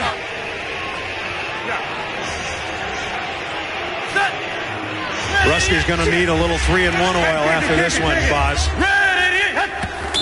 Wait. He said that he couldn't even imagine, didn't want to think about going 0-3. And if they did go 0-3, some big changes were going to be made. Prior to the snap, false start, number 50. Yeah, you can feel New York starting to come apart here a little bit. Don't you think, Boz? You see some arguing. You see some tension now. When you get the head coach over there screaming and yelling, that's also a way of him saying, you know what, wake up. We're in the XFL. We got a 6-point lead, and you guys are screwing around out there. You got to jam somebody. I know what happened on that play, but I mean, what are the routes? What should I be in? Am I in the right thing or what? Who's wheels on that? Hit the wide. Richardson pressured. This is the 1st and 15. He's got a block. Ooh. Wally Richardson takes a big hit. You know what? I like that. I like that. You know, he's giving it up for his team right there. Sean Banks comes in here and dismantles him. But I tell you what, Raleigh, he ain't no little guy. 6'4", 235 pounds. I guarantee you that hurt Sean just as much as it hurt Raleigh. We may be heading for overtime, Boz. Maybe our first overtime game on UPN. Fly right. It's already happened once in the XFL. Red 88. On second down. Nice and hit it in the head. It's intercepted. Stephen Fisher has it. And Fisher dives to the 45. Caught a prayer there and an interception. It hit Marcus Hinton, I believe, Boz, right in the helmet. What's the personnel? That's a bad break right there, a bad bounce of the ball. You know, Wally threw that ball like a frozen rope. Yeah. Hey, dive. Hey, 44. Well, they picked up the blitz nice. He just threw it a little bit behind him. He threw it too hard. Stephen Fisher did a great job of keeping his eye on the ball and get as much yardage back as he could. I think Hinton, if he had stayed that way, he would have caught it. He turned the wrong way. So now Brom back on offense. And Brom showing us he can scamper.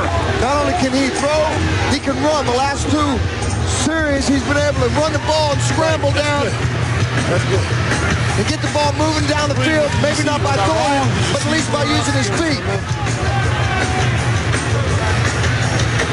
Defense cannot fall apart here. I mean, they got 3 minutes and 20 seconds. They got to stay together here. Wally talking to offensive coordinator Greg Briner. Hitmen in trouble now as the Rage putting on the pressure. Draw play. Clark has got a big hole on the right side. And Derek Clark bangs hard. Marcus Hinton, what happened on the pass there? Well, they came on blitz, and I was supposed to look for it on the outside. And once they came on a blitz, he just put it on the inside. Couldn't adjust to it. You're supposed to sight adjust there? No, not really. It's not a sight adjust route. It's just they came, I just didn't get around. All right, good play, bottom line, by Stephen Fisher to pick that ball out of the air. The ordained minister gets his second pick of the year. Brom on first down. Oh! Look at him go! No! Look at him go! He's going in for a touchdown! He throws him, he runs him. Mr. Touchdown, Jeff Brom. Damn! What you talking about? Jeff Brom. Huge play today, after obviously your huge play led to that score. Feeling pretty good right now, huh? Yeah, man, the Lord is good, man. You know, we always look out for those who trust in him. The Lord is with us right now. I'd like to thank everybody for playing. We about to play this our game, baby. It's our game. So now the all-important extra point. Once again, this is a 40% play. And Brom will throw, or maybe he'll run. He's been scampering. He dumps it off. Incomplete. Clark calling for a flag, but he's not going to get it. That last play covered 33 yards. Brom had 5 rushes, Boz, or he has 5 rushes for 64. He's really been the key player in terms of the offense. Starting in this fourth quarter, he's picked it up. Yeah. Go back and look at the touchdown. Coming right at you, in your face. He didn't take any time to look downfield. He saw the goal line. Oh, that's bad tackling. And he smells what the Rage is cooking. And right now, they're cooking the lead. And they're cooking the Hitman. You know, Boss, if you were on defense, you would have lit him up coming out of the backfield like that. You know, on a frozen field, you got a guy running at you in an open field like that. It's hard to break down because you don't know if he's going to go right, you don't know if he's going to go left. Well, somebody just needed to plan him. You got a 50-50 chance. Take a shot at it. Is that what you're saying? But if you want him in the pattern, tell him go open. Okay. So if you got 272 corner angles, and they drop deep, the angle. Hey, the West should have fielded that last squib. Who showed up? The West, they let it go right through him. Yeah, they're scared. Well, there's a good answer. They are. Orlando has scored 15 points, Boz, in the last 3 possessions. They got a field goal from Araguz and a couple of touchdowns. Off the turnovers. Turnovers can kill you. It's a bouncer now. That's a live football. Better pick it up. Benote. And Benote brings it back up to the 25.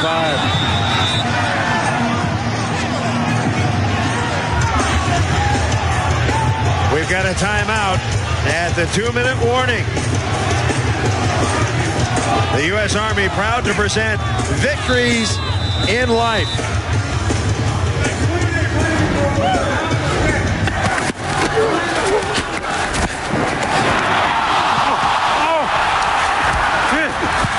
The interception by Fisher, and then Brom leading the comeback, running for his life, running to the house. Yeah, baby. Yeah. Yeah. Jeff Brom, a great example of the U.S. Army's victories in life. Breathing a minute 59 to play. The Rage lead the Hitmen 18-12. Wally Richardson has 2 timeouts left. He's got to go 75 yards and score a touchdown to send it to overtime. If they get a touchdown and an extra point, they'd win it in regulation, assuming that the Rage couldn't come back. But now it's up 51 and 58 to Wally Richardson. Red 88. Red 88. Got a little time. Dumps it off. Pass complete. Blair. And Blair smartly gets out of bounds. Going to be a short gain, about 6. Knocking him out, Stephen Fisher. Here we go. Hey, slide right. Touchdown switch. Touchdown switch. Touchdown switch. I'll tell you what. On the color. That sounds like a good play, boss. You know what? Got The fact touchdown that you in can it. hear it Slide right. is outstanding because now you get to see what's going on in the mind and eyes, mouth and ears of the XFL. Throw it away. Oh, you got to no. throw it away. And he is down. He takes the sack. Patrice Alexander comes right up the middle, unmolested, and does a little molestation himself. And they're going to take the timeout right here.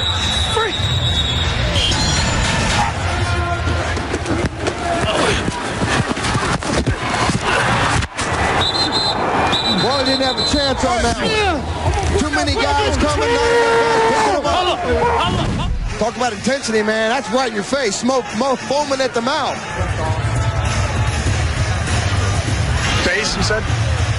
Flex. Go, you can see more. Give him the call again, coach. Here we go. Flex left off. Flex. Rip. Let's go, Rip. Touchdown switch hook. Touchdown switch hook. Tell him to get 15. All right, Richardson back out. That last play lost 15 yards under severe pressure. Patrice Alexander with a huge play. One of the big plays of the year for the Rays. Color. 3rd down and 20. My gosh. Touchdown switch. Better be at least good for 20. Richardson out of the shotgun. Steps up. There he goes. Wally Richardson. And he is knocked out of bounds. Gotta go. You gotta go for it. Hey, look. Hold. It's all or nothing here for the Hitmen. Hold. The question is, boss, do you take your time out here? Do you take your time out and try to devise this play, or do you just go ahead? You got plenty of time. Well, but you only got just 4th down. You got to have a good play here. How about taking time out to talk about it? I'm sure they call 2 plays. All right. Knowing 3rd down and 20, you got to call 2 plays. All right. What could be the final play of the game for the Hitmen? 4th and 9. Richardson, you got to throw it to somebody. And we got a marker down, and Wally is down. So if it's a penalty on the Rage, then Huff dragging Richardson down. You got 2 flags down. You got one by the line judge, and then one flew in from the back judge. Yeah. Oh, it's against Orlando. Catch it and break. Galen Hall can't believe it. That's the most I've seen Galen move tonight.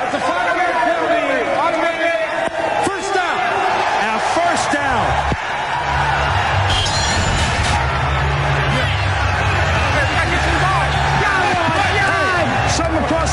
Yeah, his whiskers are upset, boss. Oh, my gosh. Rip 3. Rip 3. They still got life. 3. A minute 17 to go. Hitmen trailing. Richardson bumps into his own guy. Gotta get rid of it. He does, and the pass is complete. That's Fred Brock. Pass Freddie gets out of bounds. Wow, that was a huge first down. Let's go! Somebody get open. Let's go! We got twins right off. Rip. 384 wide shot. On the color. Somebody else. They're tight. They look tight. And when your protection breaks down like that, it really becomes sand-like football. That's what Rusty's saying. Somebody get open. 2nd and 6. There it is. Richardson pass complete. They gotta move. They gotta get up. They gotta get out of bounds. Clock's running here. Got a minute left. He got 12 on it. The clock is supposed to stop in the XFL on a first down inside the last 2 minutes. It'll start running as soon as they put the ball down. They'll turn the clock back on. Got to get ready. Clock running. 59 seconds to play. Richardson over the middle. He's got his man, Zola Davis. Clock is ticking. There should be a timeout. We got Zola Davis down. Well, that should be a first down. Player injury. That should be a first down. The clock should stop. Did a great job. Zola Davis just comes over the middle, finds a soft spot behind the linebacker. Linebacker does the worst thing you can do, which is break up on a short receiver when you got a long field. He pays a price, though, I'll tell you what.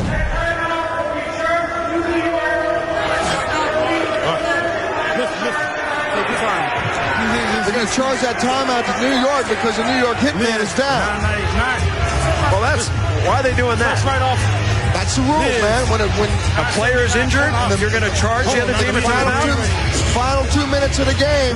So Zola's down there and say he's faking an injury to give his team time to... He's not faking an injury. Come on. Know what he's doing? Come on. You know that, man. The guy might win an Oscar.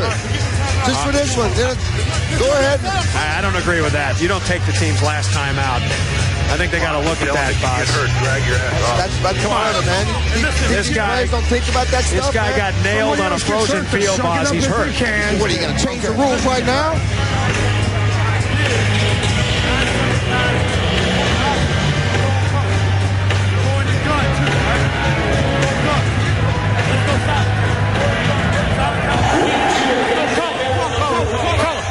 Guard from the coach. 979 corner. It's a bad rule, boss. I'm sorry, it's a bad rule. It's a rule you got to have, though. So New York is out of timeouts as they attend to Zola Davis. Got it. Hey, listen. Where you going? Richardson has been sharp, in this kind of a situation. He's very effective. He runs, he can see, he's tall, and able to throw accurately. And they'll take Zola Davis off. He's up. That's good news. That's exactly what the XFL does, man. Each week, the game ain't over till the end. It's a typical photo finish right here in the XFL. That's why we tune in for it. $100,000 in bonus money. It's all out there on the table, and anybody can go out and get it. One of these teams is going to get that bonus money. Right now, the New York Hitmen got to play like gangsters. Don't show me the money. Give me the money. 1st and 10. You got to throw it away. You got to throw it away. You can't take the sack. No. You cannot take that sack. Burgess. Kill it. Tell him to kill it. Kill it. Got to kill the clock. 30 seconds to play. And he'll spike it. A loss of 20 on the sack. Call it 25 with that penalty because 84 wasn't back in time to set up. That's a young mistake by Wally Richardson, man. You cannot take a sack and lose 20 yards of real estate when you got no timeout. 2-minute drive. Number 84 of the offense. I mean, Wally's just got to go ahead and say, you know what? I got to get rid of this. Just take it and throw it. 2 sacks in this drive, 15 and 20 yards. Yeah, he also needs some help from his offensive linemen picking up these dogs and blitzes, and they haven't been able to do that very successfully here tonight because Wally's really been under a lot of pressure this last couple of series. The Hitmen are under Murphy's Law right now. You know what that is, being from Oklahoma, right? Everything could go wrong, will go wrong. And That's it is going right. wrong here right now. in the second half. The Hitmen leading 12-3, and somehow this lead has gotten away, and now they're in deep trouble. Get back, baby. Richardson Get back. being chased. Richardson escapes. Complete. DeCosmo couldn't hang on. That will stop the clock. He was out of bounds. So the Hitmen with precious seconds remaining. It's 3rd and 35. What do you call here, boss? A play that gets you 35 yards or longer. Y'all get deep. Let's go. You go Big Ben or Hail Mary? You got to go deep, babe. Okay. You got to go deep, or you come across the middle, you try to open this up, but they're playing this soft. They're going Big Ben. They got Big Ben set up right side. Wally's got the arm to throw it. He launches it. DeCosmo's looking back. And it's intercepted.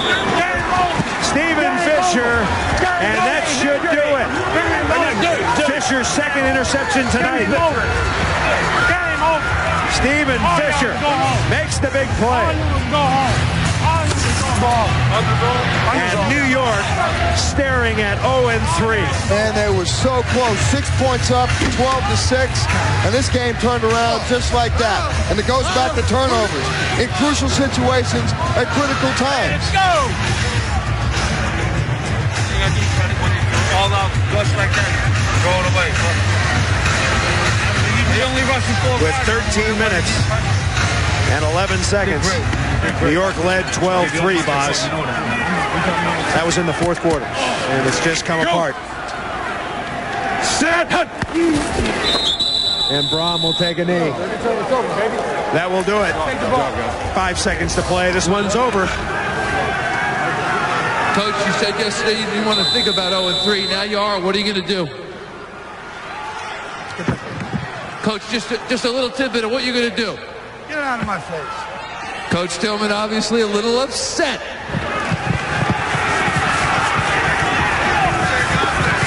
A tough night for Rusty Tillman. I hope he's got some heart pills, because I tell you what, his blood pressure is boiling.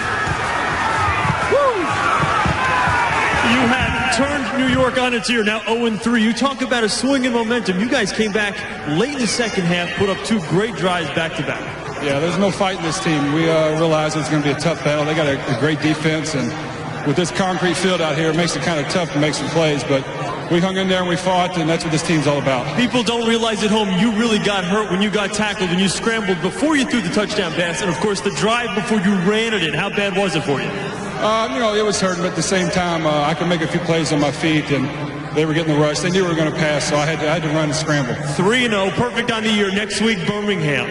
Another tough game. They're 2-1. They've won 2 in a row, so it's going to be another battle. Gutsy play out there, Jeff. Nice job. Keeping it going right here. 3-0, baby. Orlando Rage. Taking it back to the crib, back to Orlando. Mom, I love you. There is only one undefeated team in the XFL, and it is the Orlando Rage at 3-0, followed by Birmingham. New York, New Jersey drops to 0-3, along with Chicago. That is the Eastern situation, folks. Things heating up there. Coach, 3-0. I mean, you guys were dead on arrival in the first half. Didn't look real good, but you turned it on late in the second half. Well, we knew it was going to be this type of game. We knew it'd come down to the last 2 minutes. Our defense played well all night. Offense sputtered. But credit to New York. They're a good football team, and they'll win a lot of games. You heard Coach Tillman walking off the field. He is a disenchanted coach right now, not very happy with the way his team's playing. Well, I don't know about Rusty. I just got to control my team. We're where we wanted to be, and we have Birmingham next week, so we got to go home and get ready. Jeff, your quarterback plays well, but Stephen Fisher, your preaching defensive back, comes up with 2 huge picks late. Well, we have some good players. Everyone has good players in this league, and the teams are even. And, this thing's not over by any means. Good luck. Galen Hall gets his 3rd win. The Rage gets 15 points on its final 3 possessions. More importantly, they get $100,000. Split up the bonus money. Galen Hall's team has done it again. Jeff Brom, 10 of 21, 124 yards passing. He threw a pick, but he did the job scrambling. Ain't nothing better than going in somebody else's backyard and you be the pit bull and you take the dog down. Don't forget, next Saturday on NBC, the Hitmen will play at Chicago. They'll go up against the Enforcers. The start time, 8 p.m. Eastern, 5 o'clock Pacific. And then the next Sunday, of course, the Outlaws and the Demons on TNN at 4 p.m. Eastern. We'll have the Maniacs and the Extreme on UPN at 7 p.m. More primetime football coming to UPN. It is a happy Orlando Rage locker room. For Brian Bosworth, Chris Raggi, Michael Barkan, I'm Chris Marlowe. We hope you enjoyed it. The Orlando Rage rally. Down in the fourth quarter, they come back to win. The XFL is here to stay. We'll have more action for you next week. Jeff Brom, the MVP tonight. So long from the Meadowlands. There you go, baby.